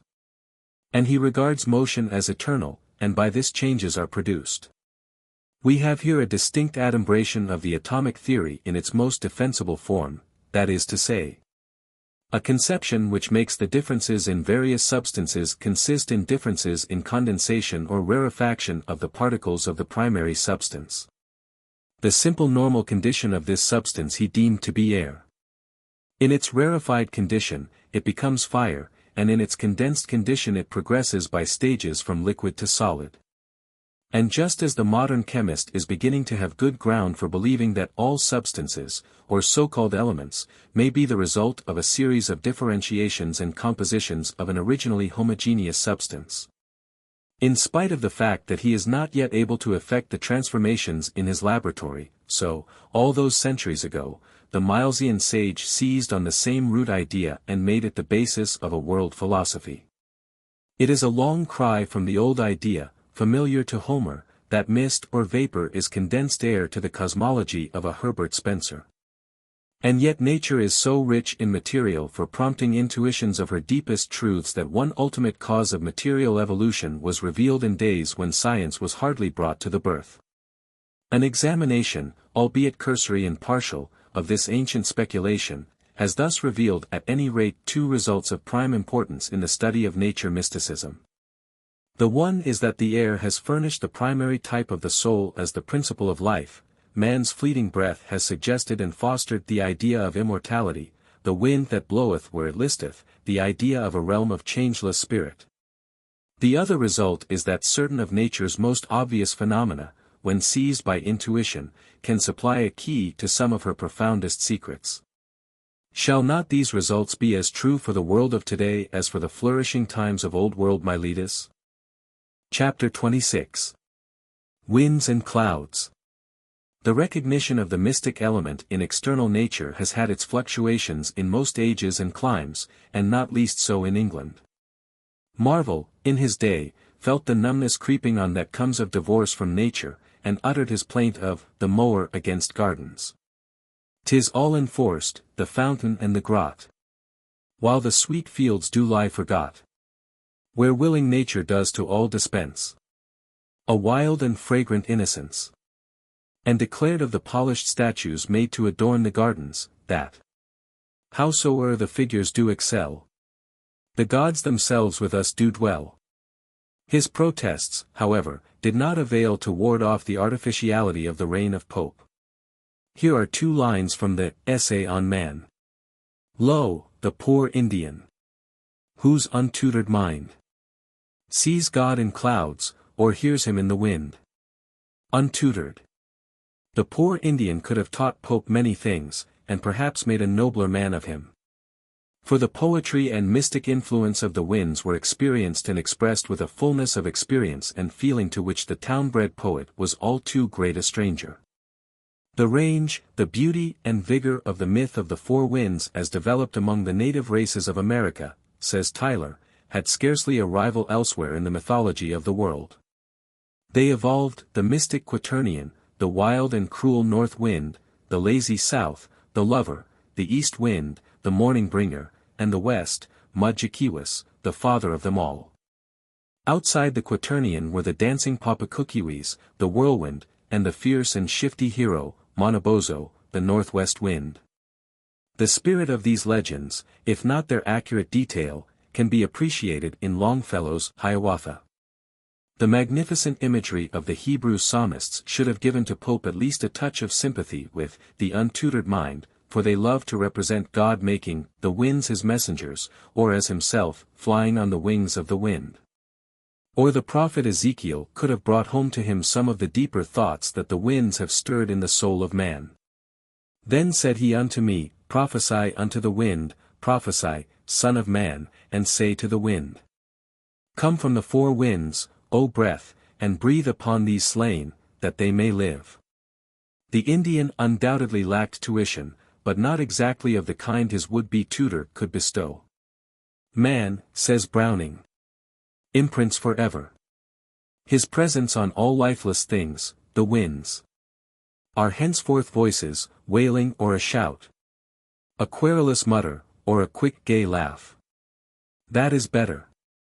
But why lifeless? Why imprints?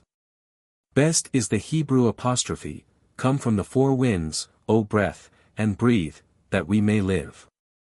Give us of the life that is in you. And that is the mystic's prayer. The winds of heaven were bound to make indelible impressions on the primitive mind.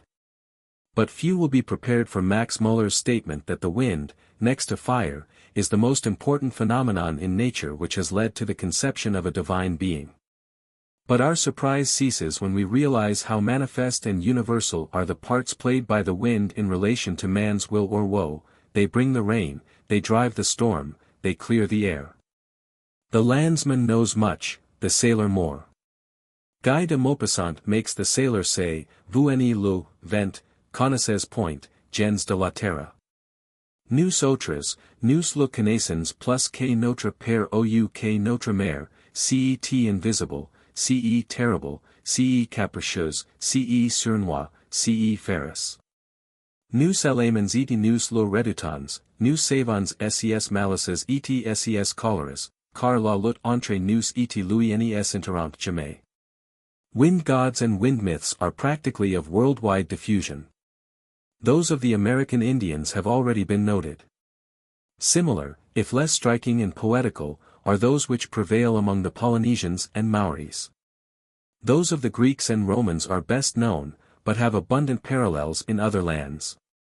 The Maruts of the Vedic hymns are unequivocally storm gods, who uproot forests and shatter rocks, strikers, shouters, warriors, though able anon to take the form of newborn babes.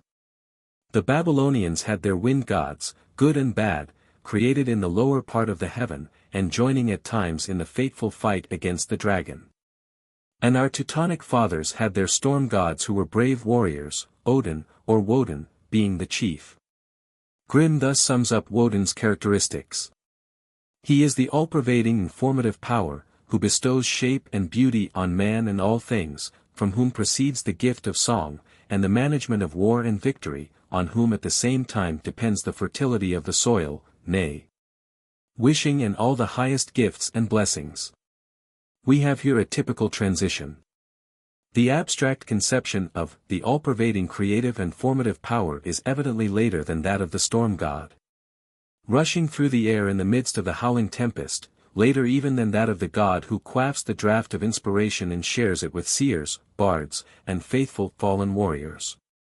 The idea of life or soul emerges, and frees itself from its cruder elements. The tempest god yields place to the All-Father, sitting on the throne of the world.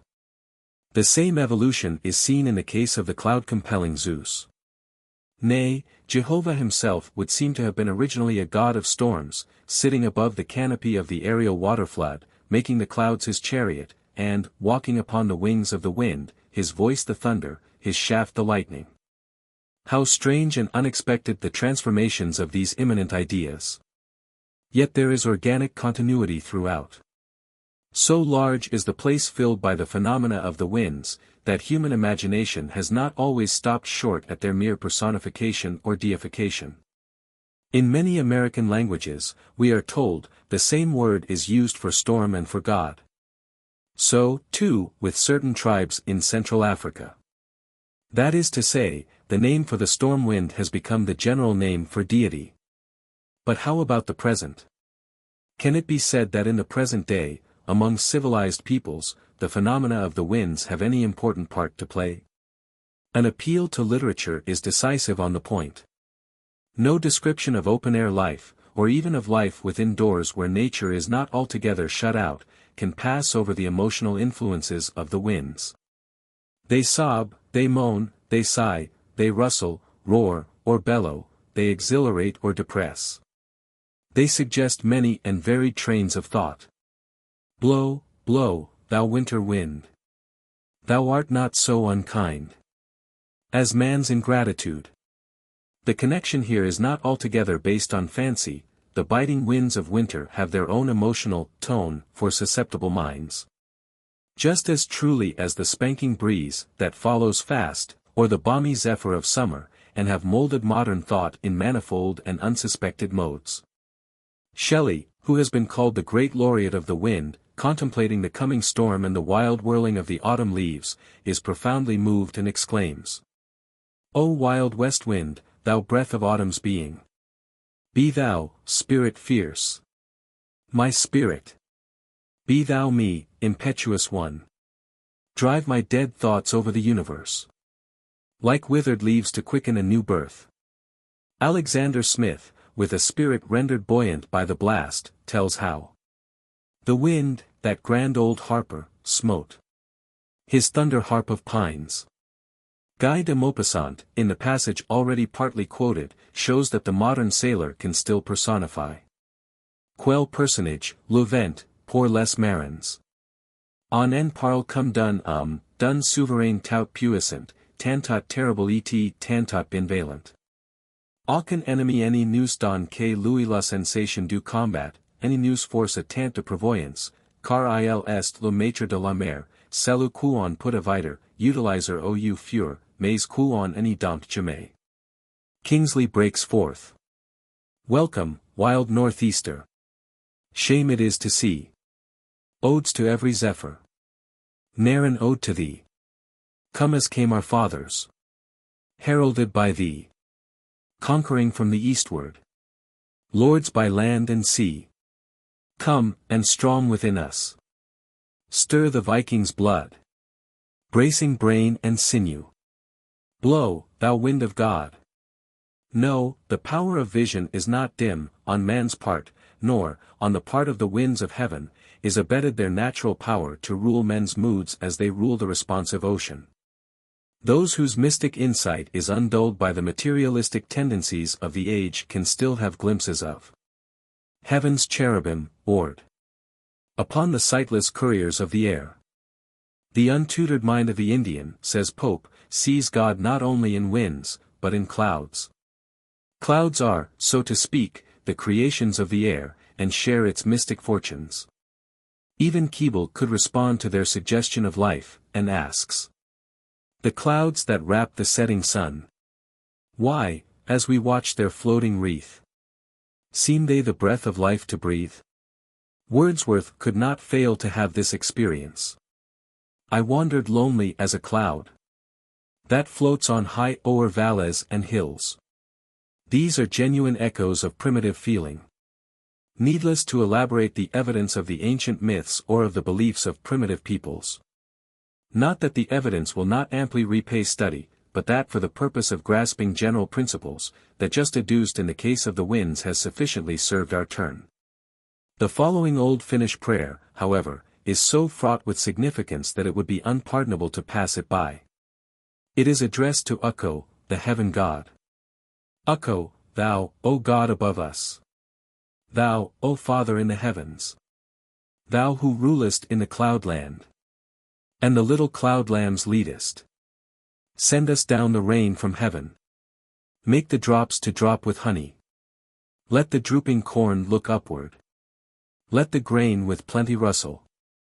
This beautiful little poem prayer places us about midway in the development of the conscious expression of the mystic influences exercised by cloudland. We see how, as with the winds, the clouds have played a severely practical role among the conditions which have rendered human life possible upon the globe. The original animistic conception of the clouds as themselves personal agents has yielded to that of a god who rules the clouds, though the animistic tendency still remains in the expression, the little cloud lambs.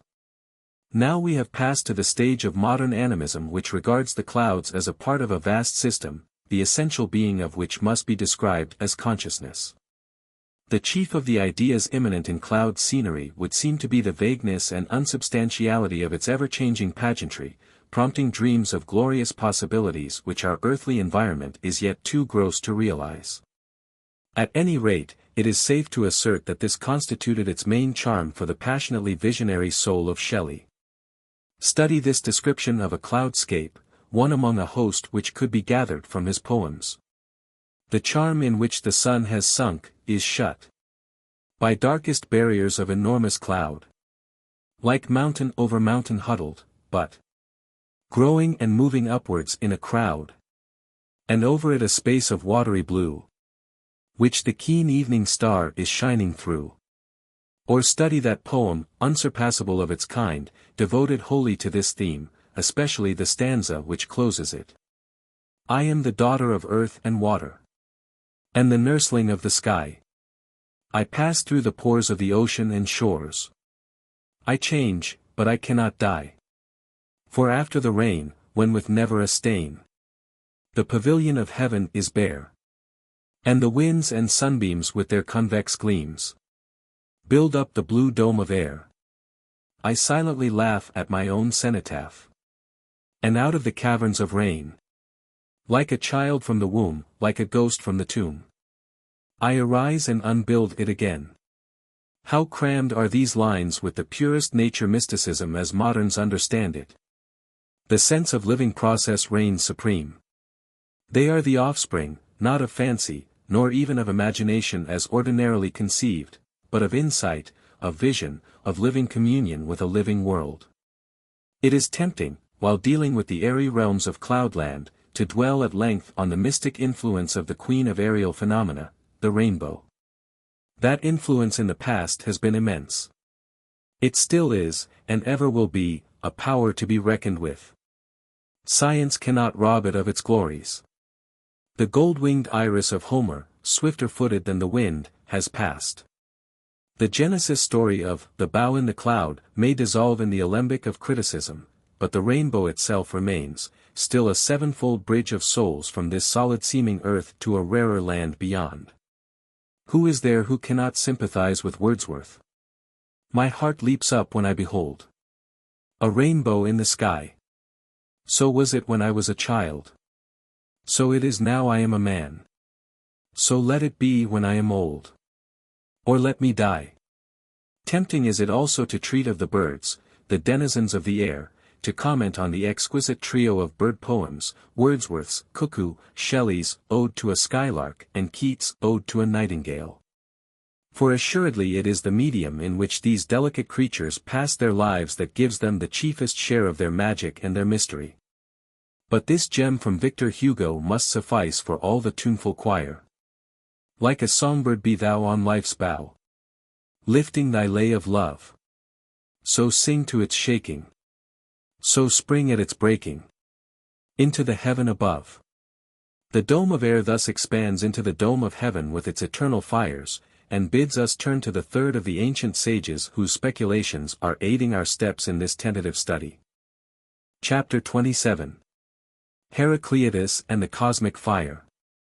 Heracleitus is a philosopher whose speculations are of surpassing interest for the student of nature mysticism. He was born about 540 BC, at Ephesus, and lived some 60 years. He was one of the most remarkable thinkers of antiquity, and the main substance of his teaching remains as a living and stimulating element in the most advanced scientific and metaphysical doctrines of the present day. But taking the point of view of the nature mystic, he derives his special significance from the manner of his early training, and from the source of his early inspirations. While still a youth, he forsook the bustle of the city for the solitude and charm of the lovely country which surrounded his home, and he definitely set himself to feed his imagination on the concrete and sensuous imagery of the poets. He laid himself open to the impressions and intuitions which such an environment so richly provided, and thus laid the foundation for those speculations on the nature of the universe and of life which have rendered his influence so lasting and his fame so great. He is undoubtedly difficult to understand, and his cryptic utterances earned for him the doubtful title of the Dark. But his champions have pointed out that his obscurity of diction was not the outcome of pride or intentional assumption of mystery, but of the genuine difficulty he found in giving expression to his novel thoughts. He waxes vehement in his struggles to subdue his language to his purposes, his vague intuitions, his movements in worlds not fully realized, and in this regard he can at any rate claim the sympathy of mystics of every school. Such was the man and such his training. What was his central, dominating thought? What was his conception of the universal ground of existence? It was this: pure fire. Motion is the secret of the eternal change which characterizes all known phenomena of every grade and kind. All things flow, is the far-famed aphorism which sums up his philosophy. This eternal movement is not, however, formless, but is determined to ever-recurrent forms, and is obedient to law and rhythm. He taught, then, that the eternal movement which constitutes existence is fire. This one order of all things, he affirms, was created by none of the gods, nor yet by any of mankind, but it was ever, and is, and shall be, eternal fire ignited by measure and extinguished by measure. But more, he held that this fire motion is alive. It will be remembered that Thales had placed the cause of motion in matter itself, not in something other than matter, that is to say, he was to all intents and purposes a hylozoist. Heracleitus went a step farther, and maintained that the life in fire motion is organic, like to that which is manifested in the plant and animal worlds. His idea of the essential kinship of all things is very clear and complete. He conceived, therefore, that soul is in no way fundamentally distinct from any other of the transformations of the ever-living fire. And thus the problem which so grievously torments modern psychologists, that of the connection between soul and body, did not exist for him. And a notable corollary of his view is this. Since man has essential kinship with his environment, he can apprehend both the outer surface of things and their inner law, and it is in this recognition of their inner law that his true nature is to be found. Now if it be granted that this inner law can be apprehended by intuition as well as by conscious reasoning process, the corollary is one to which the nature mystic can heartily subscribe. In fact, he recognizes in it a statement of his own master principle. The soul, as fire, depends on the cosmic fire for sustenance, the breath being the physical medium. And in this regard, all that was said of Anaximenes and breath, or air, will have its place. But Heracleitus has a further thought which is in full harmony with the nature mystic's chief contention.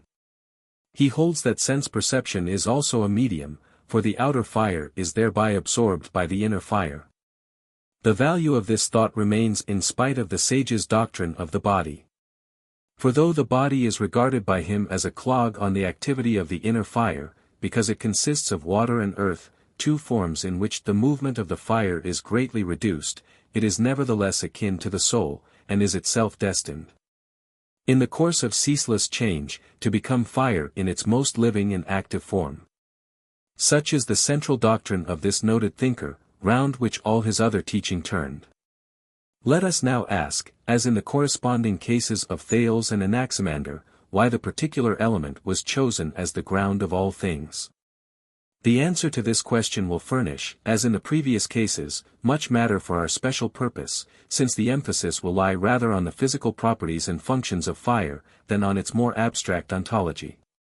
It is obvious that Heracleitus would start with a knowledge of the speculations of his more immediate predecessors, and of the data on which they were based, the phenomena of circulation in nature, evaporation, mist, rain, melting, freezing, and the rest. And we find that in this direction he merely amplified the older systems, taking fire, instead of water or air, as his Weltstoff. He also observed, with special care, certain suggestive cases of rarefaction by heat and condensation by cold. As also the facts of constant decomposition and renewal in the vegetable and animal worlds. But the phenomenon which stands out as the chiefest determinant of his thought is one which is always bound to act as a powerful stimulant on a thoughtful mind, that of combustion. The flame of an ordinary fire can still be a thing of wonder to the man whose mind is open to receive impressions even from the commonplace. How elusive it is! Dancing, darting, flickering, flashing, appearing, disappearing, unsubstantial yet active and almost miraculously potent. The effect upon the mind of primitive man must have been keen and vivid to the highest degree, and must have produced results of corresponding significance upon his spiritual development. But the deeper kind of wonder is reserved for the systematic speculative thinker, whose attention is arrested by the phenomena of a steadily burning flame, say that of a lamp.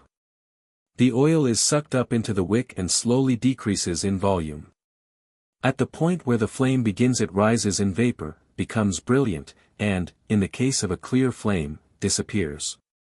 There is thus a constant movement from below upwards. The flame has all the appearance of a thing, with comparatively definite form and continued existence, and yet is never really the same, not for the minutest fraction of a moment. It is an appearance born of incessant motion. Let the motion stop, the flame is gone. Where the burning is accompanied by smoke, there is an apparent return of volatilized matter to solid form. Now let a philosopher like Heracleitus be meditating on nature as a circulatory system, and let him, by chance or otherwise, bring together in his mind the phenomena of a burning lamp and the cosmic facts for which he seeks an explanation. Is it difficult to imagine his eureka? At any rate, Heracleitus felt that in the phenomena of combustion he had gained an insight into the ultimate constitution of nature. And he concluded from them that there is no such thing as substance, properly so called, but simply constant movement. The movement is substance. The great solid-seeming cosmos is motion, some of it visible, some of it imperceptible. Some of it rising upward to serve as fuel, some of it falling downward, after having fed the flame, to form the constituents of the present world. The motion is constant, the stream ever flowing, no thing is ever at rest, and, if it were at rest, would disappear. The marvel is that with such scanty data, Heracleitus was able to attain to views which are in truly remarkable harmony with the most advanced theories as to the constitution of matter. Nowadays the very qualities of hardness and impenetrability are being ascribed to motion, to the almost inconceivable rapidity of the whirling of electrons within the system of the atom. Le Bon, for example, in his Evolution of Matter and his Evolution of Forces, contends that atoms are continually breaking down, radium presenting merely an extreme case of a general rule. And that the final product is something which is no longer matter. Robbed of motion, what we call matter disappears. It eludes detection by any methods known to us, and ceases, therefore, so far as we are concerned, to be existent. Atoms, then, according to this modern doctrine, are complex systems of motion. And bodies, all agree, are aggregates of atoms. It seems to follow that the ground of reality, from the point of view of physics, is motion. In short, as Heracleitus taught, the world is the result of ceaseless motion. Tyndall's doctrine of heat as a mode of motion is being generalized until it covers the whole field of material phenomena. Or approach the theory of Heracleitus from the side of modern astronomy, the harmony between old and new is equally striking. All substances, said he, spring from fire, and to fire they are bound to return. It does not require much special knowledge to realize that this statement contains the pith of the latest theories of the birth and death of worlds. From fire mist, says the modern astronomer, they were condensed, and to fire mist, by collisions or otherwise, they will return. What the particular stages may be, what the significance of the nebula, what the cosmic functions of electricity, and other like problems, may be, and will be, matter for keen debate. But the grand generalization remains, from fire mist back again to fire mist. How modern, also, the grand unity which such a theory gives to existence as a whole. Physics, psychology, sociology, even spiritual facts, all come under the sway of the vast generalization, because all concerned with the same ultimate reality. The most striking parallel is found, perhaps, in the doctrine of energy, which is attracting so much attention at the present time, and of which Ostwald is a champion so doughty. It embodies an attempt to bring into one category the various physical forces together with the phenomena of organic evolution, of psychology, and of sociology in the largest sense. Whether the attempt is successful or not, it is a tribute to the genius of the ancient sage, though it seems to lack that definite element of consciousness, or soul life, which was so adequately recognized by its great predecessor. Many other points in the system of Heracleitus are worthy of the closest study. Intensely interesting, for example, is his doctrine that strife is the condition of harmony, and indeed of existence. Schelling reproduced this idea in his well-known theory of polarity. Hegel developed it in his dialectic triad, thesis, antithesis, synthesis. And the electrical theories of matter and force now in vogue fall easily into line with it, not to speak of the dominant theory of evolution as involving a struggle for existence, and as applied in well-nigh all departments of inquiry and research. But it is enough to have grasped the central principle of fire motion to prove that the phenomena of fire have had an influence in the development of man's intellectual and spiritual life, an influence which cannot easily be exaggerated. Heracleitus claims an honored place in the line of nature mystics. Chapter 28. Fire and the Sun. There can be no doubt, as already stated, that, of all physical phenomena, fire had the most marked effect upon the imagination of primitive man. He saw that it was utterly unlike anything else known to him, both in its properties and in its action. If of anything a divine nature could be predicated, it was fire, the standing miracle, at once destroying and life-giving, material and immaterial, preeminently an agent with strange and vast powers, known and unknown. For many objects and institutions a divine origin was sought, it could not fail to be the case with fire. Even the poor Tasmanian natives felt it could not be a thing of earth, and told each other how it was thrown down like a star by two black fellows who are now in the sky, the twin stars, Castor and Pollux. A great gap separates this simple tale from the elaborate Prometheus myth, and yet the same essential features appear in both, and between the two are found a varied series of stories and legends, belonging to many climes and ages, which ring the changes on the same fundamental ideas. The whole of the ancient world believed that the origin of fire must be divine.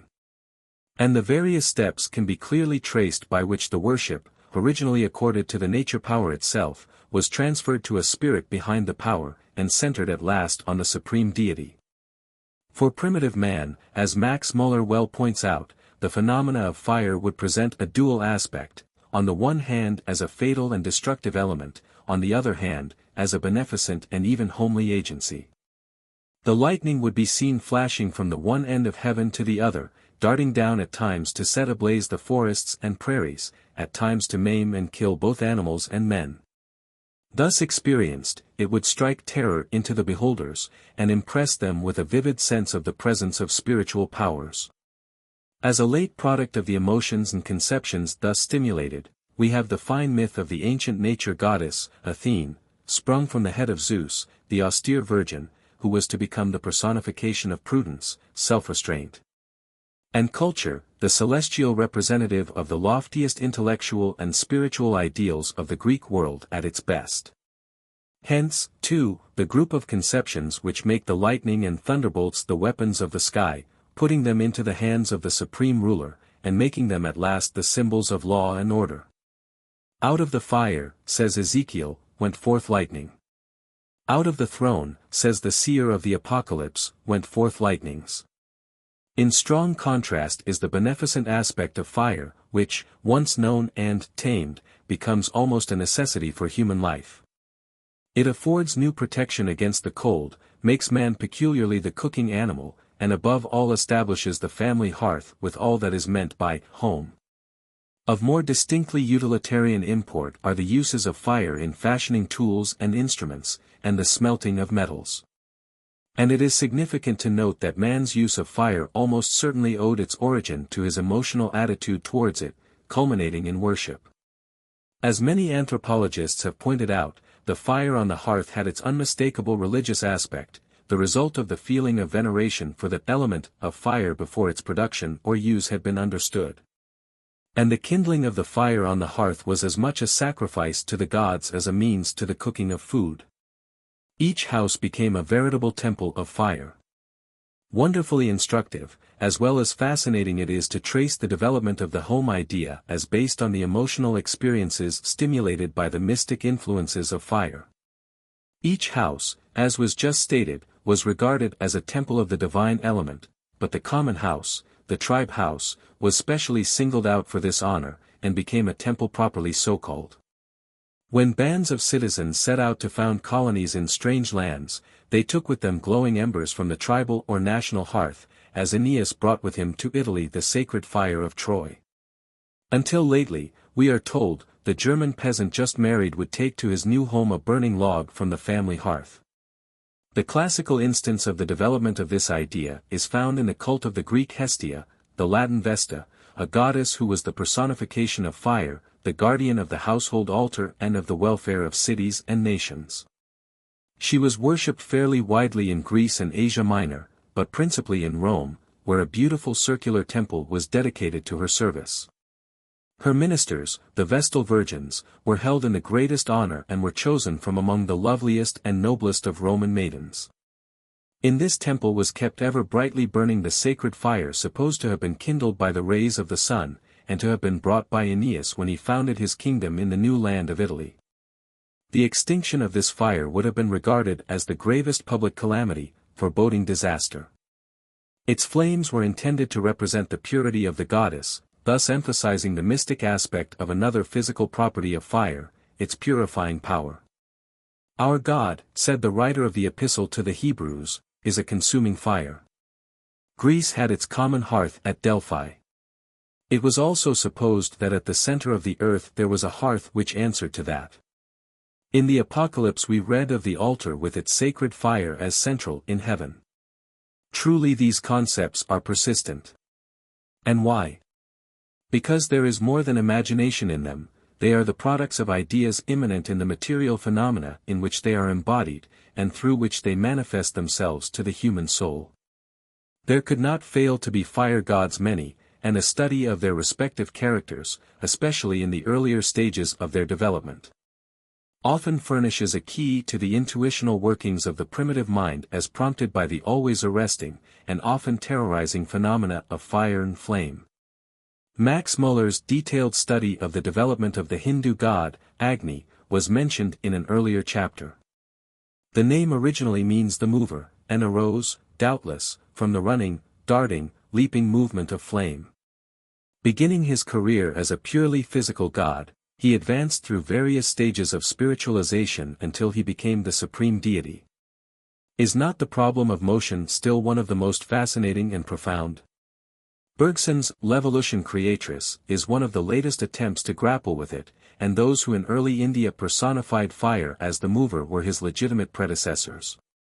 The Greek Hephaestus personified the brightness of flame, and took shape as a god of ripe age, of muscular form, of serious countenance, but lame. Why lame? Why this physical defect as a drawback to so much physical beauty and strength? A Frenchman, Emery, suggests, attendez la marque inégale et vacillante de la flamme. Certainly fire, as compared with water and air, is dependent on sustenance, as Heracleitus so well realized. As also its consequent limitations in regard to free and independent movement, but the sage solved this difficulty by making the fire motion feed, as it were, upon itself. The god was represented as puny at birth because flame, especially as kindled artificially, so often starts from a tiny spark. His marriage to Aphrodite typifies the association of fire with the life-giving forces of nature. So, remarks Max Muller, the Hindu Agni was the patron of marriage. How many lines of thought open out before us here, bringing us face to face, by pre-scientific modes of mental activity, with some of the deepest mysteries of human life. Vulcan, the Latin parallel of Hephaestus, suggests to us the awe-inspiring phenomena of volcanoes, which, though not of frequent occurrence, are calculated by virtue of their magnitude and grandeur to stimulate emotion and intuition to an exceptional degree. Fear would naturally predominate, but, even for the primitive mind, would be one factor only in a complex whole. Matthew Arnold has attempted to portray the soul-storm raised by the sight of the molten crater of Etna. He makes Empedocles, the poet-philosopher, climb the summit of the mountain, gaze for the last time on the realm of nature spread around, and apostrophize the stars above and the volcanic fires beneath his feet. And thou, fiery world, that saps the vitals of this terrible mount, upon whose charred and quaking crust I stand. Thou, too, brimmest with life. Note here again the sense of life, of kinship, so fundamental to nature mysticism. And so to the close. And therefore, O ye elements, I know. Ye know it too, it hath been granted me. Not to die wholly, not to be all enslaved. I feel it in this hour. The numbing cloud mounts off my soul, I feel it, I breathe free. Is it but for a moment? Ah, boil up, ye vapors. Leap and roar, thou sea of fire. My soul glows to meet you. Ere it flag, ere the mists of despondency and gloom rush over it again. Receive me, save me. He plunges into the crater. Out of the ancient beliefs and myths concerning subterranean fires grew up the enormously important beliefs in hell and purgatory, which attained such abnormal proportions in medieval times, and which are by no means yet extinct. The most vivid picture of hell, founded largely on ancient material, though with a biblical basis, is found in Milton. In language which recalls the Titanomachy, the poet tells of Satan and his myrmidons hurled from heaven. Him the almighty power hurled headlong flaming from ethereal sky. With hideous ruin and combustion, down to bottomless perdition, there to dwell. In adamantine chains and penal fire. Confounded for a time by his fall, he lies rolling in the fiery gulf, but at length, rolling round his baleful eyes, he sees a dungeon horrible, on all sides round. As one great furnace flamed. Yet from those flames no light, but rather darkness visible. Served only to discover sights of woe. Regions of sorrow, doleful shades, where peace and rest can never dwell, hope never comes. That comes to all. But torture without end still urges, and a fiery deluge fed with ever-burning sulfur unconsumed. What manner of intuitions are embodied here? Perchance we are beginning to treat them too lightly, as also the Hindu doctrine of karma. For the universe, after all, is the scene of the reign of law. But however this may be, we are glad to emerge, with Dante, from the regions of punitive flames into the regions of the fires that purge, into the pure air that surrounds the Isle of Purgatory. Sweet hue of eastern sapphire, that was spread o'er the serene aspect of the pure air. High up as the first circle, to mine eyes. Unwonted joy renewed. Soon as I escaped forth from the atmosphere of deadly gloom, that had mine eyes and bosom filled with grief. Shall we invest with like purgatorial powers the flaming swords that barred the way to paradise? Is such the inner meaning of the appeal?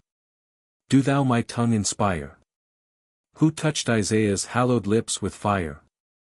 The more hostile aspects of fire are most strikingly embodied in the Teutonic giant Logi, Flame, with his children, who were supposed to be the authors of every great conflagration, and who might be seen in the midst of the flames. Their heads crowned with chaplets of fire. They may be taken, like the Greek giants and titans, as personifications of the wild brute forces of nature, which strive to hinder man's work and destroy what he has made. For, as Schiller says, the elements are hostile to the work of human hand.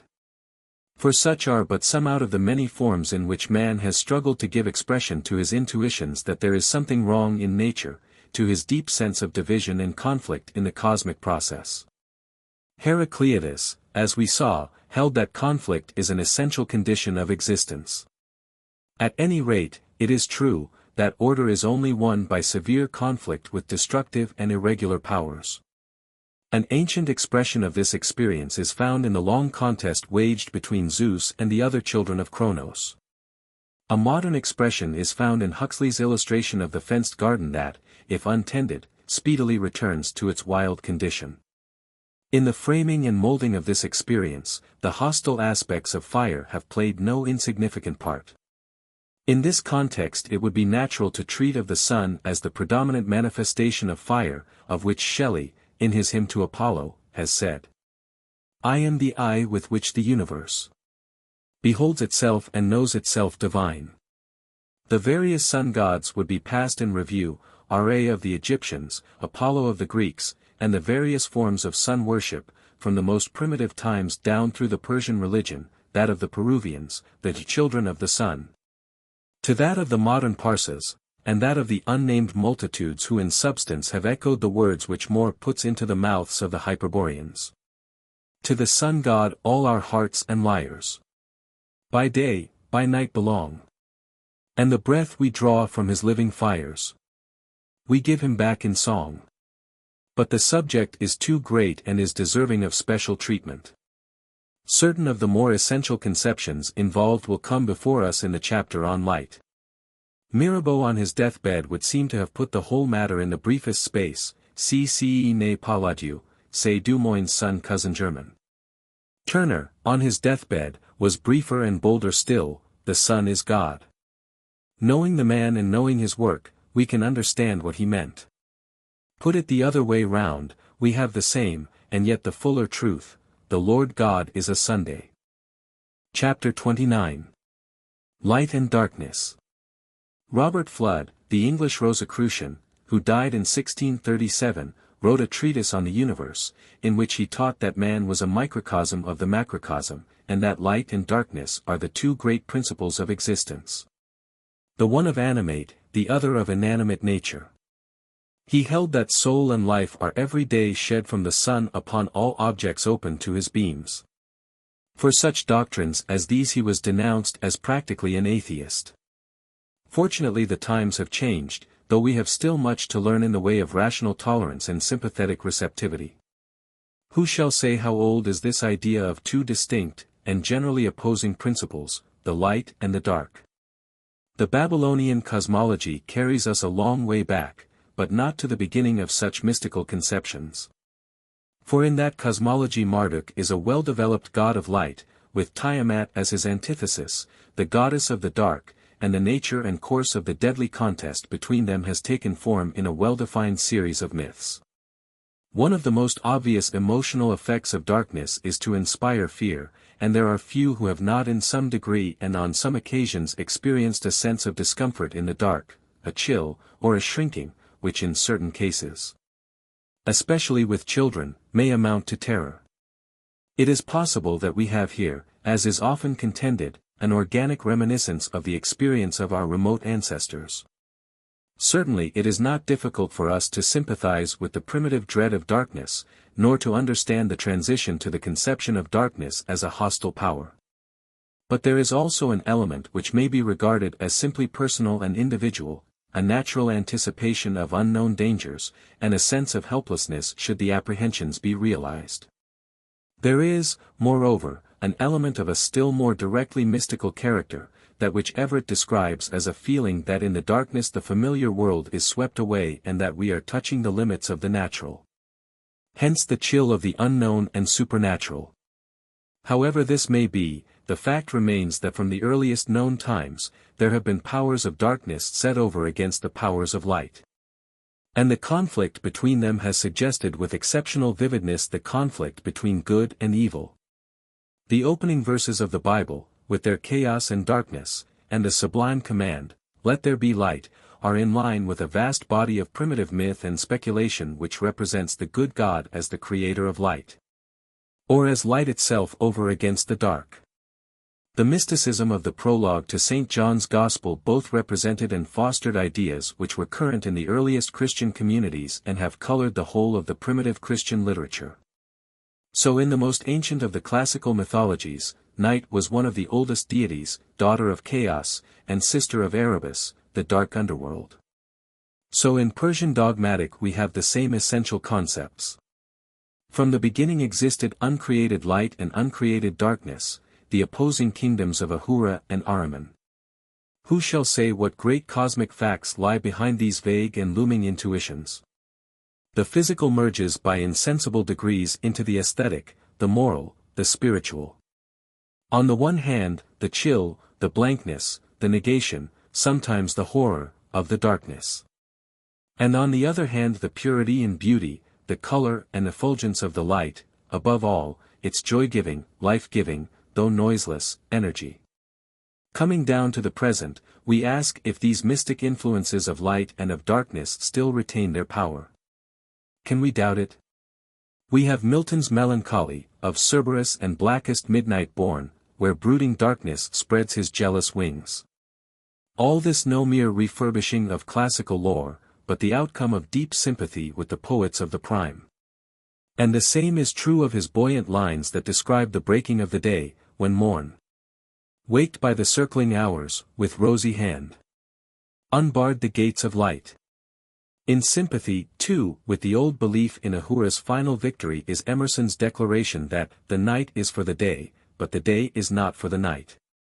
Browning finely discriminates the grades of darkness in Sordello, where he addresses Dante as pacer of the shore, where glutted hell disgorgeth filthiest gloom, unbitten by its whirring sulphur spume, or whence the grieved and obscure waters slope into a darkness quieted by hope. Plucker of amaranths grown beneath God's eye, in gracious twilights where his chosen lie.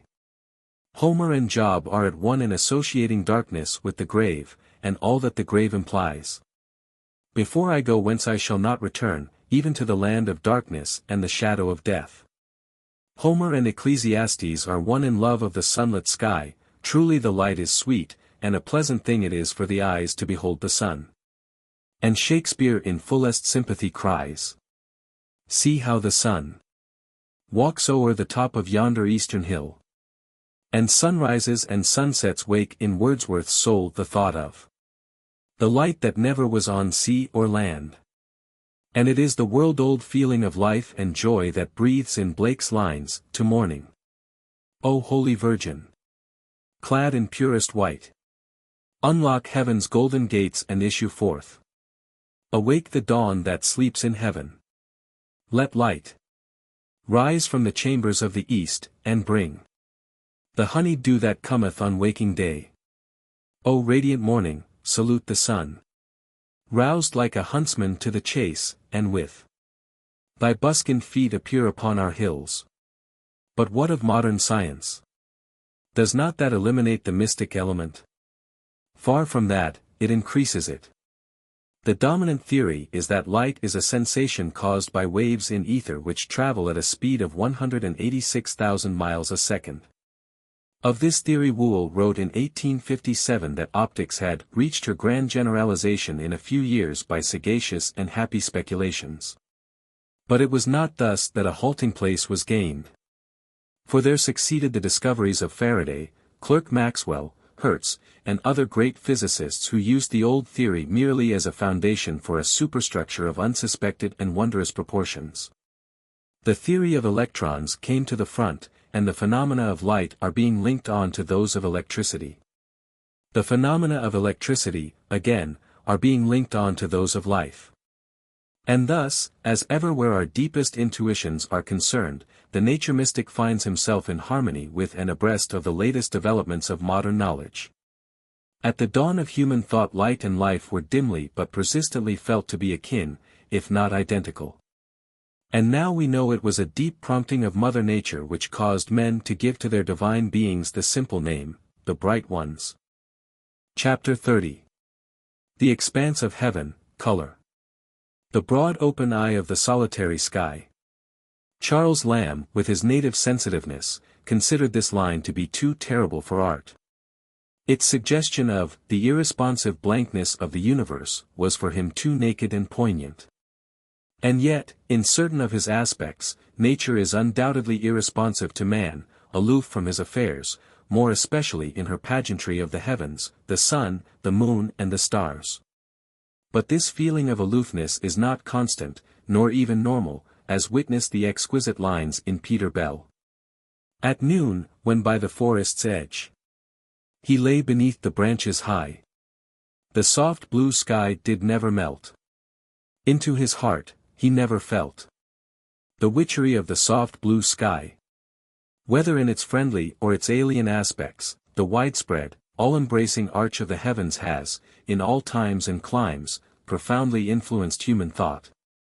More particularly so in lands where the sky is clear and bright and the horizons extended. Its effect, in flat and desert regions, on the development of monotheistic beliefs was noted in an early chapter.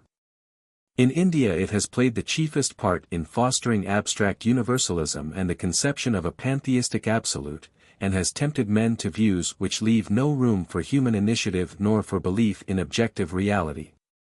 And when we recognize the wide and deep influence exerted by Buddhism upon ethics and metaphysics ancient and modern, we realize that the dome of heaven has proved itself a mystic force of the first rank. We must be on our guard, however, lest we exaggerate this pantheistic or universalistic influence. We have a sufficient corrective in the development of Jaush, an ancient god of the sky, who became, in one of his later forms, the Greek Zeus, that is to say, a king of gods as well as of men, the ruler of Olympus, the supreme member of a polytheistic community. And this development is but representative of a large class which have proceeded on similar lines, the class which come to their own in the concept of a heaven father. For example, Tyler shows that, in the religion of the North American Indians, the heaven god displays perfectly the gradual blending of the material sky itself with its personal deity. And that the Chinese Tian, heaven, the highest deity of the state religion, underwent a like theologic development. The mystic influence remains in Christianity, as witness Keble. The glorious sky embracing all is like the Maker's love. It may be affirmed, then, without fear of contradiction, that the elemental phenomena of the sky, overarching all with its unlimited span, has provided men with the idea of an all-embracing deity. This idea, among others, is immanent there and awaits still further development. Awaits further development, for the mystic influences persist and suggest deeper interpretations. Browning, though not an avowed nature mystic, felt the thrill and the emotion of the sky. The morn has enterprise, deep quiet droops. With evening, triumph takes the sunset hour. As for the emotional value of the universal span of the sky, its power to tranquilize by a sense of vast harmony and unity, Christina Rossetti knew it. Heaven o'erarches you and me, and all earth's gardens and her graves. Look up with me, until we see the day break and the shadows flee. What though tonight wrecks you and me? If so tomorrow saves. Here, as is almost inevitable, the thought of the expanse is associated with the alternate coming on of darkness and the breaking of the dawn. But the change and alternation gains its unity and ultimate significance from the all-inclusiveness of the sky as the abiding element. Walt Whitman brings out another aspect of this subtle but powerful influence. He addresses the sky, "Hast thou, pellucid, in thy azure depths, medicine for case like mine? Ah, the physical shatter and troubled spirit of me the last 3 years. And dost thou subtly, mystically now drip it through the air invisibly upon me?" In similar mood Jeffries writes, "I turn to the blue heaven over, gazing into its depth, inhaling its exquisite color and sweetness.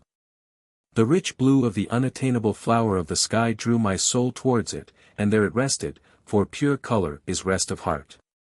And thus, the witchery of the soft blue sky launches us naturally into the subject of the sky as color. And not of blue only, but of that vast range of hues and gradations which display their beauty and their glory in the 4 quarters of heaven during each move onwards of the earth from sunrise to sunrise. Tennyson's description is vivid and splendid.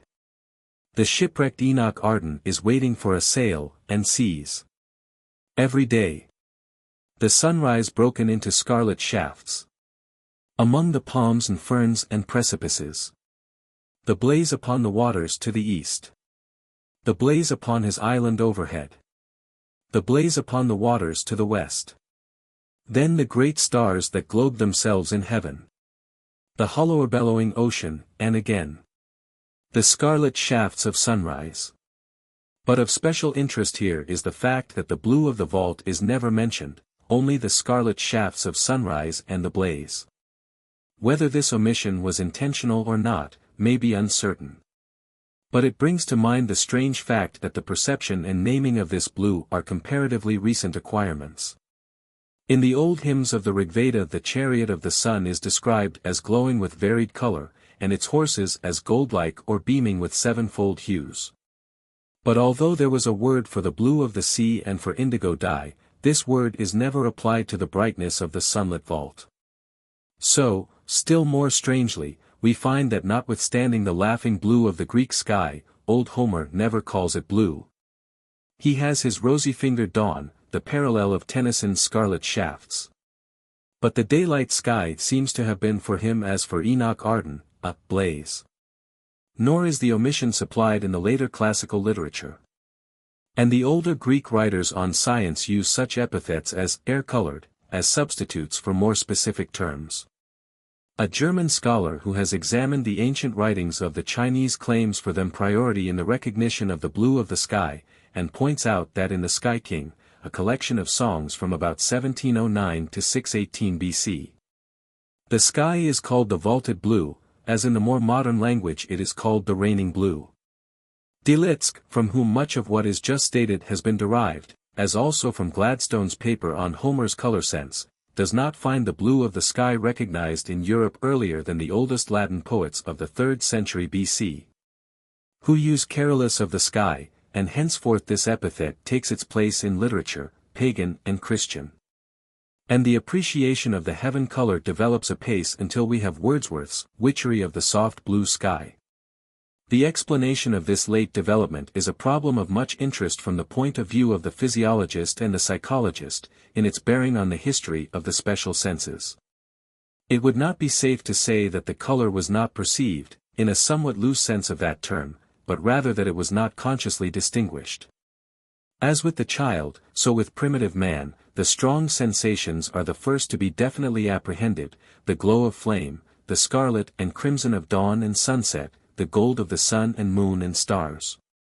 Red and yellow were the first to assert themselves, and the two are significantly combined in Homer's descriptions of the dawn, the yellow of the crocus as a garment, and the flush of the rose for the fingered rays. We must not imagine, however, that the failure to distinguish the hues and grades of blue argued any lack of appreciation of the quality of pure, translucent depth which characterizes the clear sunlit sky. A striking proof to the contrary is found in a description in the book of Exodus, where a vision of God is described, and where we read that under his feet was as it were a work of transparent sapphire, and as it were the body of heaven in its clearness. We recall also the exquisite expression, the clear shining after rain. The nature mystic, therefore, need not eliminate the blue of the vault, the brightness of the sky, as an influence in molding man's spiritual nature in the early days.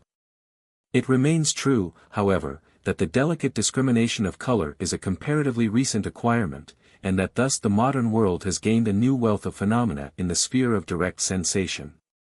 And this recently acquired subtlety of color sense is bound to bring with it a corresponding wealth of mystical intuition. The older attempts at color symbolism point the way: the red of blood, the crimson of flame, the white of the lily, the blush of the rose, the gleam of steel or silver, the glow of gold, the green of the mantle worn by Mother Earth, all these, and numberless others have played their part as subtle mystic influences. But there is more and better yet to come. Milton could write, "O welcome pure-eyed faith, white-handed hope. Thou hovering angel, girt with golden wings. As tints, so significances, more delicate shall be won by man's soul in contact with nature. For color is as varied as love. Color, says Ruskin, is the type of love.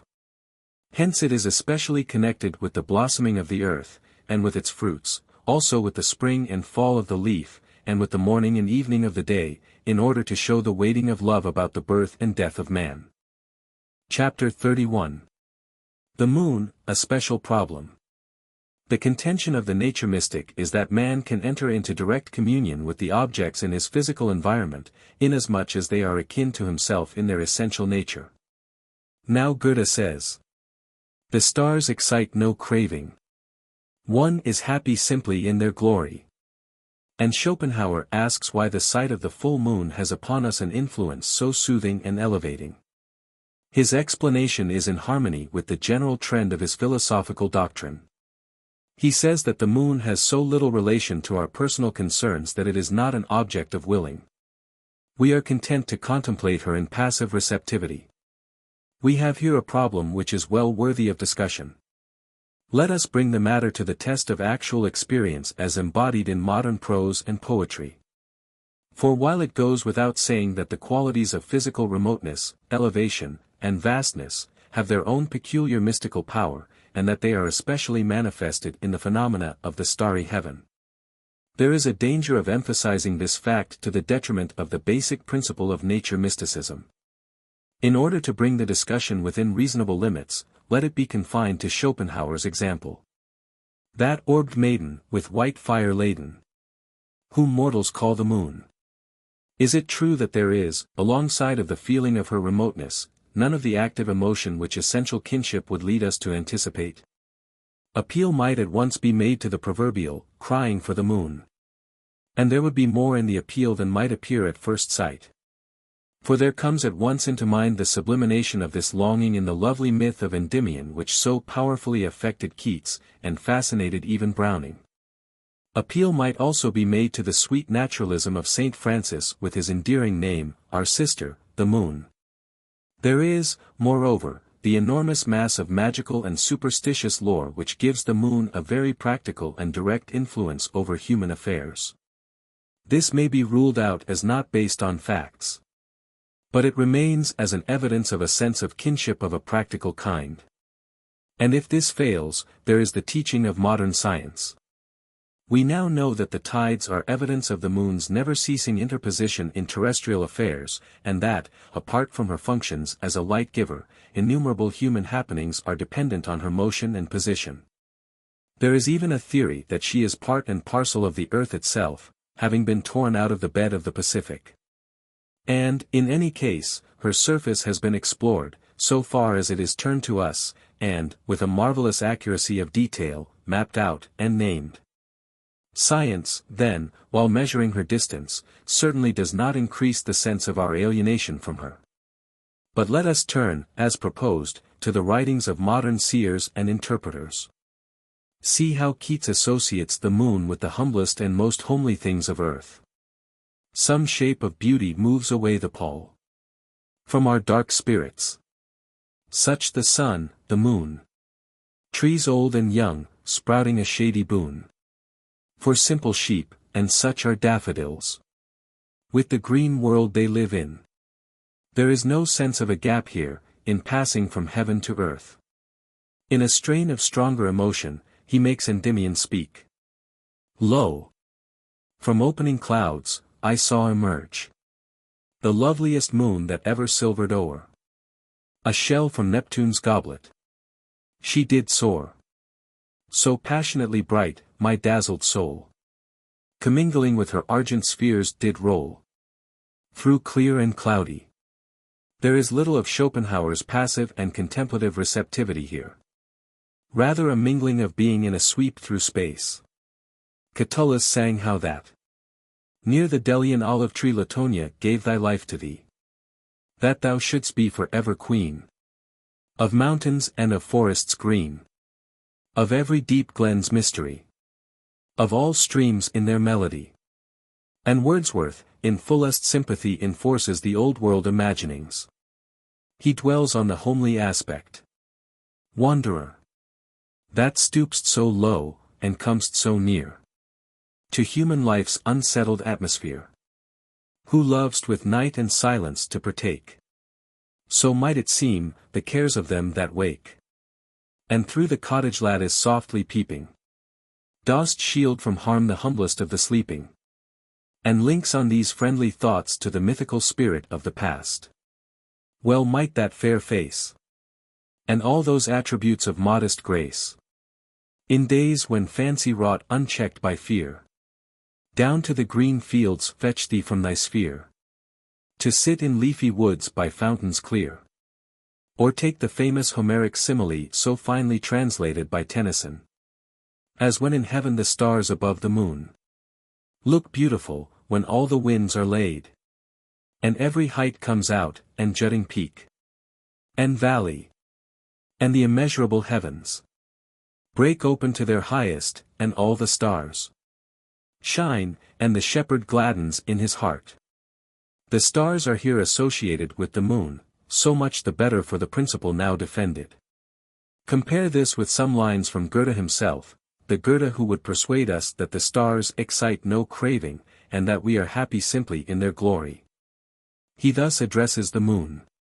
Bush and vale thou fill'st again with thy misty ray, and my spirit's heavy chain castest far away.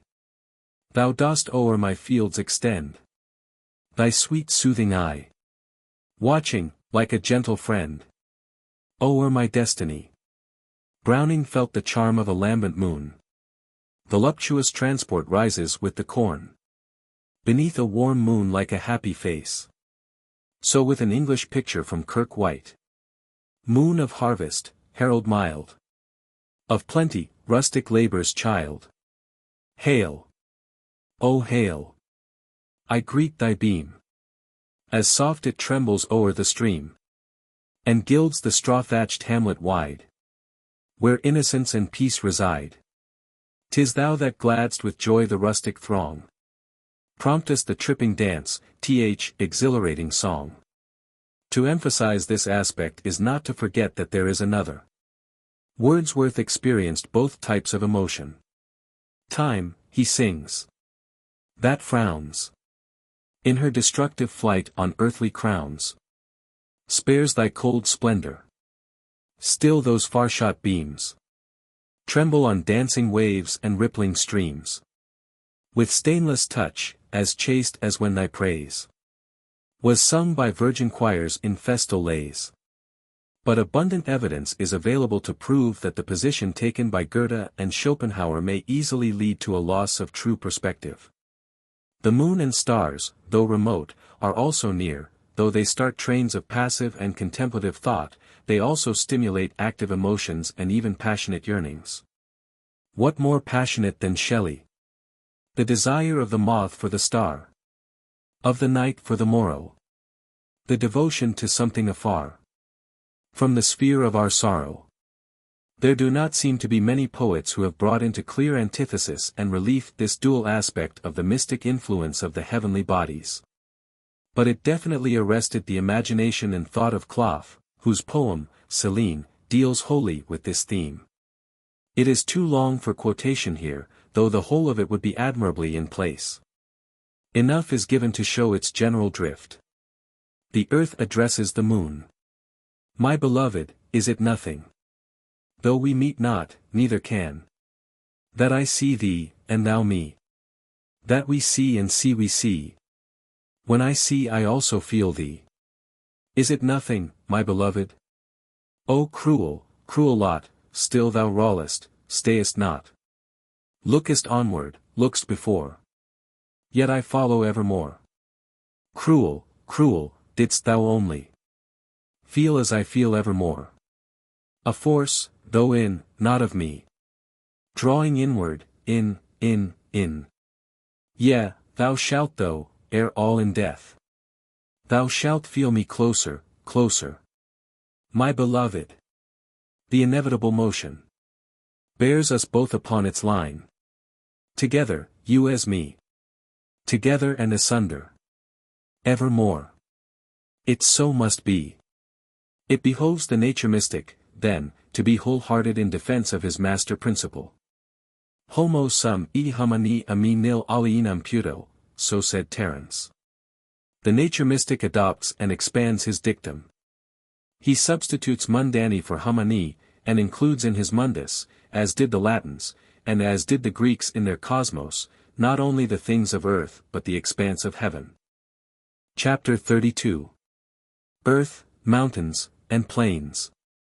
And thus the three great nature philosophers of the Old World, Thales, Anaximenes, and Heracleitus, have been our guides, so to speak, in surveying the most striking phenomena of water, air, and fire. The fourth member of the ancient group of elements has received but incidental treatment. Obviously it could hardly be otherwise, especially within the limits which such a study as this imposes. The varied and wondrous forms of vegetable and animal life have likewise made but brief and transient appearances, but this omission has been due to a definite intention expressed at the outset.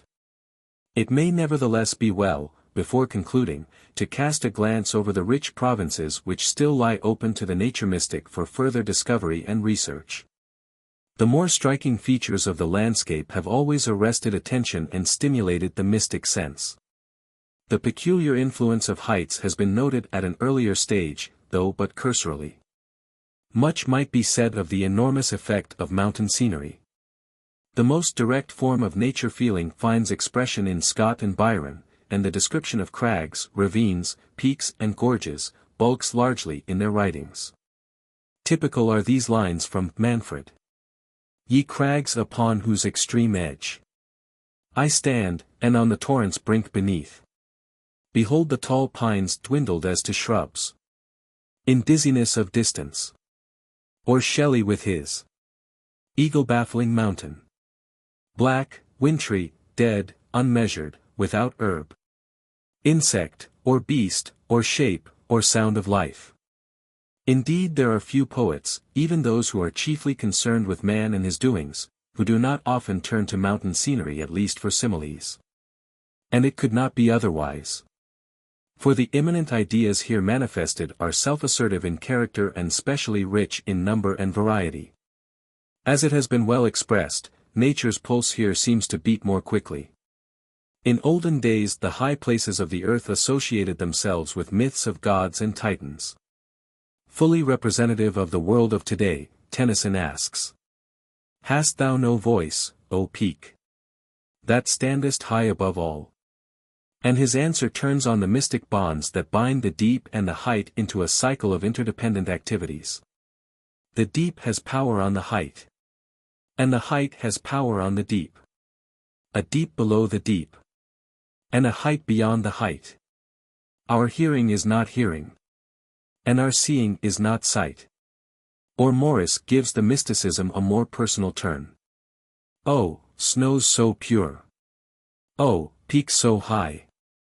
I lift to you a hopeless eye. I see your icy ramparts drawn between the sleepers and the dawn. I see you when the sun has set, flush with the dying daylight yet. Oh, snows so pure. Oh, peaks so high. I shall not reach you till I die. And now that modern geology is revealing to us more and more of the origin and structure of the mountain ranges of the world, and telling us more and more of the wondrous materials which go to their building, the field for mysticism is being widely extended. Different, but hardly less powerful, is the influence of hill scenery, whether they in the distance lie, blue and yielding as the sky, or whether their gentle slopes are climbed and their delicate beauties seen close at hand. As Ruskin has averred, even the simplest rise can suggest the mountain. But it also has a mystic charm of its own, complementary to that of the sheltered vale, which is exquisite alike in its natural simplicity, and in its response to the labors of man. Where some kneeling hamlet drains the chalice of the grapes of God.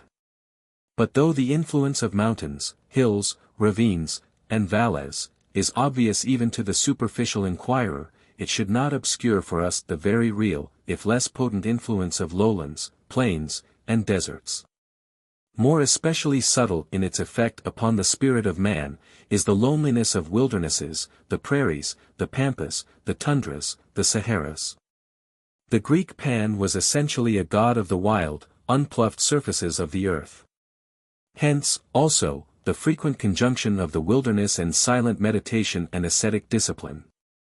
Schopenhauer suggests that one secret of the spell of mountain scenery is the permanence of the skyline.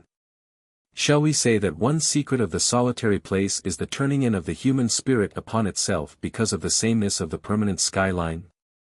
The effect of scenery upon religion was treated of in illustration of the general principle of nature mysticism, the kinship of man and his physical environment.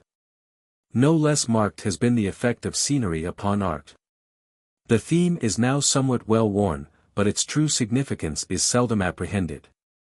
For if art is concerned with the realm of the ideal, or rather, perhaps, with the real in its more ideal aspects, then it follows that whatever has an influence on art has an influence on the spiritual development of the people among whom any particular mode or school of art may establish itself. An interesting phase of such influence is found in Geeky's suggestion as to the presence of the humorous element in the myths and legends of Northern Europe. The grotesque contours, he says, of many craggy slopes where, in the upstanding pinnacles of naked rock, an active imagination sees forms of men and of animals in endless whimsical repetitions, may sometimes have suggested the particular form of the ludicrous which appears in the popular legend. But the natural instinct of humor which saw physical features in a comic light, and threw a playful human interest over the whole face of nature, was a distinctively Teutonic characteristic. There opens out here an unexplored region for original research. Taking the nature mystic's mode of experience as a basis for inquiry, how far is the comic a purely subjective affair, concerned only, as Bergson contends, with man, and only found in external phenomena by virtue of their reflecting his affairs? Or how far has it a place of its own in the universe at large? To conclude this slight sketch of the nature mysticism of the solid earth, let us bring together an ancient and a recent expression of the emotion these purely terrestrial phenomena can arouse. There is one of the Homeric hymns which is addressed to the earth, mother of all. Its beginning and its ending are as follows, in Shelley's translation. O universal mother, who dost keep from everlasting thy foundations deep. Eldest of things, great earth, I sing of thee. Mother of gods, thou wife of starry heaven. Farewell. Be thou propitious.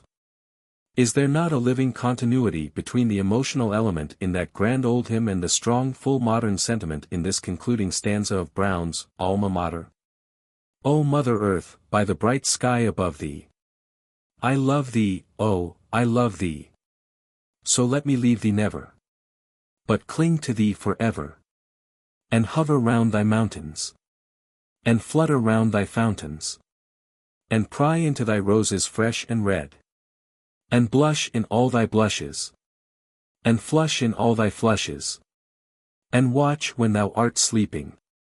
And weep when thou art weeping. And be carried with thy motion. As the rivers and the ocean.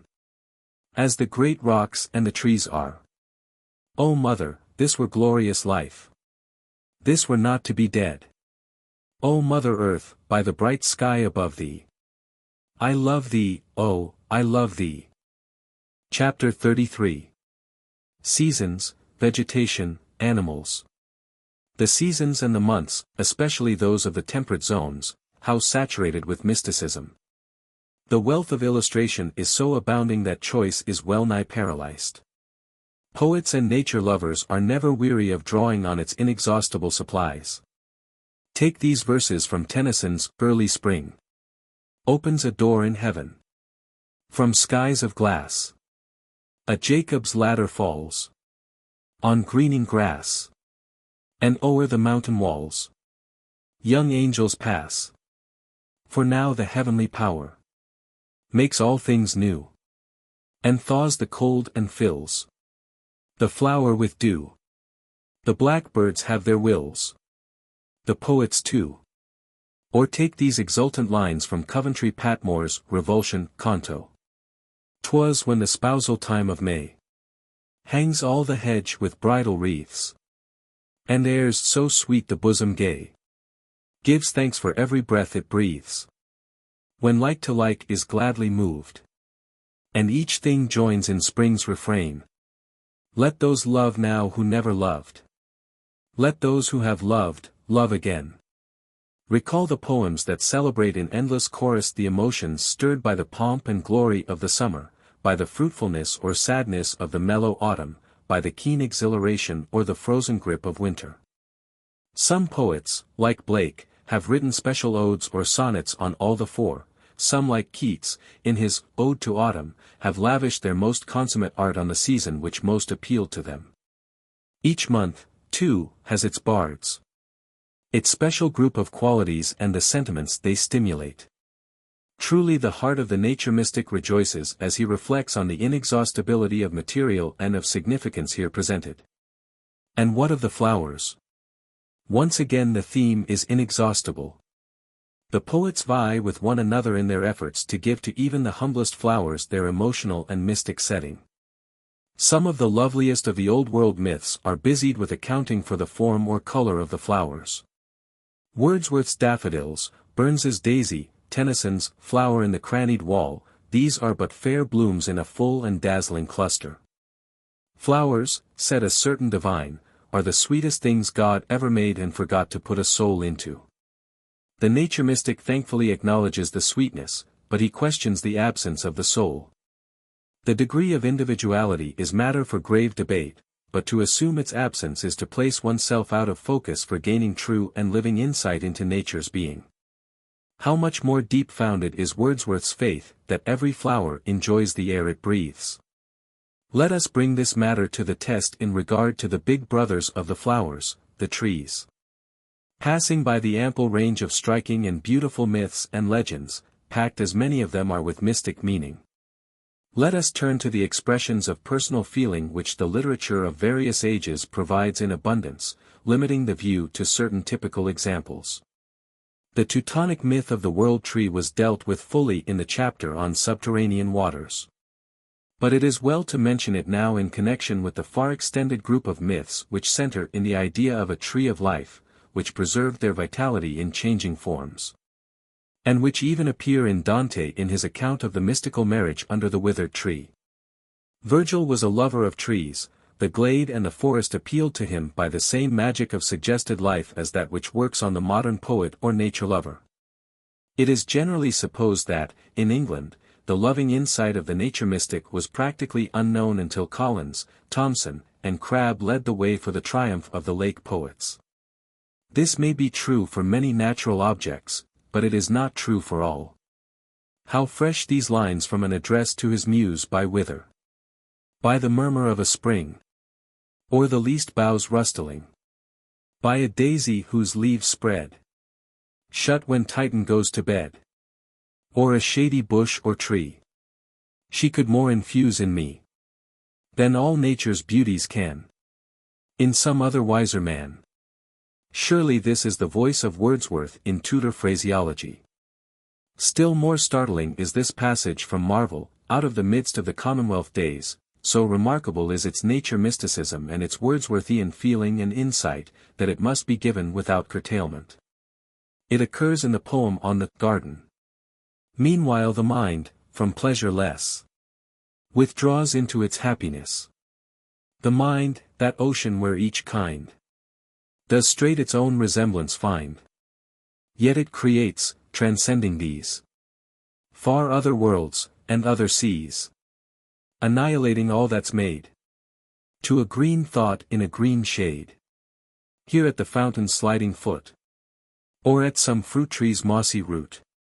Casting the body's vest aside. My soul into the boughs does glide. There, like a bird, it sits and sings. Then wets and combs its silver wings.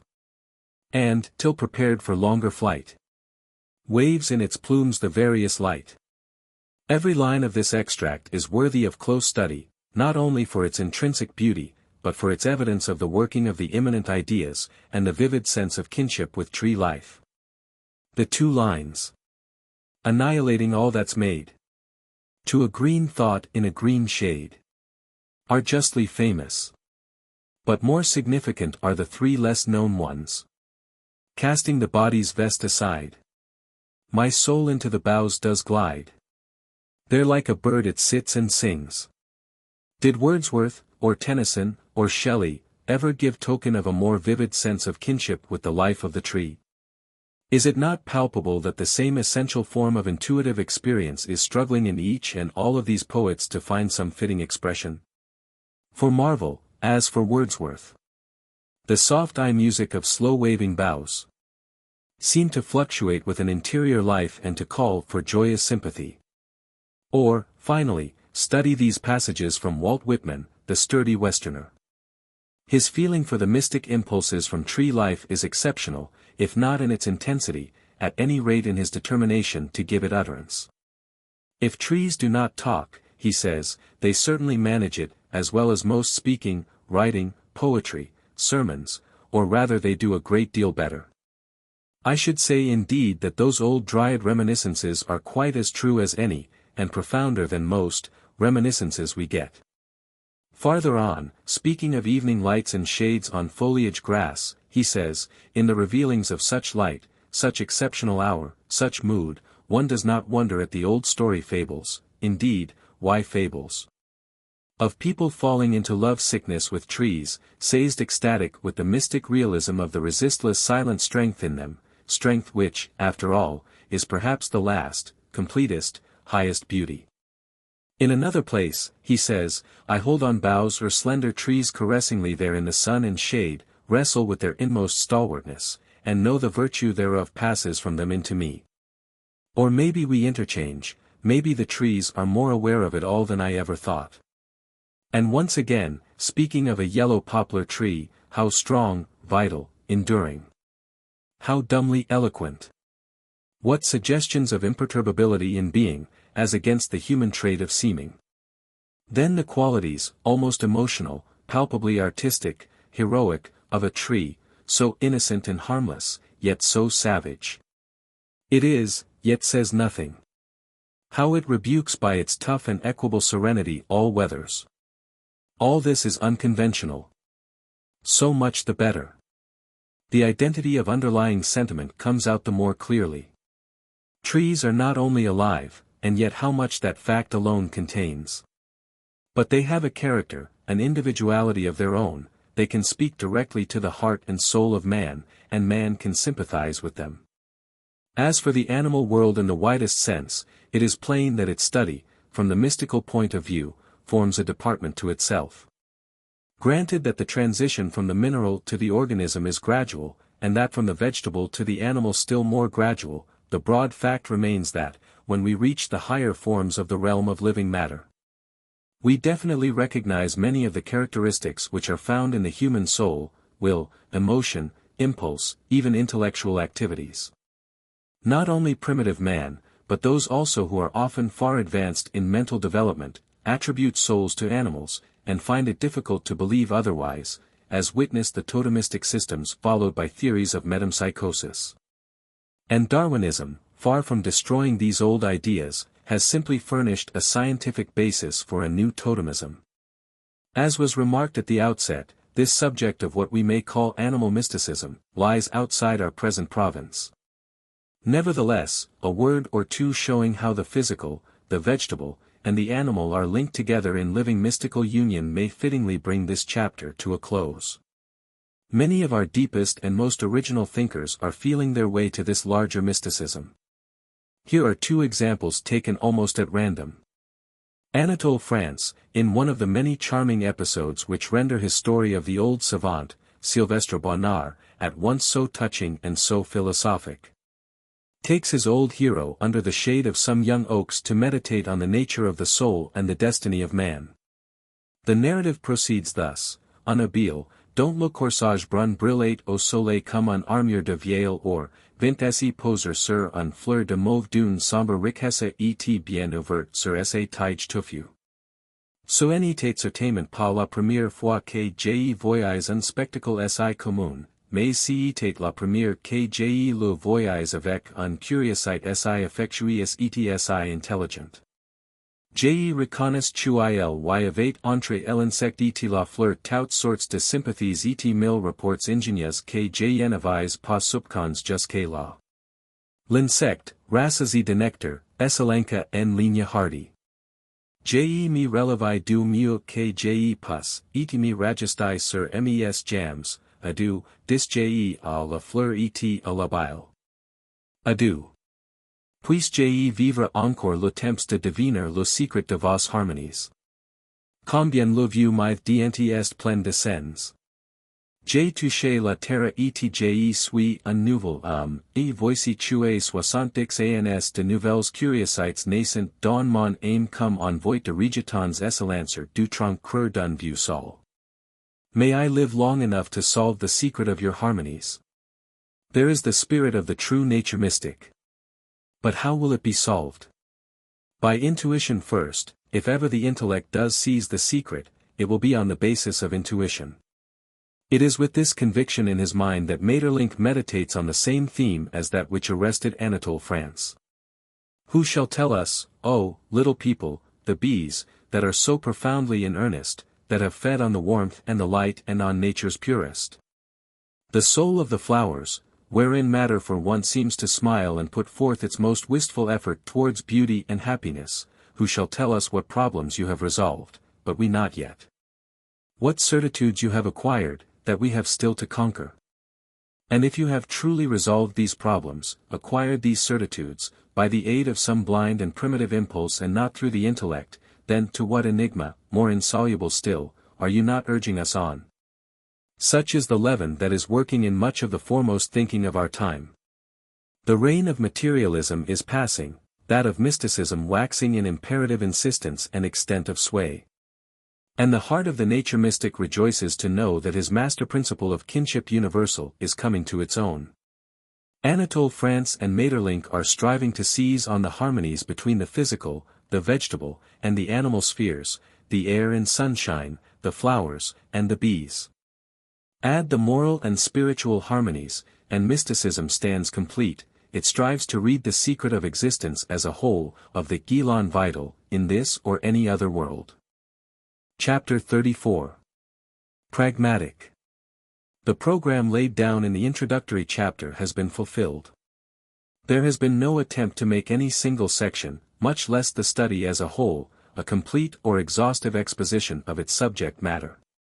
The purpose throughout has been to bring to light the fundamental principles of nature mysticism, to consider the validity of the main criticisms to which they are subjected, and to illustrate some of their most typical applications.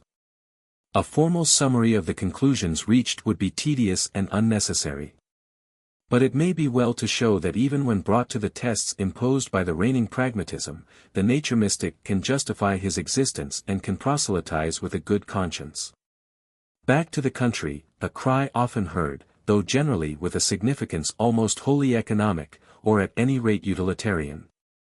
It gives expression to the growing conviction that the life of great cities is too artificial and specialized to permit of a healthy all-round development of their populations.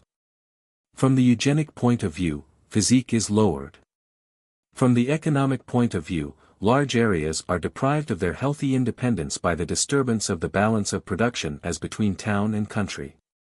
Each of these considerations is evidently of sufficient seriousness to arouse widespread apprehension. But there is the nature mystic's view of the situation which, when really attained, is seen to be of no less importance, though it is too often left in comparative obscurity. It is easily approached from the purely aesthetic side. The city may develop a quick and precocious intelligence, but it is at the cost of eliminating a rich range of experiences which should be the heritage of all normal human beings. In the city, the mind tends to be immersed in a restricted and specialized round of duties and pleasures, and loses natural tone. While, on the one hand, there is overstimulation of certain modes of sensation, others are largely or wholly atrophied. The finest susceptibilities decay. The eye and ear, the most delicate avenues of the soul, are deprived of their native stimulants. In short, city conditions unduly inhibit the natural development of many elements of the higher self. The evils thus briefly touched upon are undoubtedly forcing themselves more and more into notice, and are evoking much philanthropic thought and activity. They are more especially bewailed by many who, themselves lovers of art and lovers of nature, keenly appreciate the loss sustained, and the danger incurred. Ruskin's teachings have affected the views and lives of thousands who have never read his books. Those who have penetrated most deeply into the play of aesthetic cause and effect, well know that the very existence of truly great and creative art is at stake.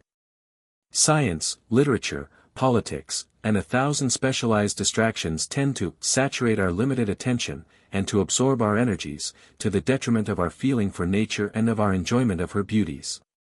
And yet it is only by keeping in living touch with nature that fine art can renew its inspiration or scale the heights. There is, of course, the counter-peril of an unhealthy aestheticism, marked by an assumption of susceptibility which is insufferable. Feeling, ostensibly expended upon external beauty, can become an odious form of self-admiration. And priggishness is the least of the diseases that will ensue. For with the loss of spontaneity and freshness in the feeling there goes mortification of the feeling itself. Still, this danger is not general, and is therefore less noteworthy. It may safely be left to the healing remedies instinctively applied by common sense. The nature mystic, however, does not linger long on the merely aesthetic plane. He goes deeper down to the heart of things, and holds that to lose touch with nature is to lose touch with reality as manifested in nature. It is sad, he declares, to miss the pure enjoyment of forms and colors, of sounds and scents. It is sadder to miss the experience of communing with the spirit embodied in these external phenomena. For it is not mere lack of education of the senses that must then be lamented, though that is lack enough. But the stunting of the soul life that ensues on divorce from nature, and from the great store of primal and fundamental ideas which are immanent therein. The loss may thus become, not simply sad, but tragic. And the weightiness of these considerations is not diminished when we relate them to the special needs of the day. Our time is one of deep unrest, showing itself in religion and ethics, in literature and art, in politics and economics. Unrest manifests itself in what we have learnt to call the social question. How shall civilization regain and increase its healthy restfulness? Unless a cure be found, there will be disaster ahead.